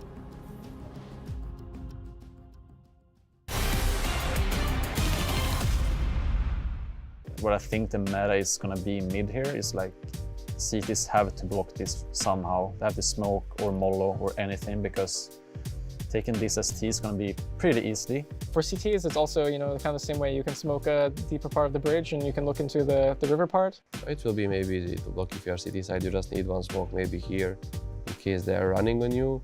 But yeah, it's not that easy. The most important part is I don't think there's like much random like things, you know? You can't just hide behind like random boxes, you can't hide in some corner. And this is another route that you can take if you're maybe rushing A as T. You can go, I don't know what you call this, maybe heaven or something. You can drop down here to the boats and you go to the main area, to A. A side looks more fun than B. If you're city side, you have some more angles to play around. Probably will get smoked off quite a bit from CTs. I don't think there is actually a way to boost here. It's going to be difficult for sure as a CT because most of the times Terry's going to take the mid area here. And I think the A site's definitely easier to take than the B one. I think the, using utility here makes much more sense. I think you have to come up with very smart things as a CT to take control on this map and how to use your nade properly. I think the most cool thing about this map though is the river area, which will be probably responsible for a lot of like rotations since you can fall off the bridge. You can also boost up here, I saw. You can like boost on the here and you can jump back up the bridge. So it's gonna be interesting to see rotation and stuff. I think teams that have a very good slow play style are going to be great on this map. I think my team, NIP, is going to be best on this map. When Asian came out, when Vertigo came out, like NIP has always been good at like these new maps when they release this. So teams like Outsiders, sometimes we play pretty slow. Teams like Navi. I think at the beginning at least Freya will be good because they are running, they have this play style and they play fast. When I look at the map, there's not many areas where you're going to be able to rush and get a super like fair duel. NIP, Heroic and Freya, they haven't played Dust 2 and now they can have some more time to just work Anubis because all other 6 maps they are good at. I feel like we are good at theory crafting maps and finding out the first metas to say. I think this map favors teams that, methodically take map control and account for everything.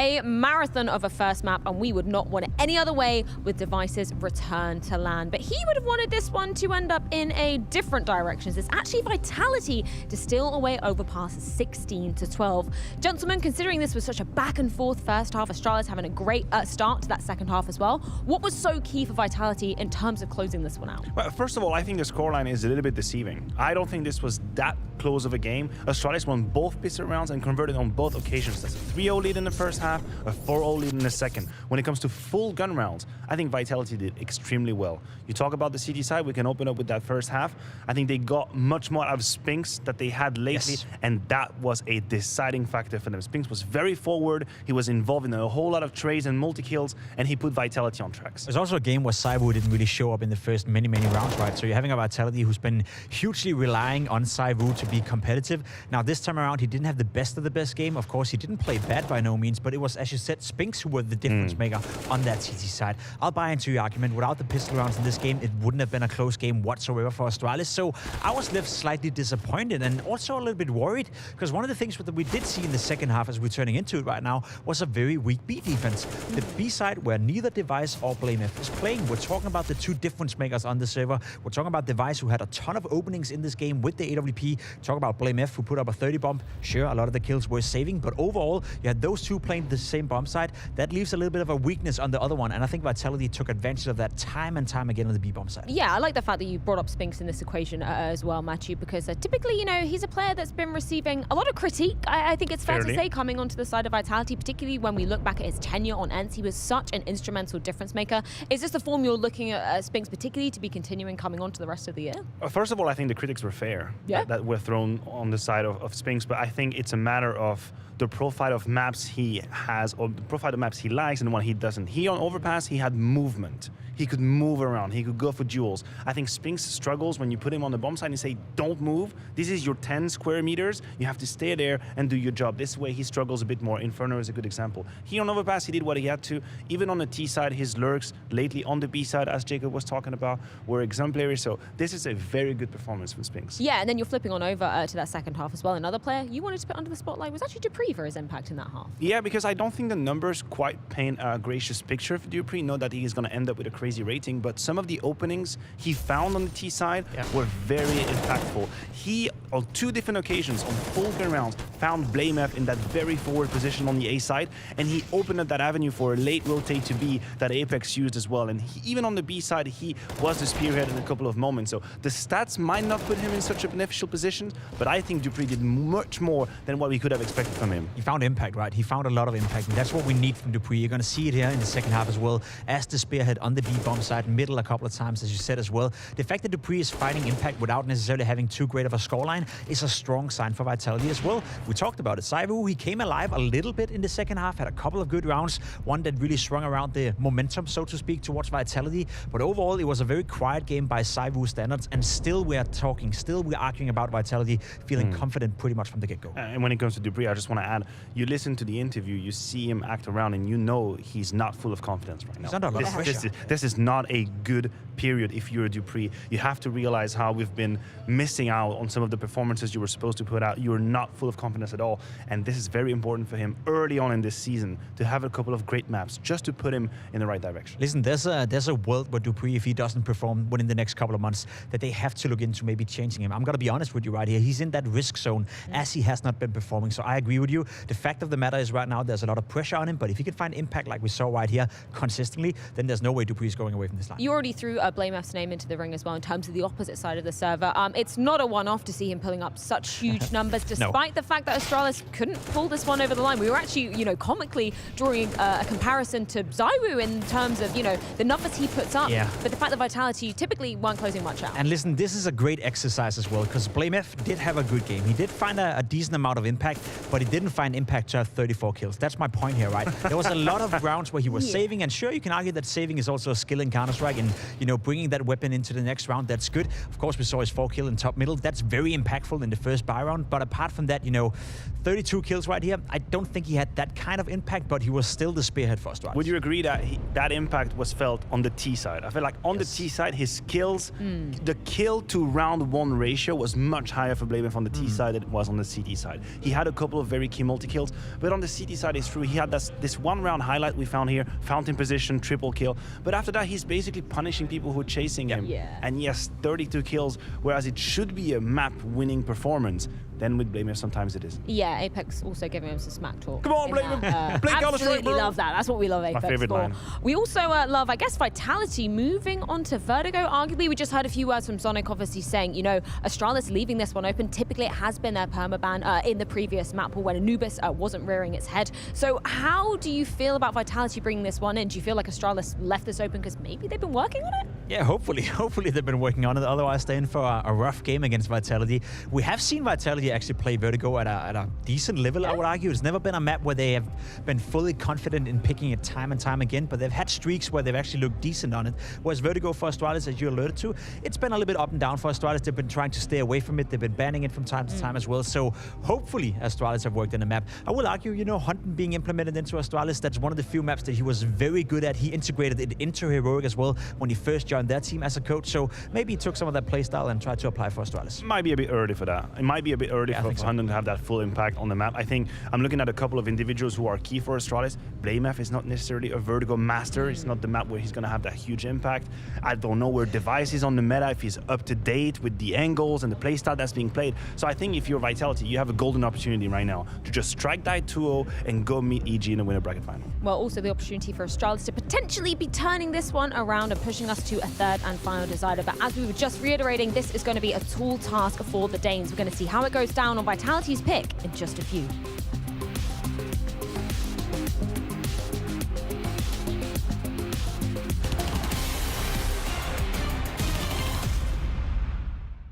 I think throughout all the players I've had, the most important thing was to let them know my vision and like trying to get all 5 of us on the same page. And obviously I've had like a lot of like, I've had Taco, Steel, I've had Zeus as the coach. I've had like different cultures come into my team and try to apply like different concepts. And I think nowadays, like I can apply everything that I've learned to my own game and like my team's game. But I think most importantly in CS is like getting your players all on the same page and having that same vision.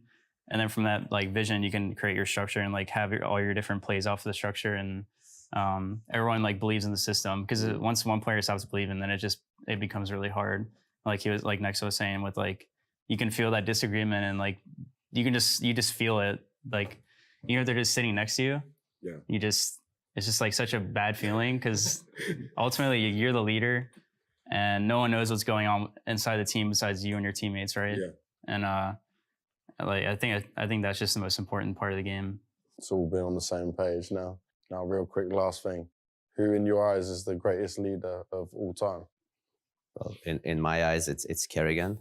Since when I actually became first-time IGL, I was following him a lot and like stealing things from him and like listening to his like YouTube and like all the interviews and stuff, like trying to see how he thinks and like why he thinks this way, like why does he make this decision, like watching his POVs, like why did they go B now, like this and that, so a lot of things I have in my game is actually from Kerrigan. So in my eyes, he is the best thing in it. Thank you.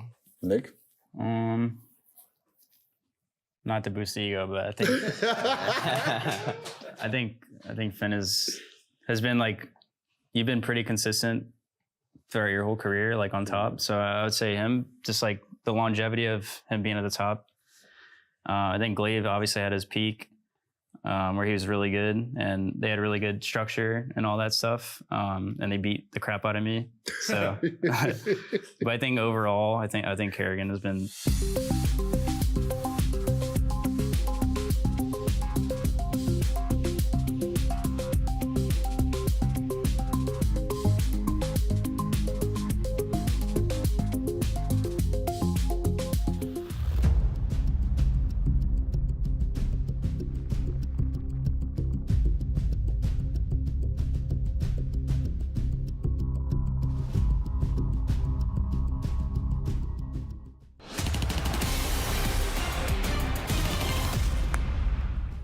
Welcome back, everybody. It's the Scrawny and Maui show. We're still working on our title, and I'm still undecided whether you get the seal of approval, but regardless, we've got to get into map 2, Maui. All right, we got Vertigo up next. This is where, obviously, Vitality have been taking their matches. It's a pick, it's their wheelhouse, and after the individual levels of what we got out of Astralis, I don't know if they can keep up with Vitality tonight.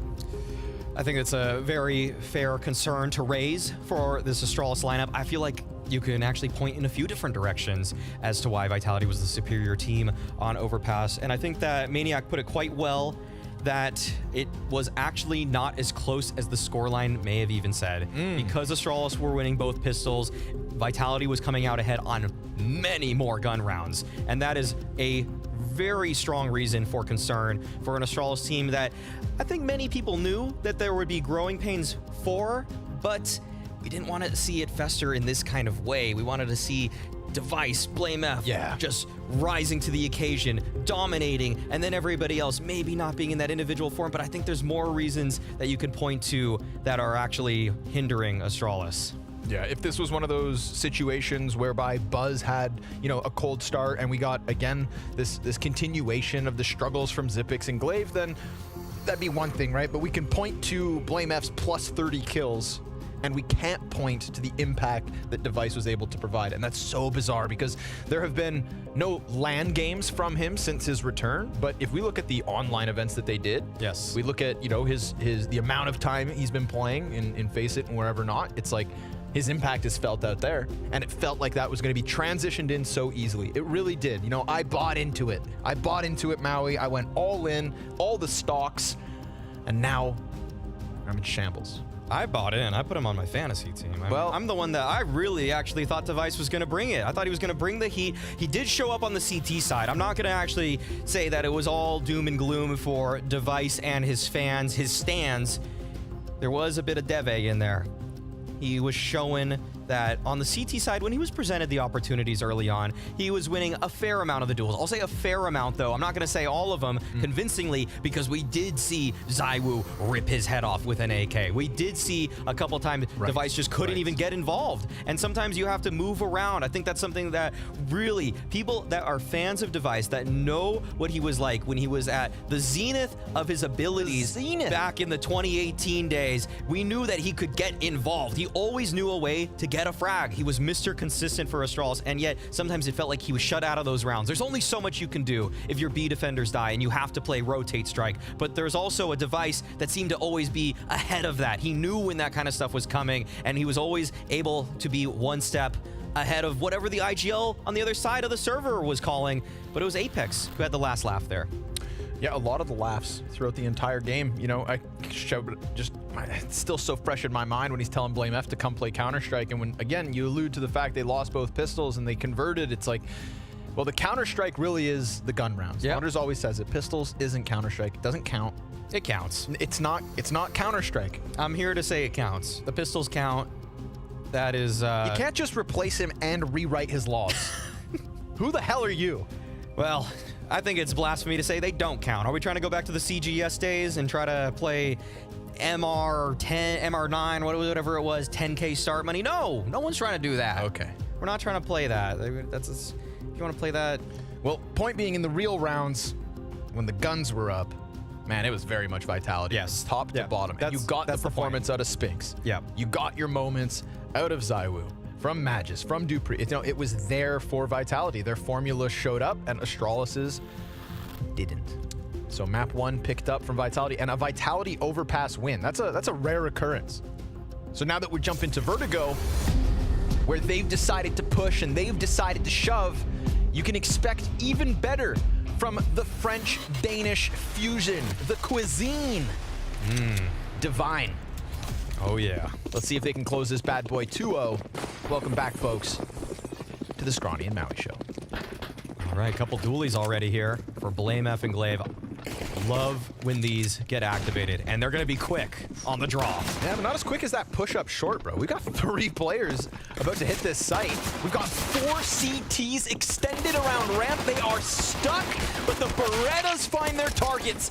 At least they find their damage. We get the dive back around the side of the vent, and then Buzz out from elevator stops ZywOo in his tracks. It's 11 health for Dupree, and there's the first one, but the sandbags position is where they're caught off, and Astralis fight with it. Ferociousness on that ramp nets them another pistol. That's a bit of a dishonorable way to win a pistol round for Astralis. 3 kills with body shots. Are you saying that it doesn't count? No, it counts. Okay. It counts. It's them playing a style that's look at the kills later in this round when we get the replays. The amount of body shots. Buzz, he's not even aiming at the head. Just saying. But it worked. Shoot him in the guts. Yeah. I think that Redditor was right, that Astralis were aiming for body shots. Let's open up that discussion again. Nobody asked for that. Everyone remembers, though. BlameF deep with it. Vitality will sit and spawn. As they are wont to do. We do see that... Sorry, what was that? As they are wont to do. Okay. Questions? No, it's all good. Just making sure you weren't having a stroke. And it'll take a stroke of good fortune for Vitality to somehow rob this back. They'll get their face versus the first M4, but there's more where the first one comes from. Little duo peek. Spinks with the pistol kill. Ooh. Don't let this get too costly. Yeah, that got a little messy. It might still get messy. It's okay, there are 2 MP9s, right? If both get exchanged into M4s, all is good. But ZywOo's got his grimy little hands on something he's not supposed to. I'm a little worried. Just a bit. Glaive looking to clean up shop. There's the second kill. Again, they can be picked up. It's the third frag that really matters.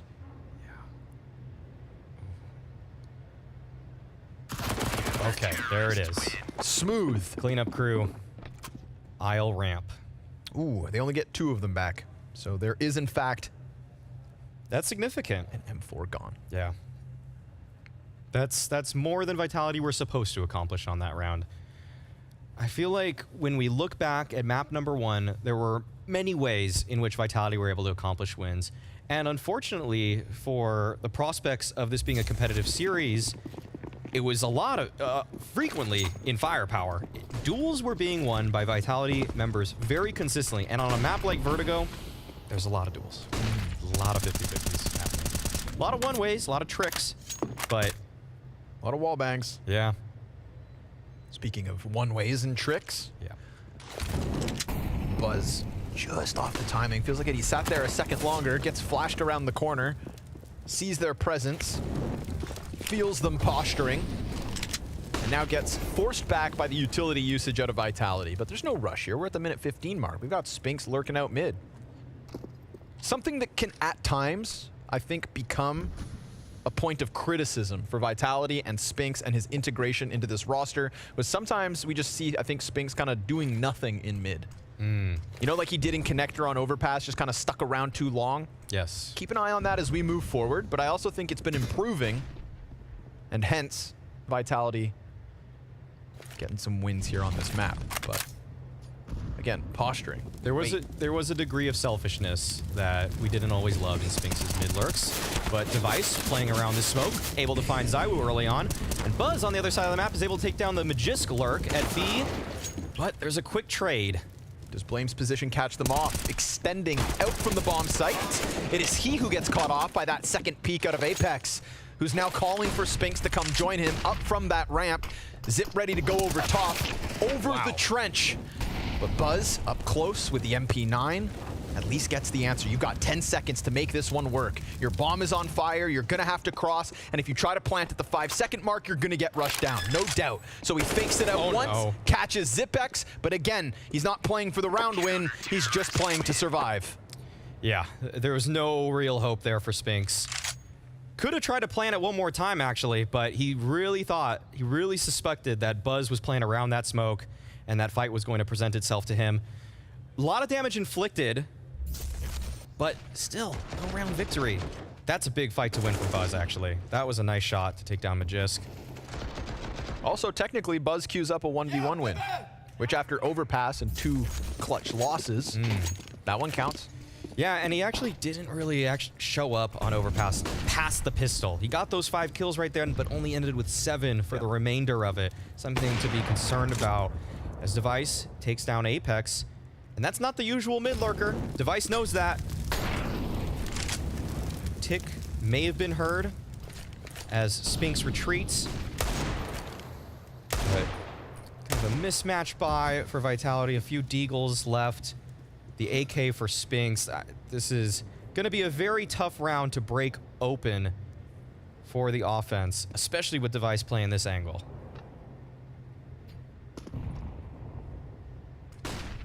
I wanted that. Yeah, we all did. Got off the mark.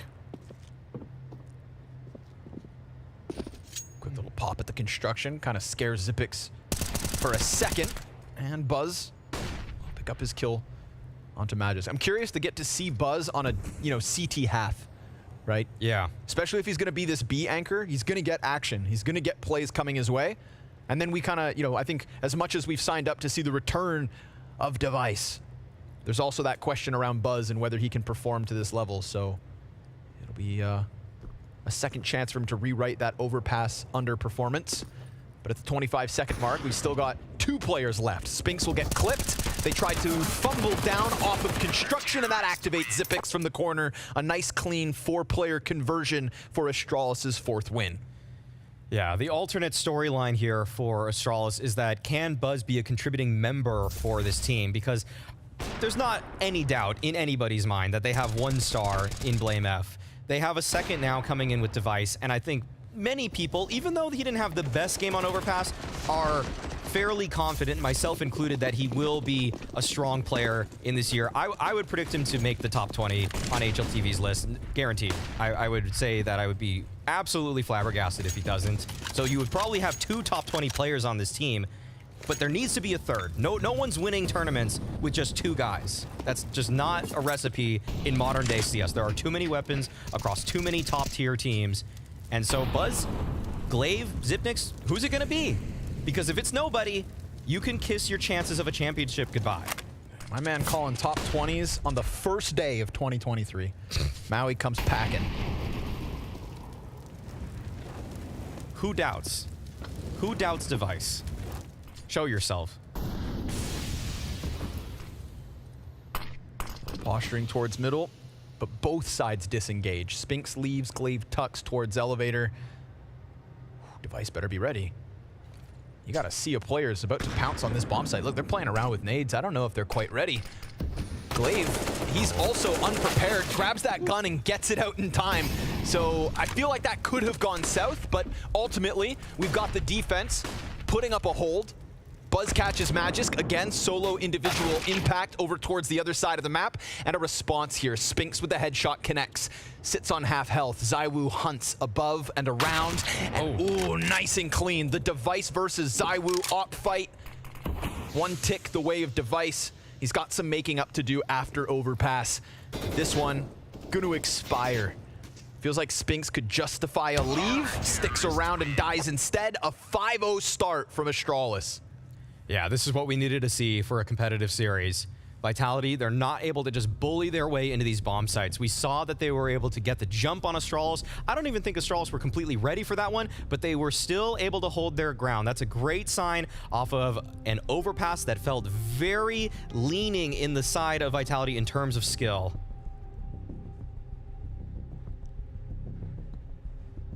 We can see Zonic, he's getting fired up for this. Seems like he wants some more pace, some more trading. All of these key factors.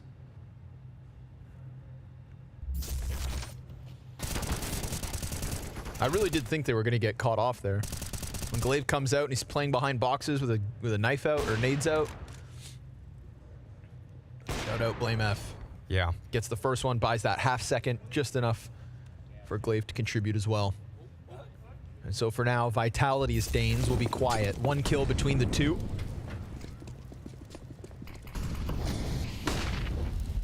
And Apex looking for the scout impact. The solo Apex scout. You can't count him out. You can't count him out. I would say in 2022, nice. Apex and Kerrigan had these unbelievable scout rounds between the 2 of them. Just unlikely suspects.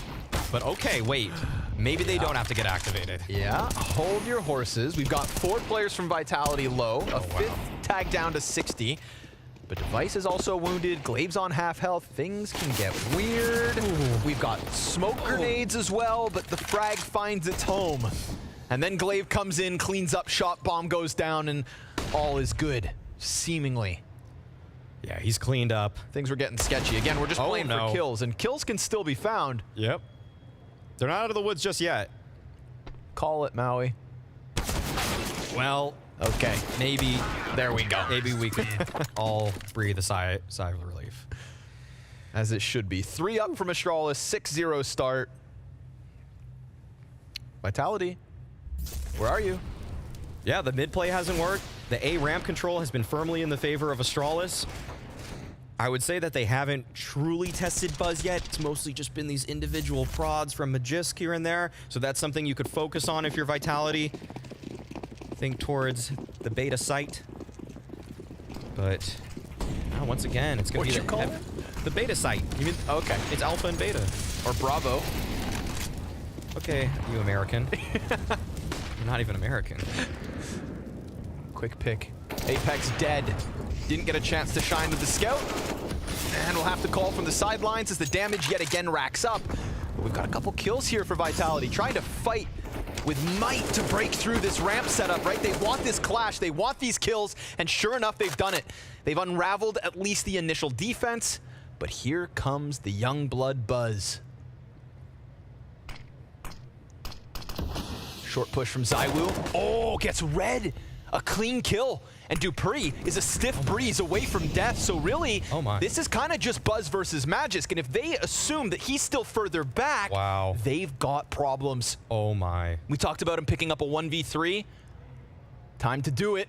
No way. He's still got their back turns. He still has the element of surprise, but now they've worked their way around. Oh, it's the little bit of Dupree that was left, and now Magisk queued up, but stopped at the final hurdle. Vitality take their first. Nice try, Buzz. Nothing to be ashamed of there. Taking down 2 there, keeping the money thin for the side of Vitality, really giving his team an opportunity to bounce back in the upcoming round. But that's Vitality playing with the poise. I think that timeout from Zonic really did work because they swarmed that ramp. They made sure that no death went untraded. It did get close at the end. And Buzz, it felt like he had that magic. But 1 kill shy, just 1.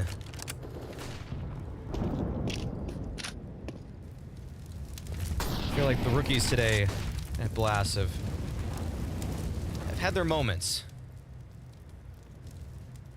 Ooh, and Device will pick up another. This one's leaning the way of Device over ZywOo on map 2. Yeah, it's a matchup we got to keep our eye on. Device took that first map a little personally, man.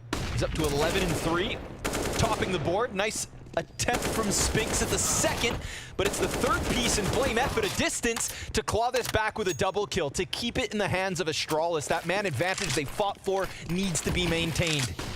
And with utility over the top of middle, Magisk looks to crack open the B site. BlameF wastes no time. Over top construction through the fire, he pushes, and a quarter health is all Dupree has left. But he does still have some time. Work it. Wait.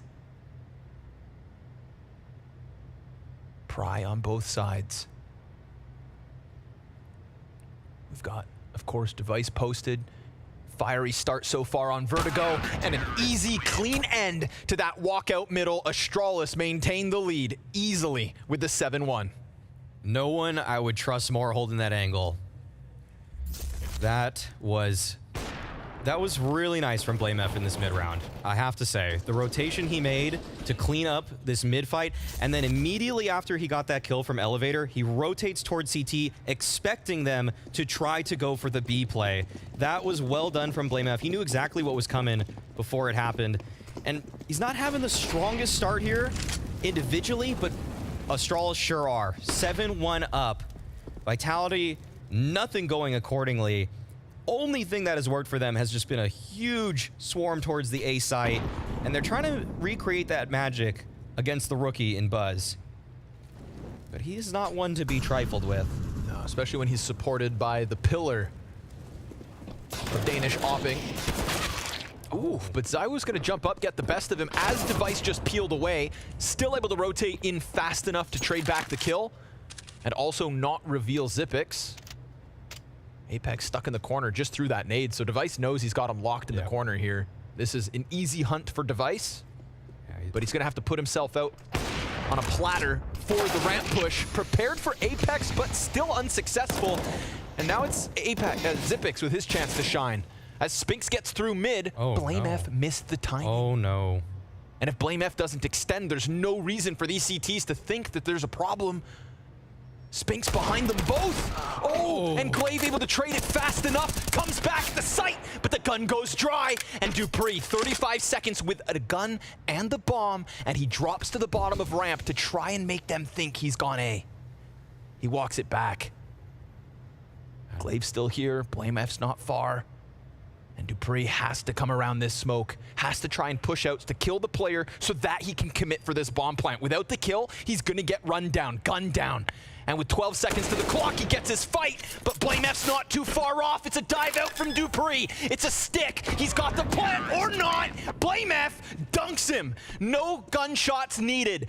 Does it with the nade as he has all night. So much utility damage from BlameF in map number 1. Didn't amount to a map victory, but that might be it. Up 8-1 now. Astralis, they're looking so sharp. They even lost that opening pick, but the rotations came in. They held their nerve. Even when Dupree went dead silent, he could have gone all the way back to A-ramp, but Glaive and BlameF, they didn't budge. They made sure that they were going to win that round together or lose that round together, and it was enough to withstand the attempts of the opposing Dane. I like this. I like this setup already. Device pushing forward, and we already have an early contact at ramp. This is all working out beautifully for Astralis. They're shutting Vitality down here on map number 2. Awesome to see, man. This is what we wanted out of Device. A 15-4 showing. BlameF not having to be a hard carry, but still delivering kills. Buzz has already exceeded his overpass performance. And that just leaves Glaive and Zip to pick up pieces. Guess what? Both positive at the moment, right? This is the formula for Astralis. This is meant to be that reinvigorated roster with the return of Device. And so far, so good, but still a long journey. Vitality, they broke into each half on overpass, and they've still got some time here and now. But honestly, they're just getting outgunned. They're getting outplayed. It's a far more active Astralis than what we got on map 1. Yeah, it feels like their CT side here is much more well thought out than what we were actually getting on Overpass, despite the fact that this is Vitality's map pick, and Glaive, oh, he is emboldened, he's going for the kill. Magisk puts him down, but there seems to already be a flank. Zipnix, he's right there at the ramp. There's a little chance at an exit, but of course now they're going to be aware of the wrap back around, so never lost track of him. And confirms it with the kill. We're 10 rounds deep, Maui, and Astralis have 9. And Astralis want map 3. They are not looking back on this one. Vitality, it's going to be tough to try to win anything when the only thing you've got so far in this half is just the A flood. The mid takes haven't worked.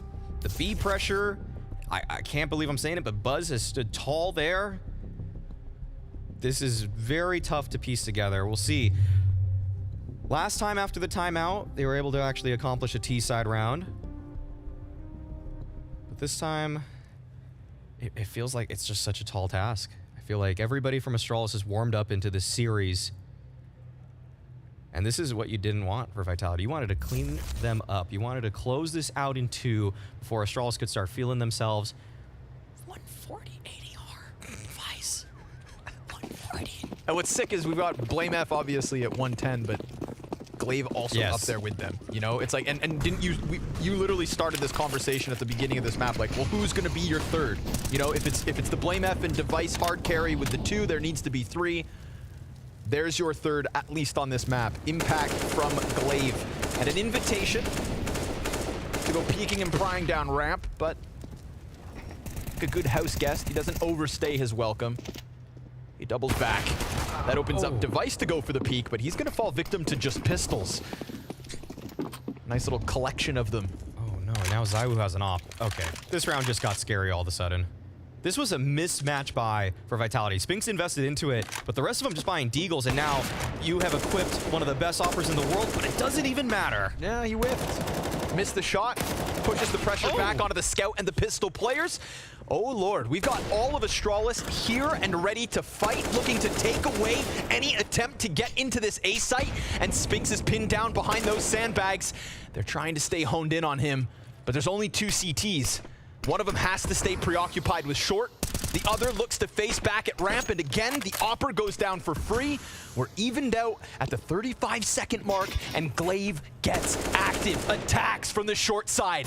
Spinks now stuck between both with bomb, but the time works against him, and if he goes over top, BlameF, oh no! That's an open route for Spinks to run to B. And he knows it. He's taken full advantage of that. Glaive, I'm thinking Glaive is walking right now, and that might disguise his trail, but at the same time, okay, he's starting to make his way there. I don't think Spinks hurt him. Oh, Glaive started walking at the perfect time. But Spinks still seems prepared, seems to be reading it. Yeah. Ready for the walk up the ramp. Glaive's gonna have to clear every corner, but concerned with that back sight. Here he comes! Oh. There he goes! Spinks, 1 HP! One health right there, and a second round for Vitality. Much needed. Man, that got so messy. The ramp fight there for Astralis, just not able to corral those approaching Vitality players. That opener coming out for them onto Device. All working in the favor of Spinks, and he pieced it together. Props to him for jumping up on top, taking advantage of every opportunity. That's Praxis. That's Praxis, baby. 1 HP. 1 HP. 1. Not 2, not 5. 1. And a second round with it. And a welcome one at that, right? Again, Vitality breaking out at moments. CT economy's not flawless. Take a look, folks. Well, actually, you can't see. I'll tell you. There it is. There it is. There we go. Not enough for buys across the board. So that round right there, not only a boost to the economy of Vitality, but just a total sink on the side of Astralis. And therefore, in the waning 6 rounds of this half, we've got 4 more attempts for Vitality. Let's see it. Oh yeah, it's getting interesting now. Oh, and right away. You know, missed shot from ZywOo when he got his hands on that off last round, but picks up the slack here, killing BlameF out the gate. We've got a close push on the right side, and Device, I believe, but he doesn't have that off. He's on the FAMAS. And they lean back at the B site, Maui. There's just pistols. Oh. But pistols in the right hands can still deliver impact. Nice deeg from Buzz. He's trying to set up Zipix on that half wall, and here they come, clearing the corner, but traded out efficiently. It's Magisk in with multiple kills, and a nice, easy chance at the plant. Very unfortunate for Buzz. Just not aware that they could have been that close. Really trying to sell that fake. And I think that's just a classic symptom of being a rookie player, not understanding the windows of opportunity that top teams in the world are going to, they're going to seize those. They're going to make sure that they gain ground in the spaces that they can, and they're going to punish you if you don't recognize that. Hell of a snap. And a good deeg. Yeah. Almost could have pieced that one together. And now Device gonna have to take the FAMAS into the upcoming round. I felt like Astralis were ready to close the door on Vertigo, but Vitality, they bite back. Game on. And with ferocity, yeah, this is one that you cannot count Vitality out of just yet. Their CT side, it's not the best in the world. I'll say that there are some flaws on it, but with how strong ZywOo is at controlling ramp, he's not a force you want to have to incorporate into your game plan.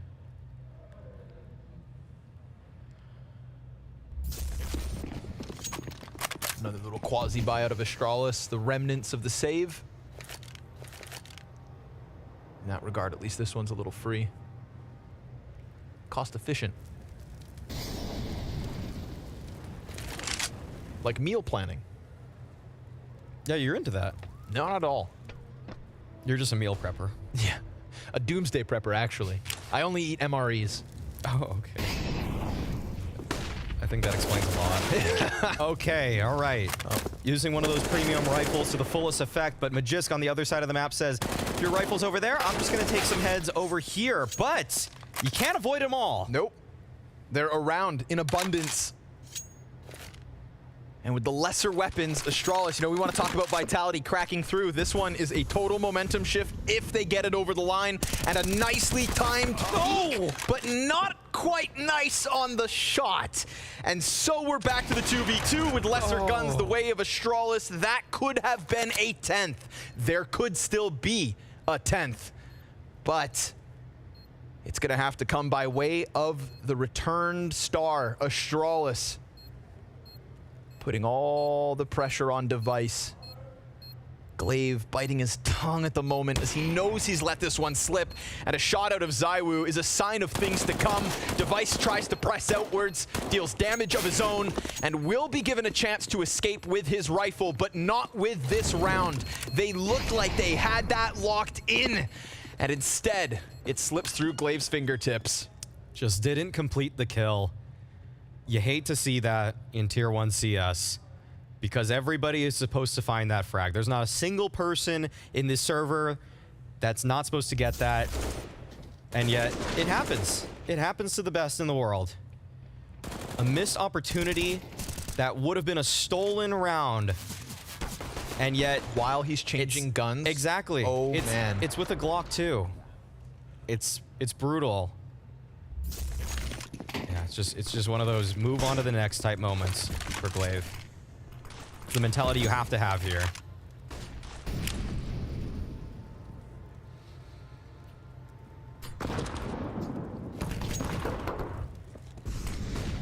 No real space being taken by either team just yet.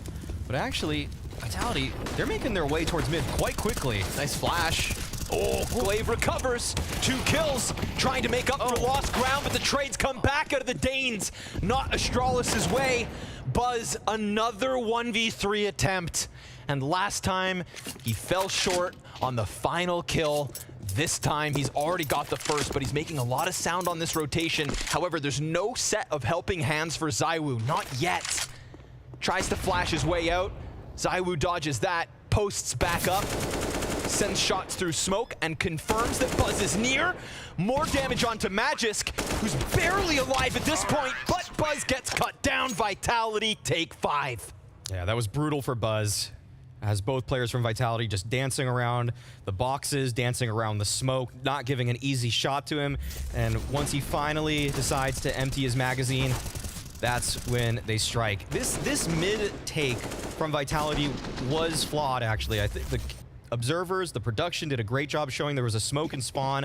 I'm quite sure that was supposed to land exactly where Glaive's standing right now, and yet Astralis weren't able to capitalize. That's not supposed to happen, but we'll see if Astralis are able to find some solace here moving into the second half. Ooh, nice off angle. Glaive again, 2 kills. Back-to-back rounds, this time nice and clean. In an instant, those bodies drop on the side of Vitality. We've got 3 MP9s in the mix. Those are the tools they'll be working with to try and close out this half with double digits. ZywOo's found space, but a Tech 9's not enough. Buzz gets the better of him, and now Apex tasked with a 1 versus 4 to close out this half. A half that looked entirely flat, but a half brought back somewhat by Vitality. Still closed by Astralis, still 10 CT rounds, and still a lights-out performance from Device.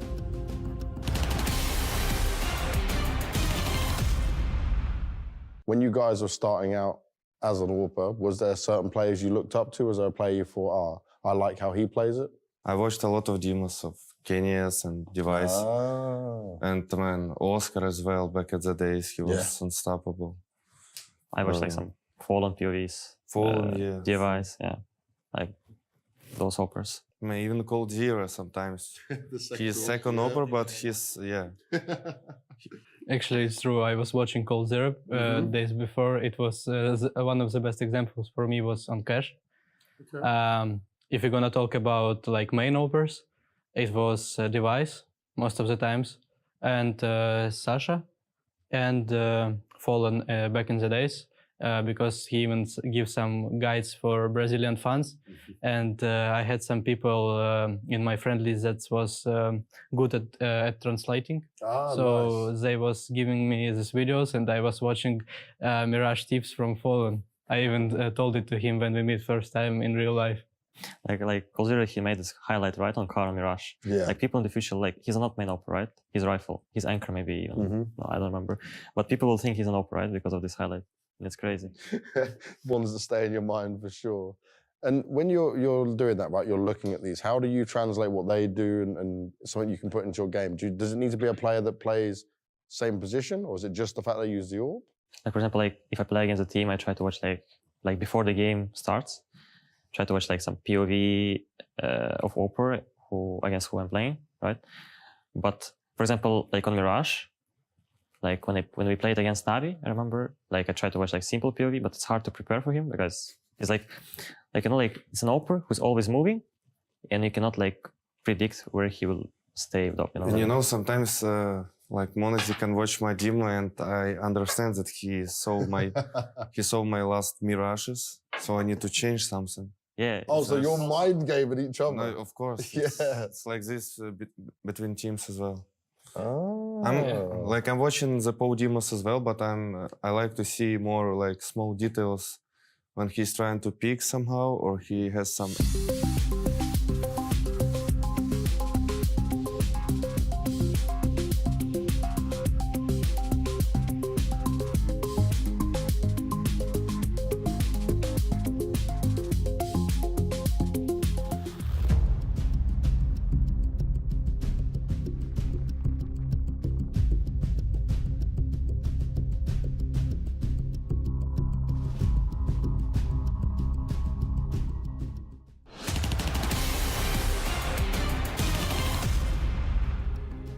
So there you have it, folks. The first half of Vertigo gave you what you came for. The device carry, 16 and 6 over the cross of that CT half.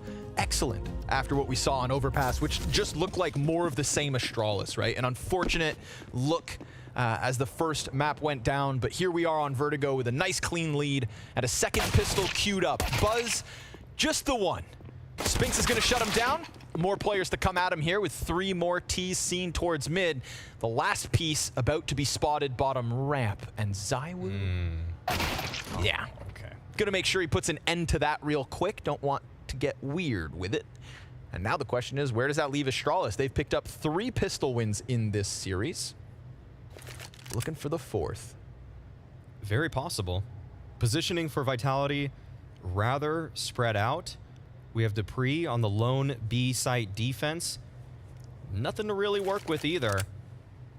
And on top of that, the utility on the side of Vitality, very peculiar. Apex has a nade. Let's just point that out. And they don't have a kit. Okay.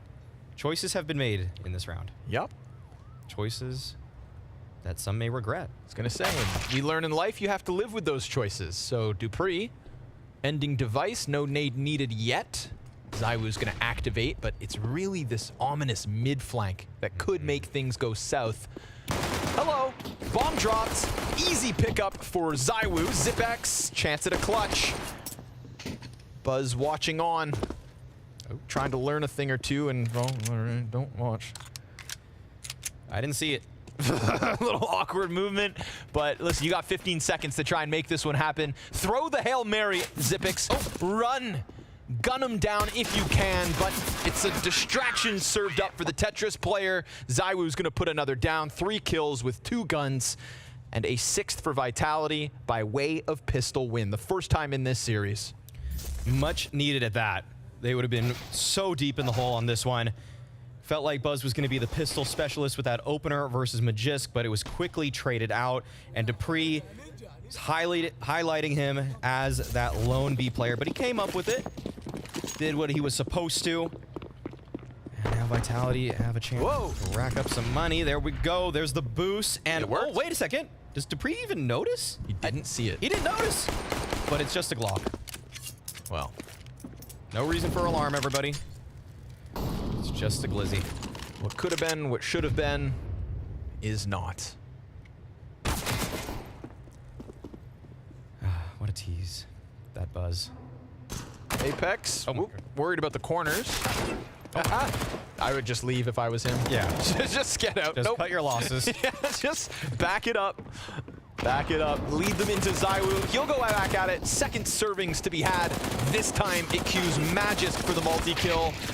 And ZywOo's still here to help. Cheeky little wall bang. There's the pistol of device. There's the 1 kill. The one thing that goes the way of Astralis in this round. They were corralled from the get-go, Maui Snake. Emphasis on the snake. Oh, wow. What do you mean by that? Leave it open. Much to think about. A lot to unpack there. All right. You notice as soon as Vitality knew that they were on a no armor eco, every single player started charging at them. Yeah. Just saying. Just noticing these things. But here we go. Real gun round in play. You're going to see a different Vitality than you got from the previous round. And this is a map that they've taken some pretty big scalps on. Most memorable for me, Pro League winning. And there we go. Kick things off, but no, it actually goes the way of Astralis. Yep. Buzz getting ZywOo right on the edge of that smoke. But there's another, and I feel like with that first kill, yeah, he's gonna offer up his back. Didn't assume that Spinks would be there too. So back to the 3 versus 3, but still the lesser weapons. MP9 on Apex. Not to mention you've got BlameF, Device, and Glaive still alive. The 3 heaviest hitters for Astralis at the moment. But Apex on the press. Ooh, Device gets the better of him. 40 HP left over for the Opper. And BlameF about to swing for the heads. As the T's hit the minute mark, bomb still floats back. Smoke on elevator, cuts off one. Needs to be Spinks here. We've got a frag, we've got an incendiary, we've got the utility to soften up the bomb plant, but it comes in a bit too late. Glaive gets away with just minimal chip damage. And now BlameF gonna just go ahead, continue this fight, and nearly take down both. It's a free upgrade for dupreeh. A 1v3 attempt with the first kill already in his control. A smoke for the bomb, a kit for the bomb. But time is a big issue. Yeah, but you know he wants this.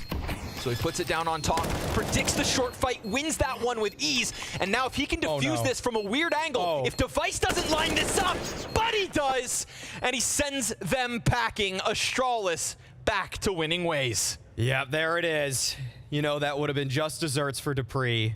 Leaving his home team in Astralis, and to take down Glaive and Device in the 1 versus 2. He would have felt great about that, but just not the case, as Device is able to sniff him out.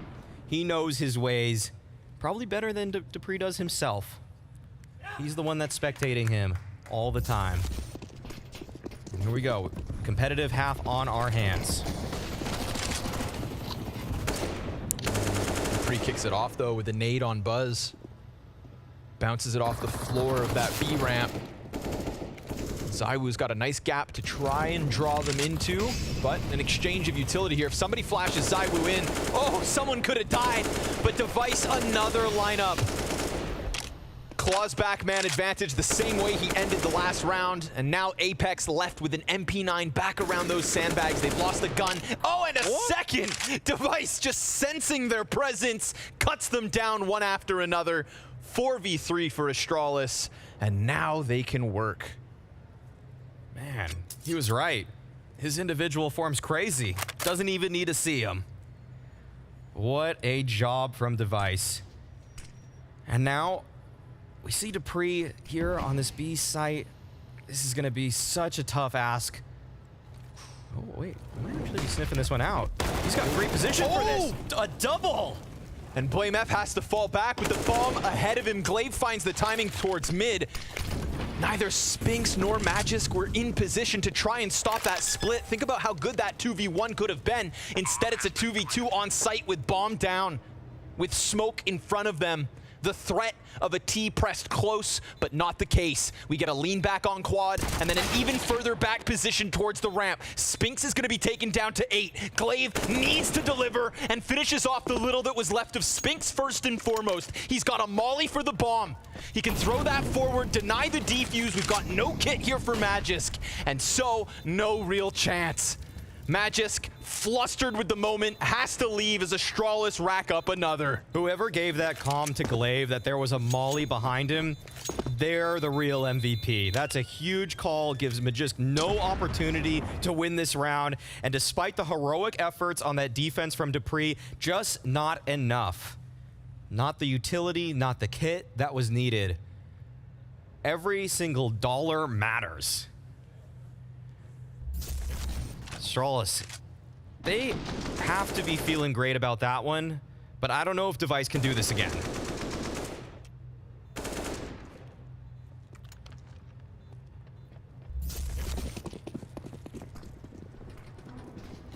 I thought Apex was behind the sandbags, but I guess he was in front of it. I actually don't know how that bullet connected with him. Yeah, he had to have been on T side of sandbags. Yeah, I'm gonna be. There was a second. I don't know, man. I don't know how that walled him, because I thought he was on the other side of it too. Right? Yeah. So I don't know if it went through or what. I'm sure someone with higher elo could tell us. I think he was just on the T side of it, and there was a second smoke. Yeah. That's my bet. I am level 10 after all. BlameF? It's good to tell the audience that. Farm, my friend. Yes. He gets 2. Apex will bring it back, and then Device just slides into the room that BlameF had made. So he's feasting at the moment, up to 24-9. Oh. Y'all thought overpass meant something, but then Device Whatever he did in between maps, refreshed. Yeah, and fragging. Yeah, we haven't been seeing the same heroics from BlameF, but anything to get him going again. Astralis are going to need it for the rest of this map, if not this series. Because Astralis, they want to push us to a third, and we might just go the distance. Because Vitality, they're having a hard time piecing this together.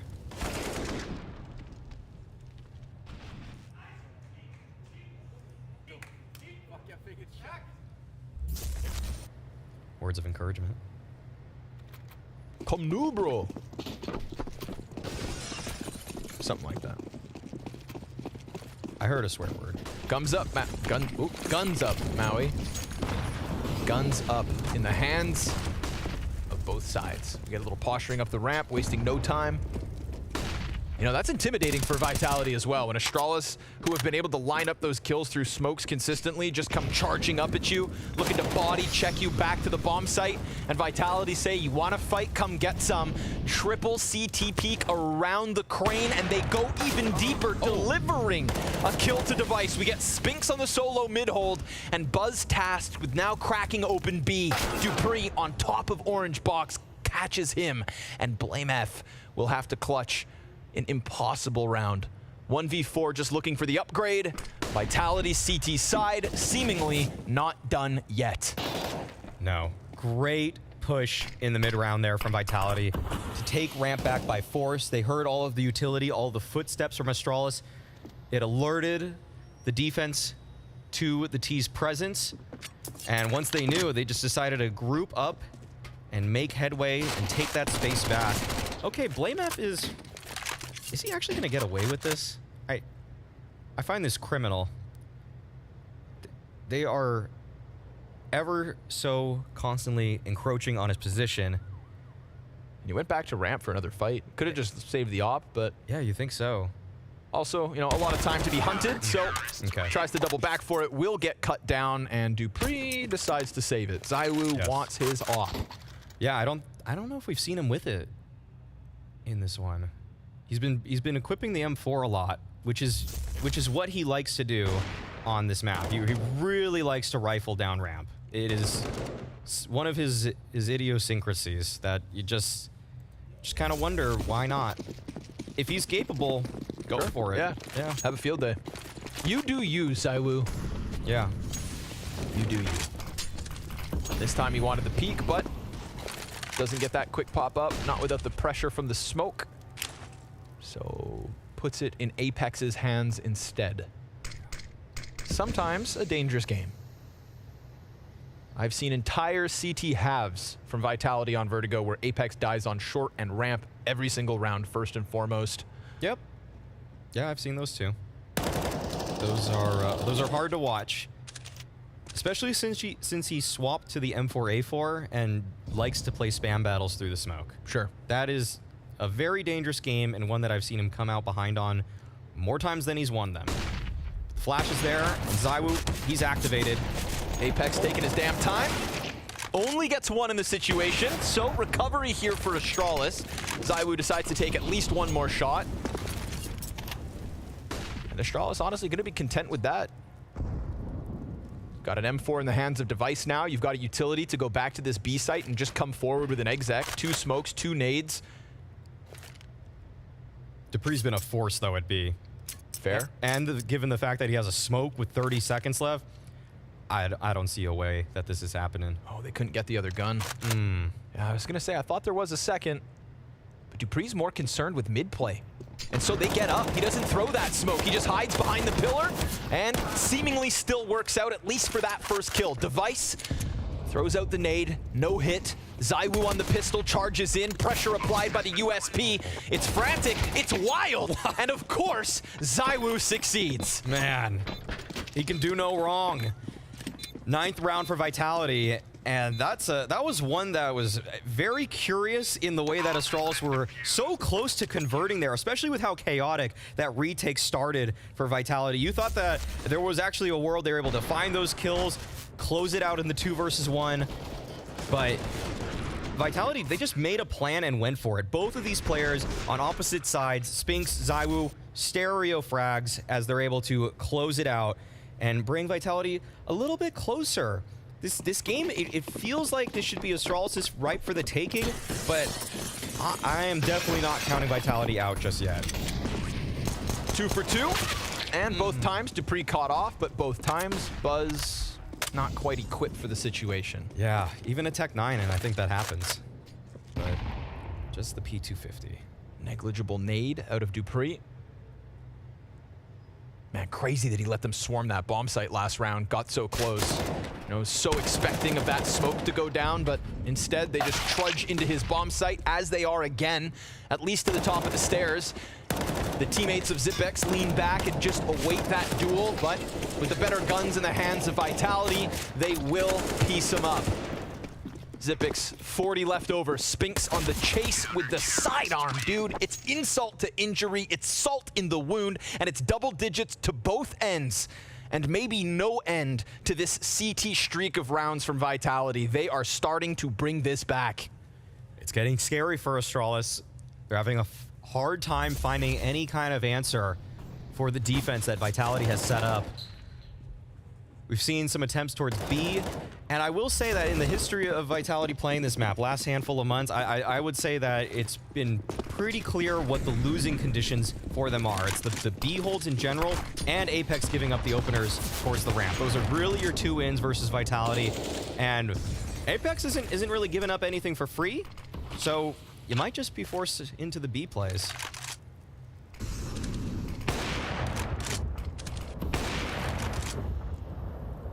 All right, this is going to be a different look.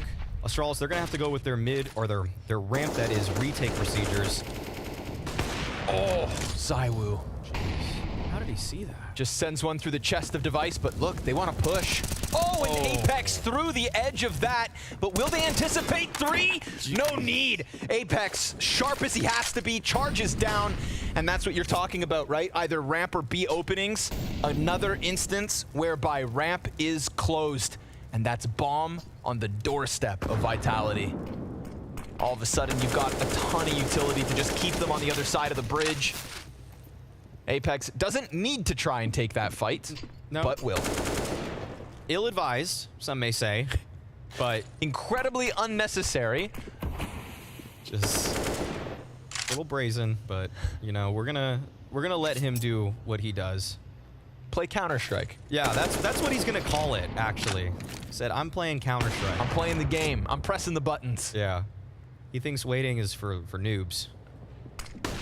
Magisk gonna clean this one up. We're talking 5 survivors out of Vitality, 2 shots through smoke, 1 by ZywOo, 1 by Apex. Ramp dominance the way of Vitality, and a lead that has nearly disappeared. What did he see that I didn't?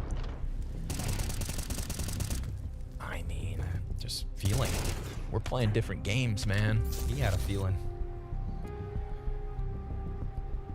It's starting to look dire for Astralis. Yeah, they've got a feeling as well. Yeah. A gut-wrenching feeling that's creeping into the back of their minds. Yeah, it doesn't usually feel this hopeless when you're up 13-11, but nothing has been working. You haven't even been finding space. The only time it feels like they've been on bomb sites in the last handful of rounds, just these late sort of B hits where dupreeh gives up some space, and it feels like it's by design for Vitality. They're completely okay with giving up that sort of real estate, and you need some more presence at ramp. That's the main issue for Astralis. You cannot play this if that goes uncontested, and yet Vitality been so firmly in control. Last 4 rounds in a row from Vitality, never without less than 3 players alive. Only 1 bomb plant within those 4 rounds. So clearly the scale tilted to Vitality, and arguably not close.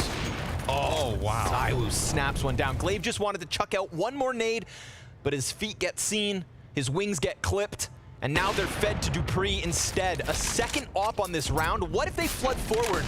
What if they can force their way through? But Magisk, just as fast as dupreeh falls back, is on the attack through Z. And he hears that rotation back around towards T-spawn. Easy kills out of Magisk. And he knows that player's back there, but there's still life left on this one. It's low HP for Buzz and Blame. A headshot out of Dupree will put an end to the big man. But there is still a little threat left from Astralis.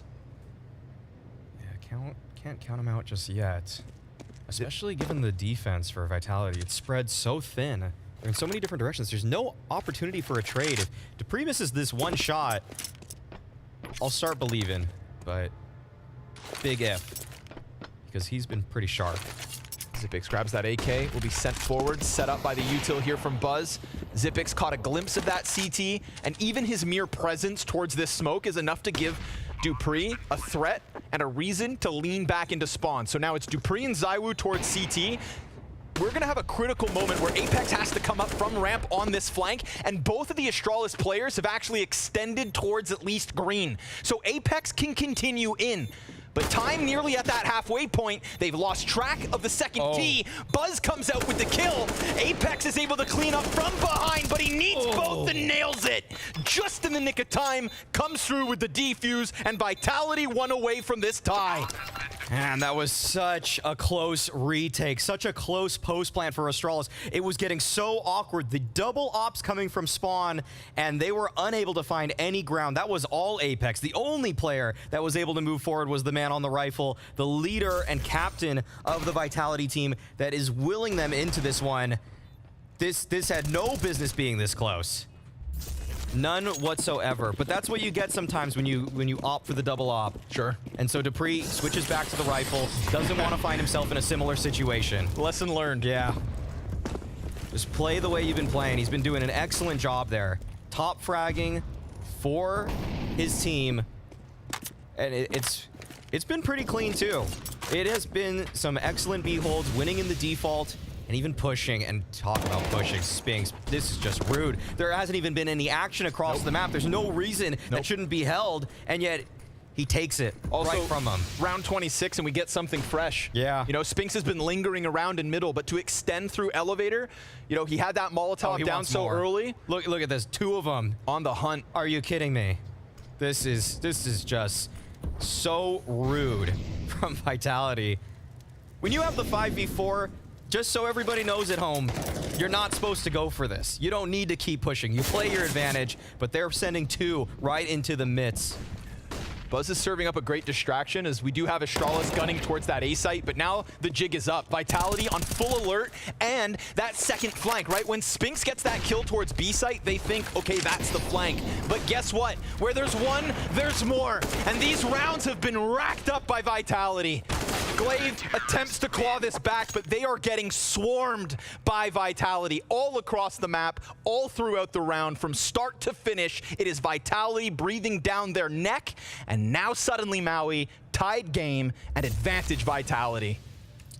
This is where you want to see those hidden strats that Astralis didn't think they'd have to bring out, given the fact that they had such a big lead. But this push, I mean, it upset any possible game plan from Astralis. I think Vitality, they're happy with that first kill, and then it worked out even better to just keep going. Nobody expects it at that point. Just unthinkable. This has been just, you're falling deeper into quicksand if you're Astralis. You are sinking.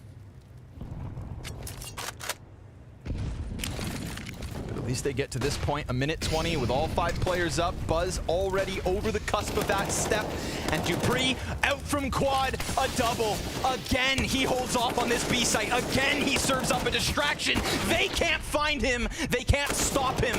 Glaive, looking for another kill, is trying to duel with the man behind oranges, but this is all a ruse. This is a rotation back to A. And Blame versus ZywOo. Inches to be gained, a CZ. Blame, turn your head! ZywOo swaps back to the op, nails him to the wall, and Glaive that sinking feeling back inside his gut as the 1v3 on half health is needed, or else Vitality with a lead. He faces sight, he's got little bits of time, he's got no nades, and he's got ZywOo with a pistol up front. Still on fire, still in the lead, and looking to end Astralis. Oh, wow. They even gave themselves an out. They had a contingency plan in the form of BlameF, but simply put, BlameF lurks on other maps, very potent, very strong. Vertigo, a map that it seems like Astralis are recently trying to introduce to their pool, and it doesn't seem like he has that same game sense. That's why he gets caught looking the other way. Didn't even know maybe the best place to position himself. Wasn't really a map that BlameF was used to calling on complexity. And we can see that just slight tinge of inexperience, even though BlameF, he's such a well-rounded, he's just a strong player, but this isn't his wheelhouse. This is new territory for him. Despite Device's best efforts to draw back his performance after overpass, here in round 28, he's sent packing off the bat. ZywOo doing what he does in this CT side, dominating with Magus by his side. It's a double, it's a cleanup. It is pistols on the floor and a 15th queued up for Vitality with 5 players alive. Xyp9x can do nothing as Vitality. We are talking 8 rounds straight with a 9th to close this game. Yeah, there's just been nothing to be happy about from Astralis in this one. This is their map pool coming back to bite them. Now that Anubis has entered the fray, it does seem like Astralis are trying to just use that as their perma veto, and they're trying to roll it back to playing Vertigo. This is the first time that they've played it since actually May of last year, and you can see that there are some growing pains, that they are not ready for this map just yet. Despite the CT side that they were able to piece together, the offense, it's just been deflating. Still a little bit left. Xyp9x, oh, I thought he'd have the advantage as he got across. Such little health for 2 of the 4 players for Vitality. And don't forget Astralis, it's 2 rounds. 2 rounds away from OT. 3 kills away from a 30th. And BlameF given a chance to recover as he gets to the top of the ramp already, rotates coming out of the CTs. Don't forget they're walking wounded. And Apex resides inside that smoke, seen by BlameF, but not yet ended. And the fire's gonna spread. Or is it? BlameF, oh, he just inches forward, holds on by the smallest margin. And as the smoke starts to fade, the bomb plant attempt comes through. Glaive sticking it inside the fire, nearly burns to death. Dupree, who has shined, will be given a chance to close. Another 1v3 queued up, but down he's dropped. BlameF not ready to lose just yet. That is a tough one for Astralis to actually find anything meaningful out of, because that was just BlameF taking so much space by his lonesome and everybody just following in tow. That's very hard to replicate, and Vitality know that they let that one slip away from them. Everything else in this half has looked comprehensively better for the side of Vitality, and Astralis, I don't know, can they pull out that magic once again? Can they bring this to overtime? The tension, it's mounting. They want to bring us to a 3rd map. They want to show that this device pickup was the missing piece, but they are being stopped in their tracks. But they have a little bit more life. Just a bit. Just a bit. A little. You just need one more. Yeah. BlameF. Just go. I need to see this in 3rd person. Oh yeah, it looks so close. It grabbed. I can't believe it didn't burn out. He just commits. Yeah. He's got nowhere else to go. No. Death on both ends. He had to. Yeah. Splits the difference, holds on. Round 30, folks. Both these teams eyeing up that EG win earlier today. You have to think the easiest possible route to spring finals. And as BlameF will start off where he ended, he will be put down in this one. A singular kill on ramp, no chance to shine, no multi-frag potential from him. Who else from Astralis will deliver? And look at this, Vitality, they changed up the formula. Spinks picking up the secondary op towards middle. Timing. He gives up the angle.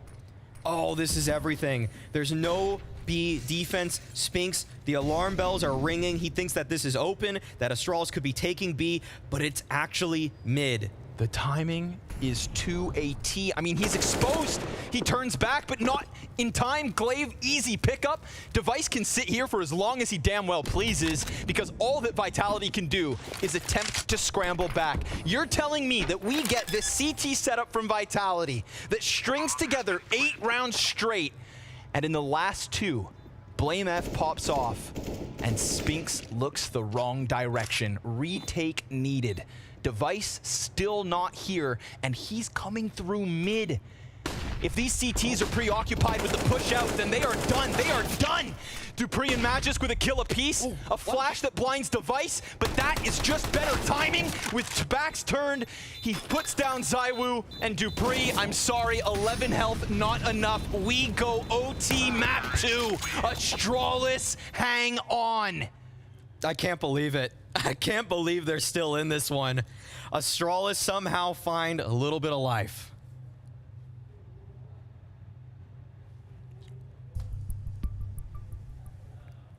A chance to reset. Set to compose themselves. Economy reset.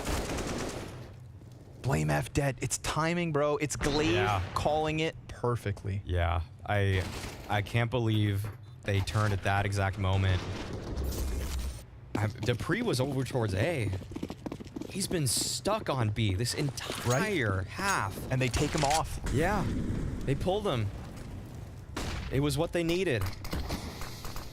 Oh, Device. Saw the gap. Yeah, he spotted that for sure. And if you don't see him peek yellow, you assume he's tucked close. Mm-hmm. Oh, so he's gonna line up the wall bang. Just misses the mark though. Apex, better keep your head down. Okay, wow. This is an interesting look. Buzz inserting himself close. I think this timing has caught up Dupree completely, but he's still able to recover. Not the first time. Same situation, lets them flood forward, but just uses the most minimal cover to his advantage. We've got BlameF dead, but we've got Glaive deep quad. What can he do from here? Who can he catch off? If anyone at all. Dupree is watching that smoke like a hawk. Xyp9x is pressed into Apex. There's two terrorists here, and Apex is gonna call all that he sees, all that he hears. Little bits of health left over for the remnants of Astralis, and Zywoo won't give them any room to work. Spinks shuts it down, Vitality back to winning ways. That was looking so hectic. It was looking possible for Astralis mostly, with Glaive inserted a quad, but I love the way that Dupree moved back. He knew that there was a possibility somebody could have snuck in, and he minimizes any chance for a loss. And this A ramp hold from Apex and Zywoo, it's been stellar. I didn't think I was going to be going into this game saying that because it's usually a weak point. We've seen Apex crumble on this position in months prior, but the player break may have treated him well. Might have rethought his strategy towards that side of the map, and it's paying off. I think what helps Maui is the fact that Vitality from top to bottom, with the exception of Apex, which doesn't matter, is fragging out. Spinks shreds them head after head as they walk out middle. You thought you had a chance to shine, and instead, he has drop kick you off the top of those boxes. Sit down, 4 up, and Spinks makes that look so easy. Yeah, just one off angle, that's all Spinks needs. That's his bread and butter. You put him in a cheeky position, and he's got the aim to back it all up. So difficult to trade that out, especially given the fact that he was able to kill the rifle first. Device had no idea what hit him right there, and he just cleaned that up. Spinks has looked good in this one. Everybody has looked good for Vitality. No true weak link. And Astralis, I mean, they were able to scrap a couple together to send us to overtime, but they're having a hard time in this extra rounds. It's kind of like right back to the problems that existed, right back to being stuffed on ramp, right back to the B hold out of Dupree, and maybe as we ended that T side, we'll get another glorious moment out of BlameF. Some damage on Apex isn't enough to get the better of him, but he stuck around. He wanted to just throw that nade, and Device is going to clamp down on the moment. Man advantage here for Astralis. If they can just sprinkle one in, it's enough to try and sweep back the second half of OT. Buzz, deep angle. But because it's so deep, he won't see Dupree. Oh, no. Everybody from Astralis was playing to punish, but Magisk was still able to win the duel versus Device. And no. Oh, just not patient enough. Buzz, he falls too. This was the one chance. If Astralis don't get a single round on the offense, you can kiss their chances goodbye for a map 3. Xyp9x timing could be huge. Oh! He comes back at it. Spinks having just let out that flash to try and set up dupreeh, which is ultimately his death. And now we've got Glaive gunning for his 30th. Spinks, he's already extending out from green, so Glaive, kills right then and there. A clean sweep out of Vitality. 3 straight on the CT side. Why? Because dupreeh holds off on B. Because Apex and ZywOo lock down that ramp, and because there's no final heroics, no last hoorah out of the likes of BlameF on that ramp. Yeah, just couldn't get going there. This was such a treacherous position, the A ramp. Vitality did such a good job. Apex can be so frustrating to play against, sometimes frustrating to even watch towards that spot, because you wonder, why is he going for these pushes through smoke? Why is he spamming his entire magazine? But this time, it all worked out for him. His Guardian, ZywOo, didn't even always have to call his name. Just both of them contributing consistently to lock that down and to give Astralis no strategic options. The only thing that was going the way on that side of the map was the occasional BlameF pop-off, and it felt completely unsustainable. More times than not, just getting stopped right in his tracks. Yeah, for once it feels too far and few between. We've got the device showing, we've got Glaive above and beyond, and we've got BlameF in the middle of the pack. A place he's not too accustomed to, but it'll need to be flawless if Astralis want to press this into a third or even a second OT. Just one, Vitality. Yeah. Just one. To finish off map 2, to queue up a best of 3 versus Evil Geniuses for a spot at the spring finals. Probably not the opponent either team would expect, but we've got Device and BlameF dead. Big scalps taken early. Buzz trying to press out, but drawn into the crosshair of dupreeh. The bane of his existence, his counterpart, both halves, both sites. Every single time the kid tries to get the ball going, he is met by dupreeh. Xyp9x and Glaive, time to go above and beyond. Or time to go to the bottom of the group to face Heroic. Glaive extends around from green. At least both CTs are here, but Vitality, no pressure. They hold off just long enough to end this with ease. 19-15, a 2-0 victory over Astralis, and they pick up a win. A quick dampening of the mood on this new Astralis project. We did get the highlights from Device. We did get big kills from BlameF, but not on the same maps and not when it mattered. No, just not enough from the side of Astralis. Not enough tactical depth. They're trying to incorporate Vertigo back into their map pool. They're trying to avoid Anubis, and we can see that it's not just there yet. It's a tough ask to try to throw this map in, especially given the fact that you have a rookie in Buzz. For sure. And he's still trying to integrate. He's still trying to get over the nerves and pressure of it all. And we can see that Glaive, he's going to have to go back to the drawing board. He's going to have to question what it takes to put together a real T-side half. If there's any team that understands the struggle of integrating a star, then it has to be Vitality with the inclusion of Spinks. Yes. With the attempt to change languages and go international. And unfortunately for Astralis, they got their hopes up. They delivered some highlights, but ultimately it does come up short. So this was the one and only, once in a lifetime Maui and Scrawny show. Remember, folks, being toxic is a choice. Dan, you get the victory over Astralis, but it was certainly a hard-fought one. And I want to touch on that Vertigo, right? You get 8 rounds in a row on your CT side. You look like you're going to seal it. On them last rounds, though, when they were starting to come back into it, you changed the setup on the CT side a bit. What was the call for that? Were you trying to mind game them a bit? Because they just played it perfectly after that. Yeah. I mean, I don't know. We maybe overthought the round. I don't remember exactly what we did, but I guess that's what I remember. But yeah, overall, yeah, that was a pretty tough Vertigo. I'm not gonna lie. You do have some close Vertigo games for sure, but did you think that they were maybe going to come in a little bit less prepared on this than what they did? Not really. I think they were like how they were supposed to be. We just started so bad on the T side and it didn't help us. We were like 8-1 or 9-1 behind, so it's never easy in that case. It definitely isn't, but you get the win here and you move on forward. How do you feel for the opening game of the season and how do you feel with the team synergy right now? Well, the team synergy is good. We try, everyone wants to do much better than last year because it was a really shittier, to be honest. So everyone is giving everything to do our best right now, and sometimes it was a bit too much in some cases, like one too much like to kill or too much to communicate, and that wasn't easy. But yeah, that's normal. It's a normal process when you had such a shit year. You just want to do much better instantly. It's not like that, but yeah. And I saw you talking a bit of crap to good old Blame F over there. You were telling him what to stop saving. You were bored of him playing like that, mate? Let's be honest, I think he has the world record on the Shell TV, saving the more on T-side I've ever seen, man. I think he saved like 6 times, and it's a world record. Congrats to him. It's a world record, congrats to him, but you guys got the win. Apex, thank you very much, man.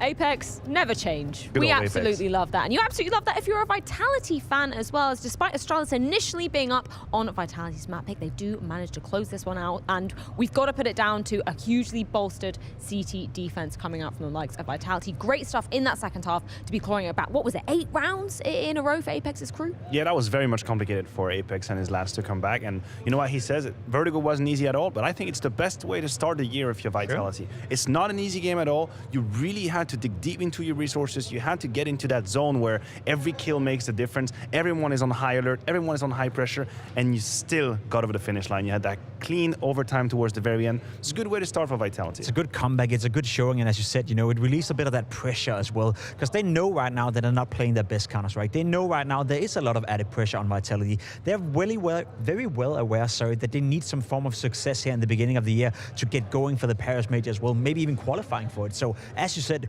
win a scrappy game of Counter-Strike. That's showing you at the very least that even if you're playing at a B or C level, you're still competitive enough to win. So good signs right here for Vitality. Unfortunately for Astralis, it would have been nice to see them on a third map, but wasn't meant to be. Yeah, I think it's fair to say it was a decent attempt from Astralis, so particularly as when we're looking at the previous map when Anubis wasn't in the mix. Vertigo was their permaban, so we had a lot of questions in terms of what they were going to be bringing in. Have they done their homework? Have they fitted Device into the mix? And I mean, for that first half, we were very impressed with what Device was showing. Yeah, I think he exceeded expectations on the first half. I mean, on the whole map, Yeah, overall, true, he had true. a fantastic showing on that map too. I thought Astralis would be way more behind tactically, and it was crazy to see Device just plug in and immediately play the Counter-Strike that he was supposed to. He wasn't giving too much space away to Vitality. He was taking the opening duels. He was very clean on them as well. He was the Device that we usually used to hype 2 years ago, and he was doing it right now. And that in itself is an extremely good feat. You see, you have a couple of examples here where he shuts down Zywoo, shuts down Magisk as well, trying to go up. This was very great from Device. A very encouraging first best of 3, if you will. Yeah, I would 100% agree. We even saw it on overpass as well. He was just plugging in, and even though the scoreboard didn't suggest he had a good game, he still won 6 out of 8 opening duels, and that's the main point for me, the fact that he was willing and open to go in there and try to make the difference from the get-go. A lot of players who's been out for a long time, a lot of players who hasn't been sitting on a LAN stage for a long time, may play a bit passive in the beginning, trying to feel out the game, figure out whether or not they're there yet, but Device was there from the get-go. He had a fantastic showing.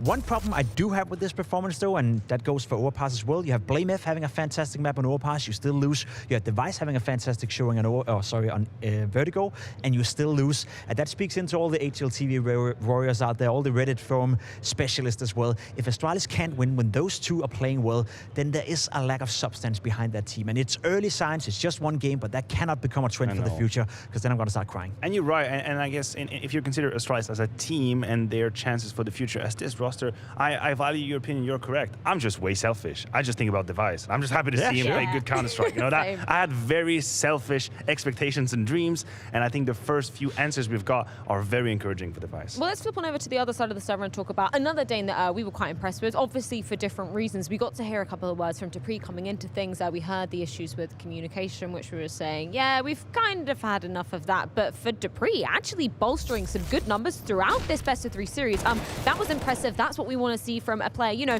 who's maybe not been feeling his most confident as of late. Oh, no, absolutely not. Jacob said he was on the hot seat for a conversation around a roster change, and I agree. I think his position is very fragile in Vitality, but this was excellent. Yes. This was an excellent series from Dupree. This reminded me of the beginning of this Vitality international roster. If you remember, at the beginning of 2022, Dupree was the secondary. He was the one next to Zywoo.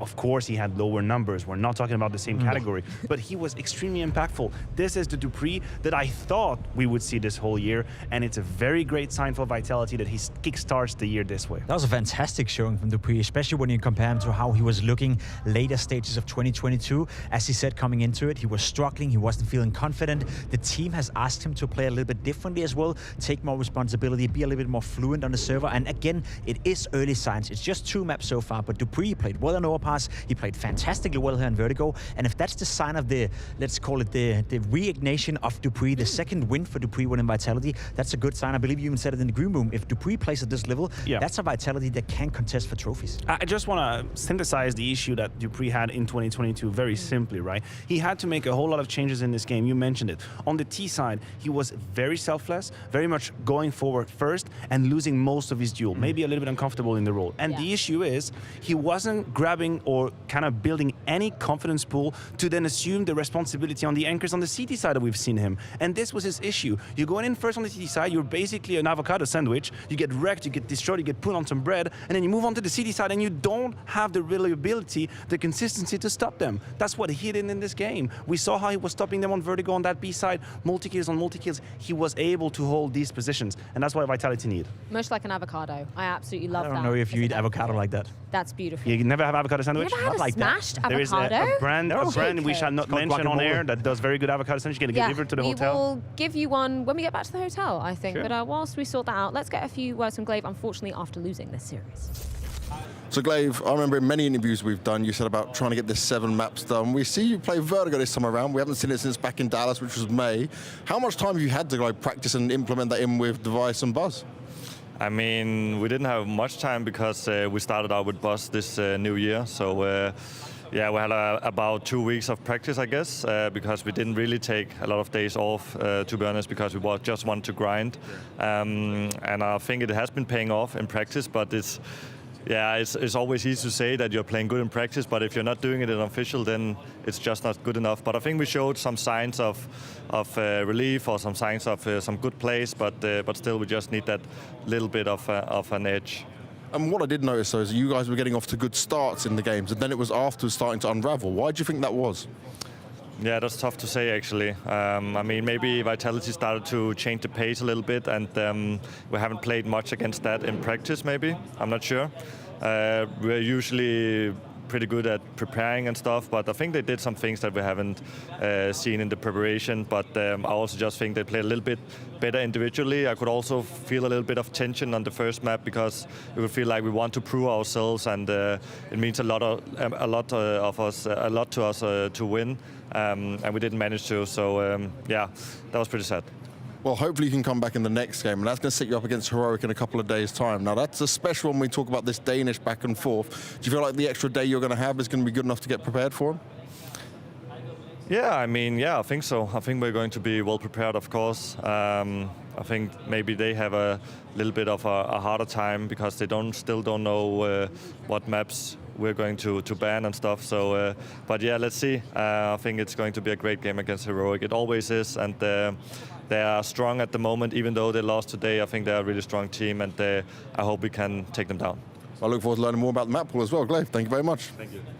Yeah, I like that cryptic answer there from Glaive. Not sure what maps they're going to bring into the pool versus Heroic, which I am very excited for because we have an unsuspecting, I guess, Danish derby, Jacob. I don't think anybody's expecting Heroic to be in this situation. Not at all. Not apart from the EG management, at the very least. They expected them to win for sure. Did you pay attention? I paid attention. I paid a lot of attention to that one. I think EG played well today. I think Heroic played horribly bad, but tomorrow against Astralis, they will be fully motivated. And as you said, it's very unexpected that we get to see this matchup already by now. The KD and Glaive duel, for many, many reasons, is very interesting. And the Astralis we saw today, they actually played some decent Counter-Strike. I think Vitality were better. Fair and share, they win 2-0, but Vitality, you know, they showed glimpses of what we can see in the future. So did Astralis. Device had a good game. BlameF had a good game. Let's see a little bit more from Boss tomorrow, and maybe we'll have a good game as well. One reason that we kind of skipped over, I guess, for why Vitality were so great in that series, we do have to give credit where credit is due, because Spinks, man, he was on fire throughout both the maps in that series. I think it would be unfair if we didn't mention Spinks in the best of the he just had. I know we human beings were wired to be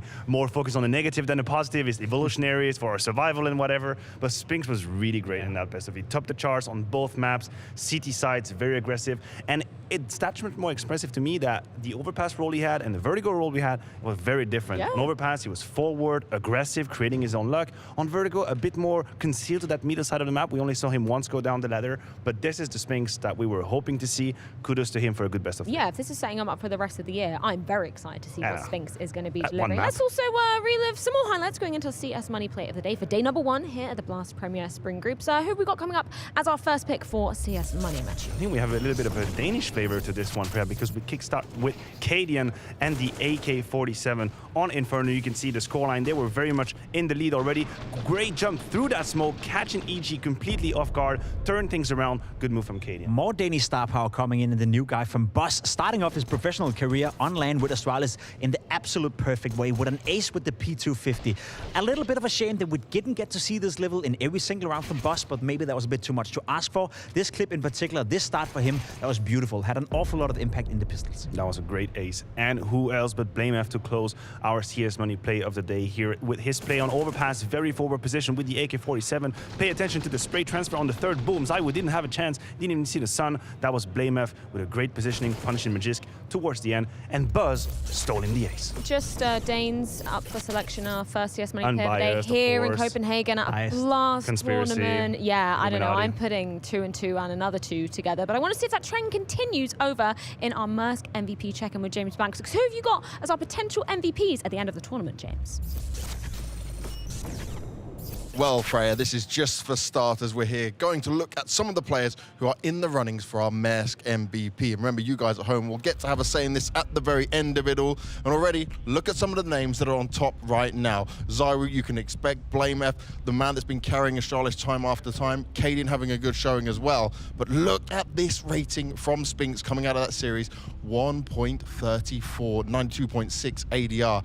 This man, he was looking better at World Finals, but Vitality went out a little bit further. Sphinx overall has been looking like a solid player. And look, he's got that beautiful A4 back in his hands. He's been doing some monstrous work. Maniac, he touched on it when he was just talking about what Vitality achieved here. Very different roles on Overpass and Vertigo. Sphinx is coming looking sharp. And this is what you want for Vitality. We talk about what Zywoo's doing and carrying the team over and over again. If you can have Sphinx backing him up and maybe a Dupree or a Magisk alongside him, this can be some success all the way from start to finish for Vitality, and give them some more trophies that we know they want. But remember, this is only day 1, so let's see how it goes throughout the rest of the days.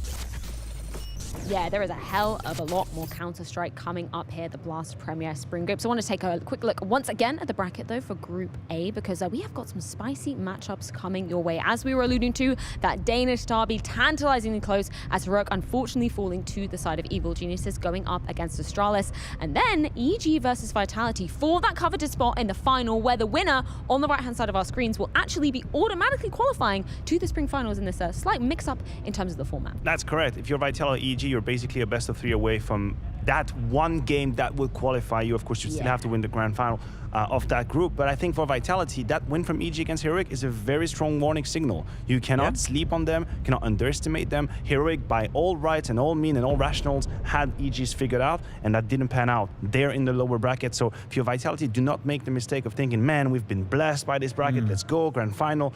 We've seen it in esports. It happened multiple times, not tomorrow or the day after, whenever they play. I'm intrigued by EG, to be completely honest, right? We spoke about them so many times being lackluster, not showing up, not providing anything whatsoever. A win today against Heroic, that's the biggest result EG have had in a very, very long time, especially against a European top opposition. And as you said, there's no way they're the favorites going against Vitality tomorrow, but once again, we have a chance of seeing whether or not EG actually is becoming a legit team, or whether or not today was a bit of a fluke in that sense. I'm curious and I'm intrigued to see them play again tomorrow, because Vitality, they look great.